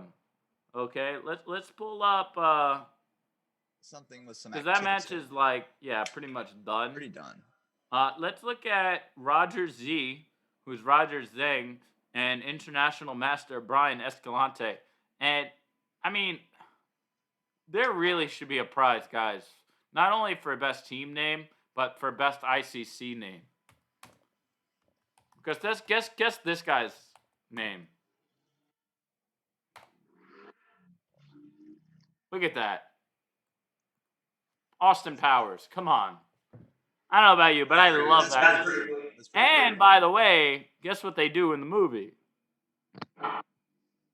They play chess in the movie. I mean, they kind of play chess. That's That what the kids are calling it these days? Play chess. All right, everybody. Thanks for joining us. Appreciate it. So we got a live game here. Looks like we had a ready,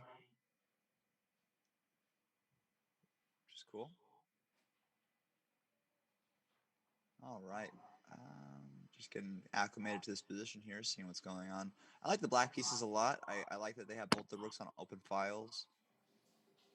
Some good potential for this knight to get somewhere more stable, maybe get to b4. I don't like that the white squared bishop's kind of terrible, but I do like the black pieces here.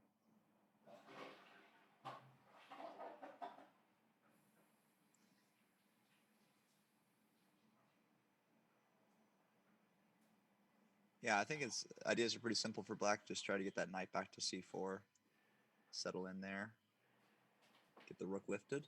And then for white, I think the position's totally fine. I just trying to maybe get the rooks to maybe more active squares, maybe get his knight there.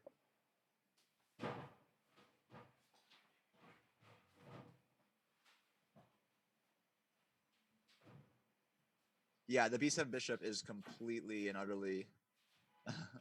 Yes.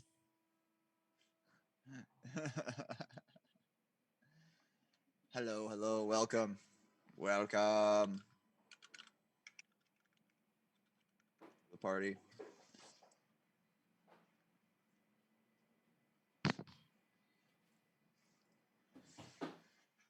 So let's see some lines here. What do you guys think? We're looking at moves for white. Rogers against Austin Powers. Party. I do like black pieces here, personally. I think that they're doing really well. But yeah, that bishop is quite oof. We were talking about that b7 bishop that is all dressed up with nowhere to go. But I think that's kind of just a systemic problem here. Oh, wow. Neil is here. Hey, Neil, if you want to...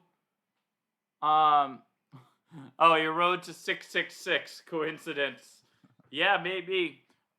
Hey, Neil, if you want to jump in on the commentary, we actually had your friend Sam earlier giving some commentary. That's my cousin. If you want to come in, feel free to do so.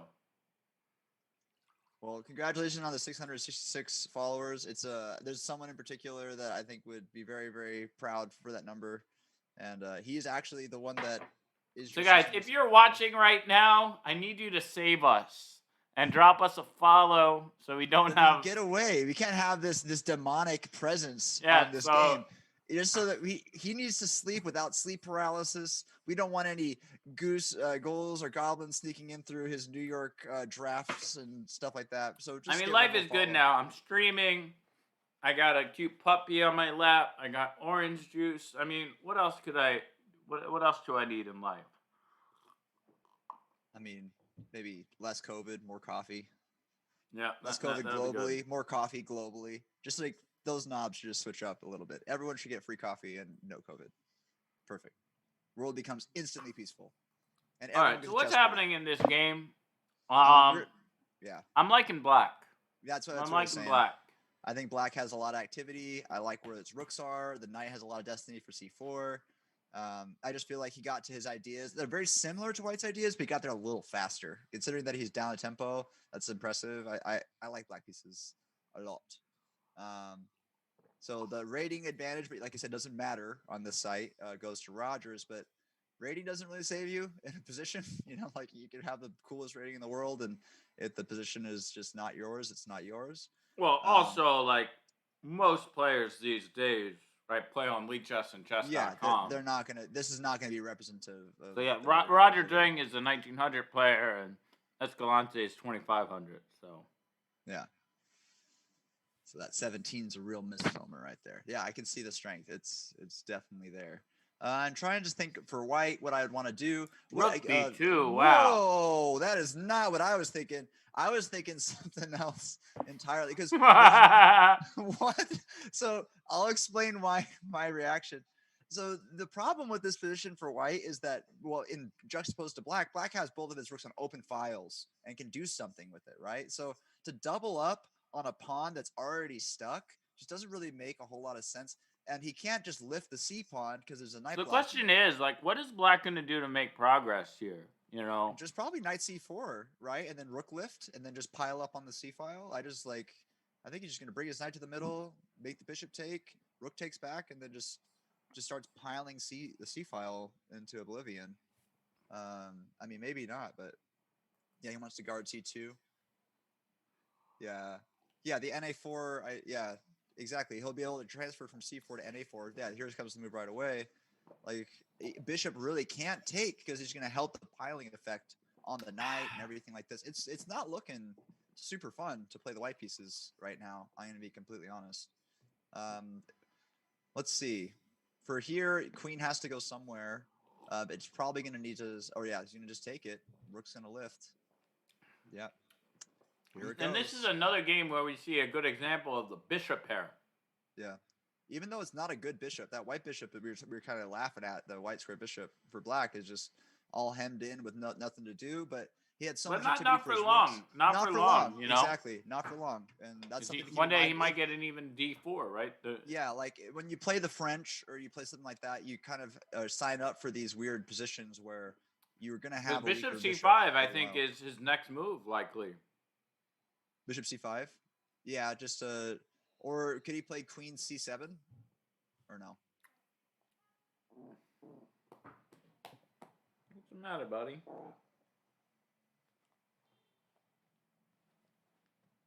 You want to go down? Interesting. Yeah, I think you're right. Probably bishop C5 here. Get the knight to lift.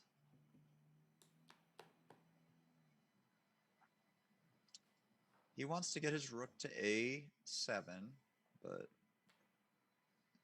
I don't think it's fast enough. I really don't. You like bishop C5? Bishop C5, yeah, I like bishop C5 as well. I think that just getting the knight lifted will help support that the bishop in a more healthy way. Probably just queen C7, right? And yeah, bishop C6 is super weak. I'm just thinking he has the time to get the move in, and if he does take, you can just take back with the bishop. I think you're right. I think that bishop C5. Actually, one move that's kind of interesting, even. No, I don't think it works though. I was thinking of even like rook takes F3, but there's no reason to go. I want to do rook takes F3 with queen C7 as soon as possible, but like that's not built up yet. Like maybe like a queen C7 idea with a. Yeah, I know bishop rook B2 was very sus. That's a great way to describe it. I think it was much more a defense, like an all. Have you ever had the situation where you do a move that does one thing, like, oh, this move fixed this one problem? Well, in chess, you should be finding moves that do multiple things. That it solves this problem and it's making this attack over here and it's making this idea over here. That's a great move. And so if you're doing moves that solve one thing, you're finding yourself in positions where you're just going to be slowly falling behind. Even if your opponent does something that does two things, he's doing a move that does twice as much as you're doing. And so just try to avoid moves that do one thing, unless that one thing is keeping you from getting checkmated on the spot. Yeah, bishop d2 forced. Bishop c4, I think, wanted to trade light square bishops. Yeah.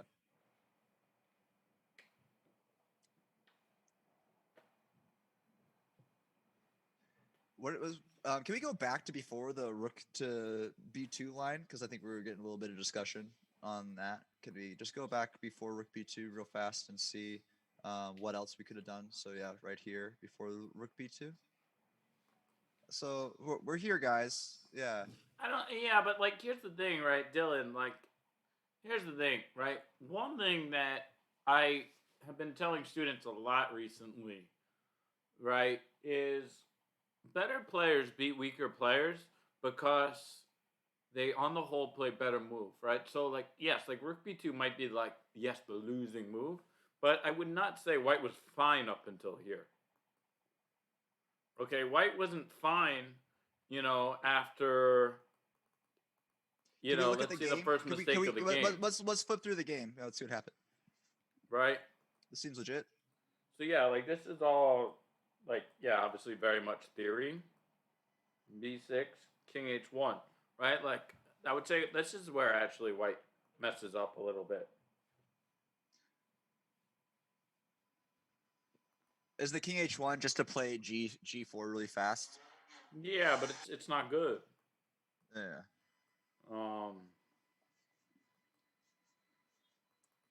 I mean, there was another game that we saw that got great results with an expansion like that, but it just way more prepared. What was the game that we saw with the huge pawn avalanche? It was a board 1 game, I think. Oh, That it was was solid. in a Gorgonese. Yeah, so like in this position, okay, like I also think, yeah, I mean, like White just played like not so concretely, and Black is like was just kind of better like most of the game. This is why I play the Tarash. Yeah, I also play the Tarash. Right, Henry? Yeah, Trash. Yeah, he plays Trash. I'm a Koleshnikova play. Lowenthal Koleshnikov. Not the best. I want to learn some Neidorf. No, the Tarash is against the French. Yeah, no, I know Trash French. No, I played. I've been learning Tarash, but I have a bad habit of being an exchange French player. I'm sorry. I know all you French players hate me. Right, which Like- you should definitely not do.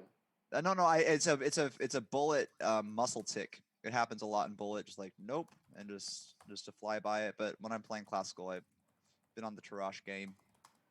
But I never played classical French like I never played like the main French with knight f6. Like you for playing exchange. They don't like when they lose to it though. It's embarrassing. How embarrassing.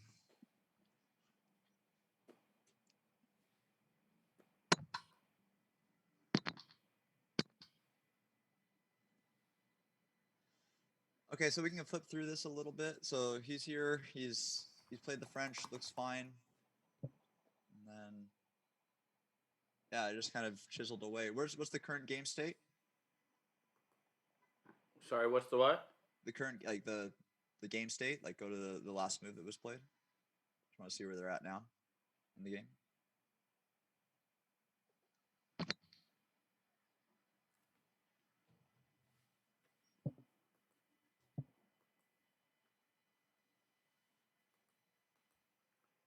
So what did you ask?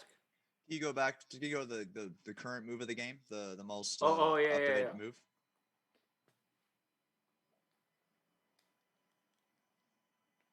No, he did not move yet. Yeah, he's really concerned for that Rook A7 move. He's like sweating on that Rook A7 move. It's a good move. I still think you could play Bishop C5, Bishop takes C5, Knight takes C5, and support it from there. That I might be being overly optimistic, but that seems pretty good. I don't think the Knight can really undermine it, and if it does, you'll still have. Let's see. No, that seems pretty strong. I don't. You gotta teach. All right. See you later, buddy. Thanks for stopping by. Appreciate the hangout, and we'll hopefully have you on tomorrow to do some commentary. That'd be awesome. Yeah, thank you. By the way, Dylan, if you could give me a favor and just keep the stream on, maybe muted in the background. Every viewer counts, so I would definitely appreciate that. I have a couple devices here. Let me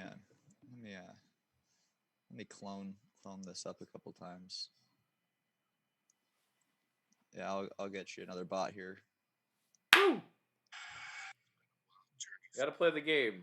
Hey, we're playing the game here. This is all legit. They want you to do this. You know what I mean? Or else they wouldn't make it so easy. All right, so let's see. let's see another game here. Let's look at Vince. Who else is here? Yeah, what do we have going on? Well, I How you got doing, one Christian? student in the tournament. Let's go check out your student. Yeah, this guy Jim Wang. He's actually in our adult intermediate class. Nice. Good luck. So we're gonna take a quick look there. Yogo Kings 12. I promised him I would occasionally make him famous. Well, we're about to make him super famous right now.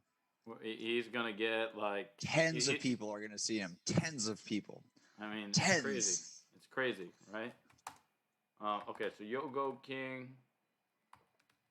I don't know where he got that name from. Oh, his game is done. You can still look at it. Make him You still can famous. still look at it. That is true. Okay, so yeah, he is 1600. He was playing against a 2000. And by the way, I have to say there was one game that he literally made 100 moves in this tournament. And guess what? You're never gonna guess how much time he had at the end of it. 30 minutes. 61. Oh, is there an ad? Is there like a move 40 time 10-second ad? increment. A 10-second increment? No, man. That happened to me. I played against Fortuna's chess bot, and I didn't his stream bot. I didn't want to waste anyone's time, so I was instant moving, and the chat was taking a long time. So by the end of it, I had doubled the amount of time I started the the game with. Like this is crazy. You know, he has 61 minutes here. Like this is not good. Okay, so Black is doing this like very weird. Well, not very weird. It's like a hug. He's going for the hug White's position strat, which is Well, it's called the Dragendorf. I mean, it does have a it's name. a Dragendorf. Oh, it's You a know? Dragendorf. I've never met a Dragendorfer before. Grandmaster Sergey Kudrin is actually a big proponent of the Dragendorf. Interesting. Yeah. So H4. Okay, I don't like that move at all. I think he's supposed to castle here. My Just, knight will queenside? slay your Yeah. Dragendorf. Yeah, that looks strong. I like that. Yeah. H4. It sounds like it kind of sounds like a heavy metal album. Like it's gonna be the most brutal Scandinavian death metal you've ever heard. Dragendorf. Knight E2? What's up with that? He wants to get knight C5. No, I say why knight E2? Oh no, why knight E2? Oh, I don't know. No, if anything, you want to play knight D5, right? That makes Yeah, you want positional sense. expansion. You want to expand, get Knight some takes, space, and like and some then pressure pawn here. takes. Yeah, bishop pawn takes is better. Yeah, and then you his take move away all the was space. like he's just moving so quickly and like not making good moves. Do you think people play faster in these tournaments because of just nerves, like their adrenaline's firing Knight off? and C1, Wow. and meanwhile he spent like a total of 9 seconds. Okay, so knight B6. Yeah. Meanwhile, like here's the problem. We should. You Yeah, know we what? should definitely Here- talk about budgets. Yeah, go ahead. You go ahead. To be honest, I think this is the problem. Okay, I think the problem is, right, Black is like a stronger player, right? So, like, Black is making maneuvering moves that might, to someone who's a little bit less experienced, right, might look as if, okay, he's like just sort of blindly moving pieces around. Okay. He's just slowly increasing his control of the long square diagonals and then making his knights Exactly, right? And playing for knight c4, together. So, Yeah. yeah, they're both like spending a lot of time just like moving pieces around, but Black is doing it, improving his position, and White is doing it, not so much improving his position. Yeah, I remember the first time I played a master strength player in my life. I was playing with the white pieces, and there was a position around this Check. part where I moved I my mean- knight back Check. and forth, and I Look at remember this. how. Oh wow! He still has 53 minutes. Man, I'm just gonna tell him that he needs to slow down. Check. And yeah, better minor Check. piece, and Check. this is just Check. like total domination. Oof. Okay, so let's see if there's any current games still. Yeah. I'm sure there are, because yeah, we're less than 2 hours in, to the round. Wow, I can't believe I've been going live this long. I mean, I You're did becoming take a a little bit live more bot. breaks. Yeah. You can take a break if you want to take a quick break, or we can. No, I'm saying I already took like longer breaks today than I did last week. That's good. Are But there it's any good. games here that you would like to take a look at? I just want to see whatever the top board on the top team is that's live. I just want to see the best chess that we can see. It'll give us the most to look at, I think. So whatever the top board is, it's live. Well, let's if we can actually let's take a look at, because this is also a strong international master. Yeah, We haven't looked at this game yet. William Donaldson from California, and he's playing against. Oh, and by the way, I should note that he is actually he's playing against Quarantine. Oh, great. Awesome. This sounds like a great game to pull up. Pull it up. Yeah, so and he's playing against a candidate master, so definitely good chess as well. And we have a novice. Oh, that game is done. Can you do the flip book like introduction for everybody? Like go to the first move real fast and just insta play. Yeah, well, the game is actually done. So oh, it's done. Okay, so I would just flip through it. Nice. Yeah, we're gonna flip through it.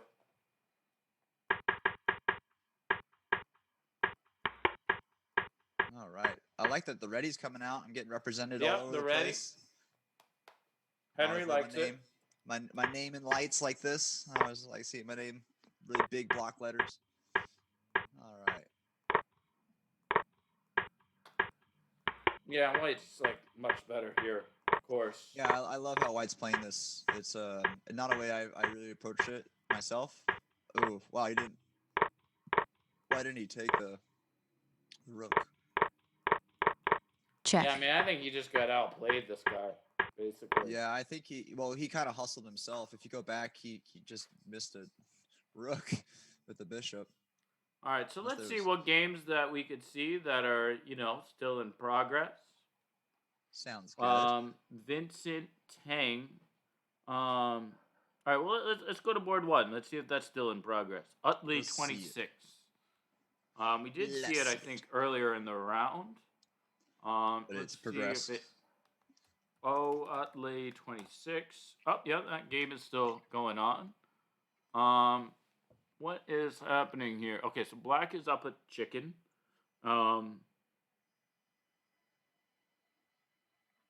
Yeah, earlier we were saying black was doing well in this game, and Yeah. I still agree. Yeah, still holding strong. He's got his knight, but his knight's still a fine piece, and he's got that extra pawn. But how is he going to protect his pawn? I don't think he's going to. I think that he's probably going to have to counterattack. Maybe doing a Rook e7. Okay, Yeah, now that's nice. probably king f3 now, right? And then knight e1 check, king e2. Yeah, and then maybe trying to siphon. He's gonna try to rotate this knight. Probably take a couple turns into it with some checks. Try to get it in a position to either attack a minor piece or hopefully transition and hold on to his a pawn. He's probably gonna let his a pawn go and try to get a counterattack out of it. It looks tricky because of where the dark square bishop is. Yeah, so we'll be seeing king f3 here, I think.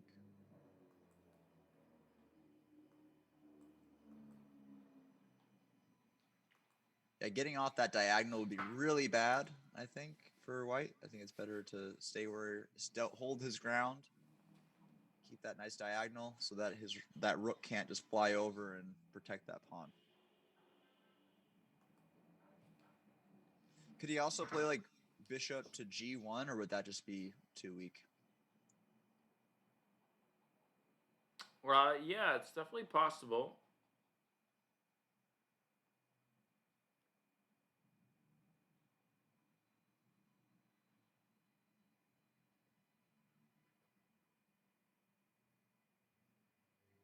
Yeah, if he's worried for any, checks or, rooks coming in or anything like that, maybe that option. But I think that you're right, king f3, because usually, I don't know how you feel about this, I treat my king like the queen of the endgame when all the big heavy pieces are gone. I try to activate that guy and get him in there doing something important, not just sitting around in the back of the board waiting for the game to end.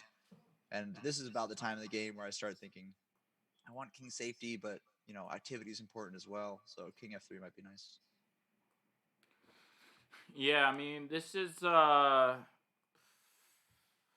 looking so pretty, I would say, for white. Yeah, it's a hard game. So let's go back to it in a little. Let's see.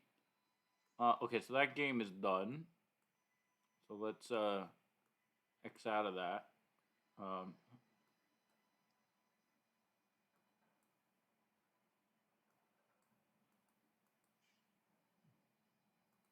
Let's see what games are still in progress. Sparky. Let's look for some of the title players in the tournament. Okay, FIDE Master Mark Pinto. I think it's definitely worth seeing one of his games. Let's go. Bond Trader. Oh, his game is done, but let's take a quick look at it. This is against Kapilan Karunakaran, like a 1900 player. Let's check it out. I feel like Black has been getting great results. Check. Like just uniformly.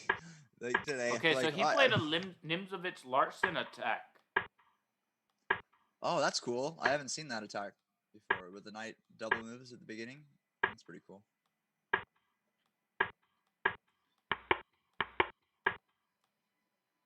Yeah, waste of time, right? Queen C2.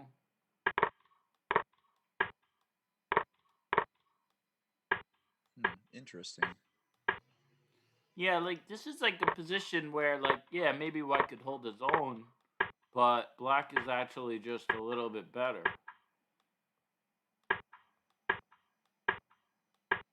Check. Huh. Check. Tries to make a breathing Check. square. Yeah, so white's Check. like, okay, I'm holding my own against a stronger Check. player, but like this is the wrong way to play, right? Because then black just picked up a pawn. Tell me what you think. Does this kind of feel like when a weaker player tries to play like a strong player? Does that make sense? So they're trying to play what they imagine on a level of stronger player is, but not just playing their own game. I don't remember me talking about that at the beginning. When you're playing a strong player, don't try to play the way that you think they play. Just play your style, play your best, and just do the best games that you have to offer, or else you'll just make strange mistakes that you probably wouldn't have made with your tempo and with your material. Specifically with tempo, I think people do a lot of tempo waste when they're playing high-level players because they like second guess an idea and have to literally walk it back, once it's happened. And I think that trusting yourself in chess just rewards you so much. Like doing a back step in chess can just be so instantly fatal, unless it's of course a good move. Then, I think that a lot of people just need to kind of trust their play, even if they're not the top player on the board at the time. That might not be what happened here. Maybe something else happened here. Maybe this is exactly what his style.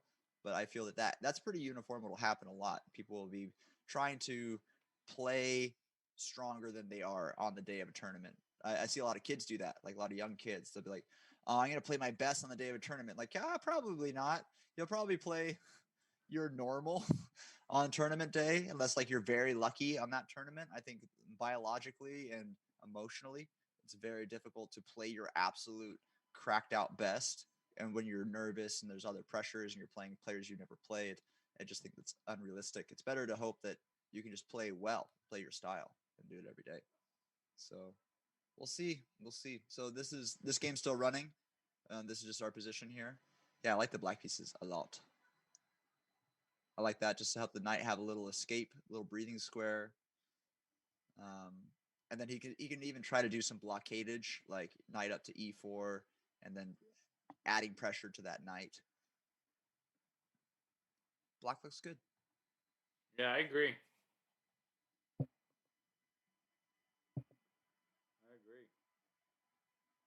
All right, so let's see what games are still going on here.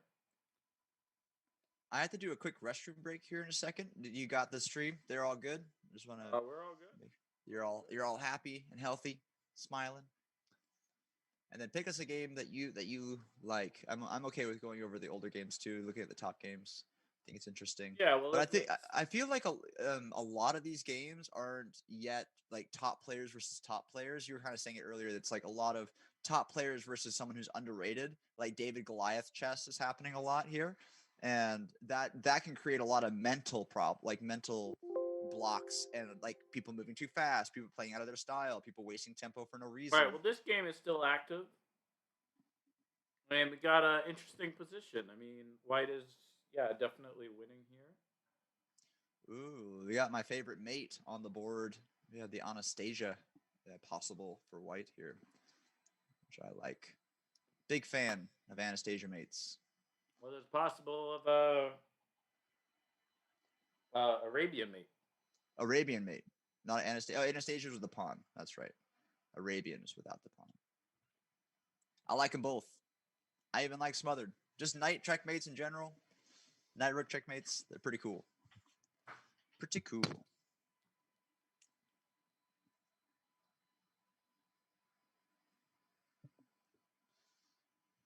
He'd have to dethrone this G8 knight, which I'm sure Black has no intention of moving anytime soon. It's literally his only defense against something like that. Just trying to think of a nice move for Black.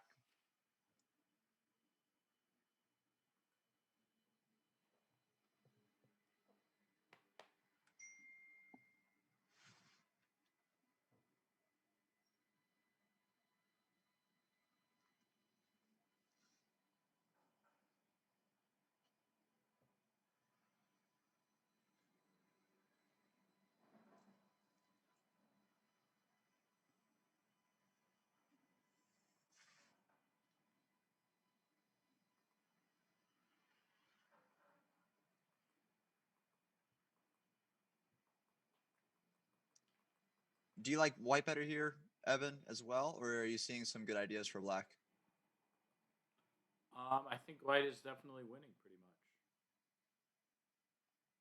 Bishop takes d4 check. Well, maybe not so clear. I mean, bishop takes. Ooh, d4, I don't know about that. That e5. seems like you just helped him get stronger than he ever was, right? Because then he'll get e5. White or and then, Black? I feel like White just got stronger with that take. I don't know because bishop takes d4, e5, And then right? yeah, A lot of e5, counterplay. and then can he just go right back to c4, c3? Sorry, bishop back to And then c3. d4. And then, oh yeah, that's nice. So you can just try to clobber the center. Let's see. Maybe he could play. Knight f4 is possible, actually. Yeah, just go for that checkmate. That's a nice one. All right. What does Black play after knight f4? He'd have to play knight e7. You know, and then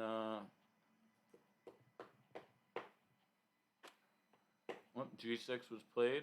Ooh, a lot of sneaky checkmates. Ooh, he's sending it. Rook The full c7. send it.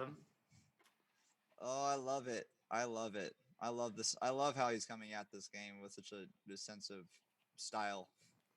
He's like, I'm gonna do this in a pretty way.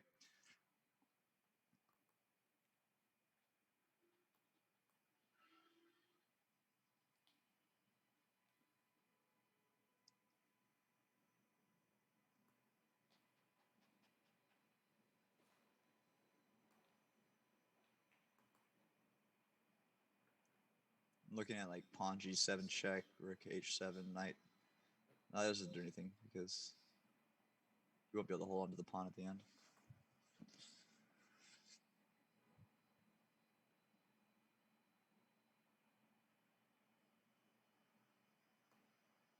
Yeah, he's gonna go for it.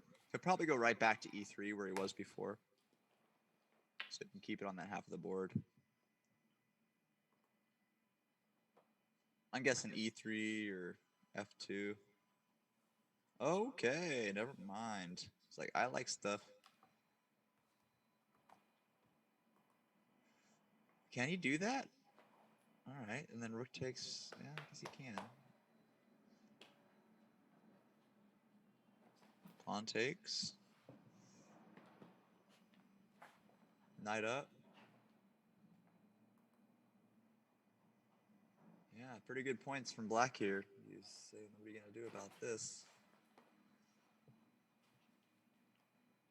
I think he deleted all the checkmate and queening threats at least, so now it's just going to be a pretty grindy knight bishop exchange.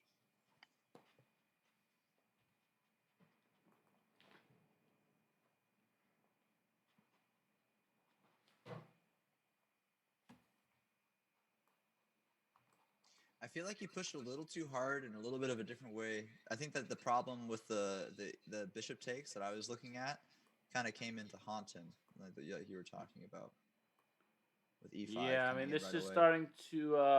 It's starting to pivot. It's starting to look very drawish, real fast. No, I think White's winning here. Think White can still win with this push? Let's see. Right. I mean, I think. Well, White's up a pawn. Oh yeah, no, White's up 2 pawns. Yeah, White's up 2 pawns. I think White is just winning this. Yeah.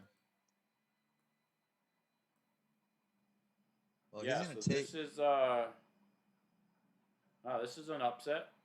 You know, you're gonna have 1900 be the master.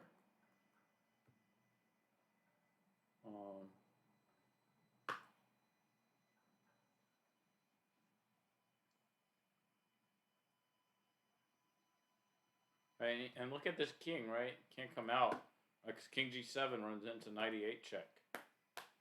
Oh yeah. So I think White's just gonna move in his king. Oh no, knight takes f7 is threat. So,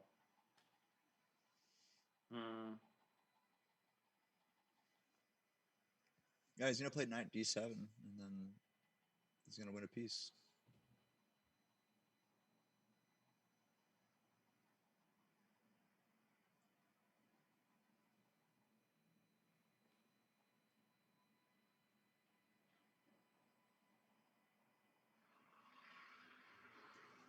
Can he play bishop c7?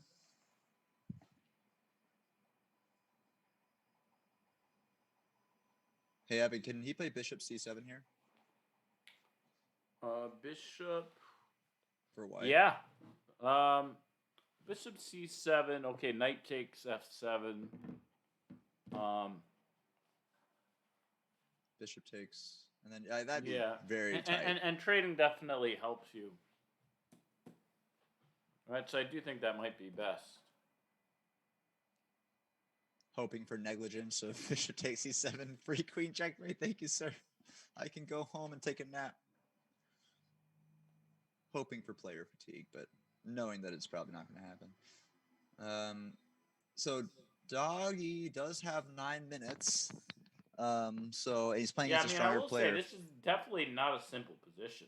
No, it's very complicated, and I mean, over the board, I would never want to play him with like bishop c7. Okay, so he's trying to find a compromise here, trying to pressure the bishop more. But the bishop's gonna just be able to go back to e7 without too much trouble and see all the same things. For the most part, he doesn't need to really babysit. Well, I guess with this idea, he can maybe get his bishop. White can get his bishop to c7, start aiming at e5, chiseling away at these center pawns. So, but I don't know. It's a little tricky because now there's nothing really watching checks and stuff like that. Let me think.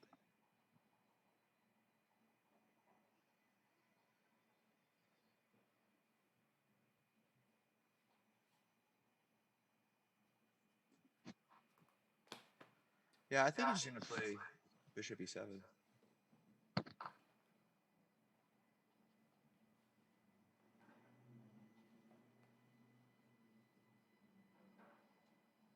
And bishop e7 probably be met with bishop c7.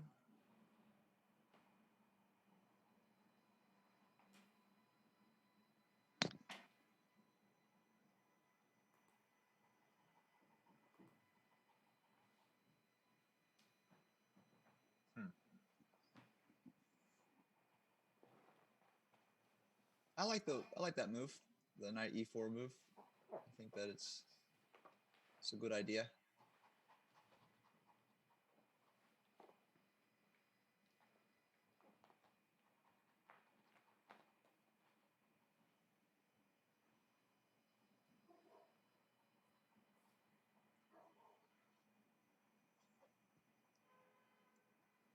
By the way, I might actually call the stream over.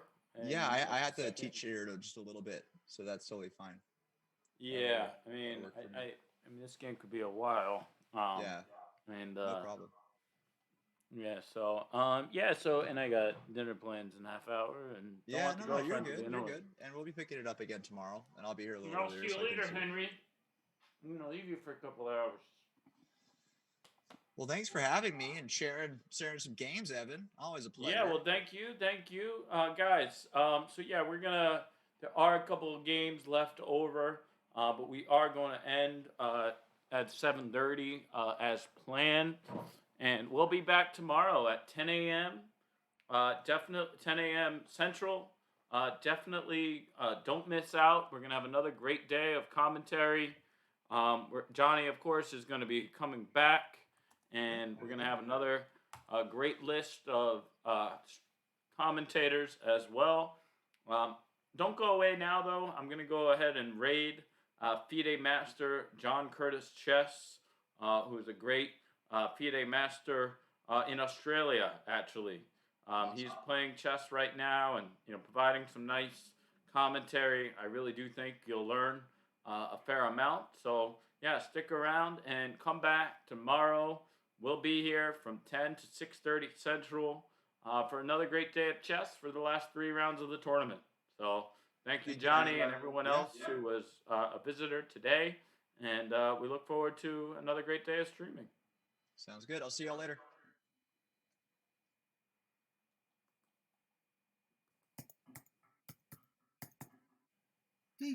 Detailed pig. Oh, detailed pig. Look at this. Oh, Twitch. Oh, you got your own channel, Detailed Piggy.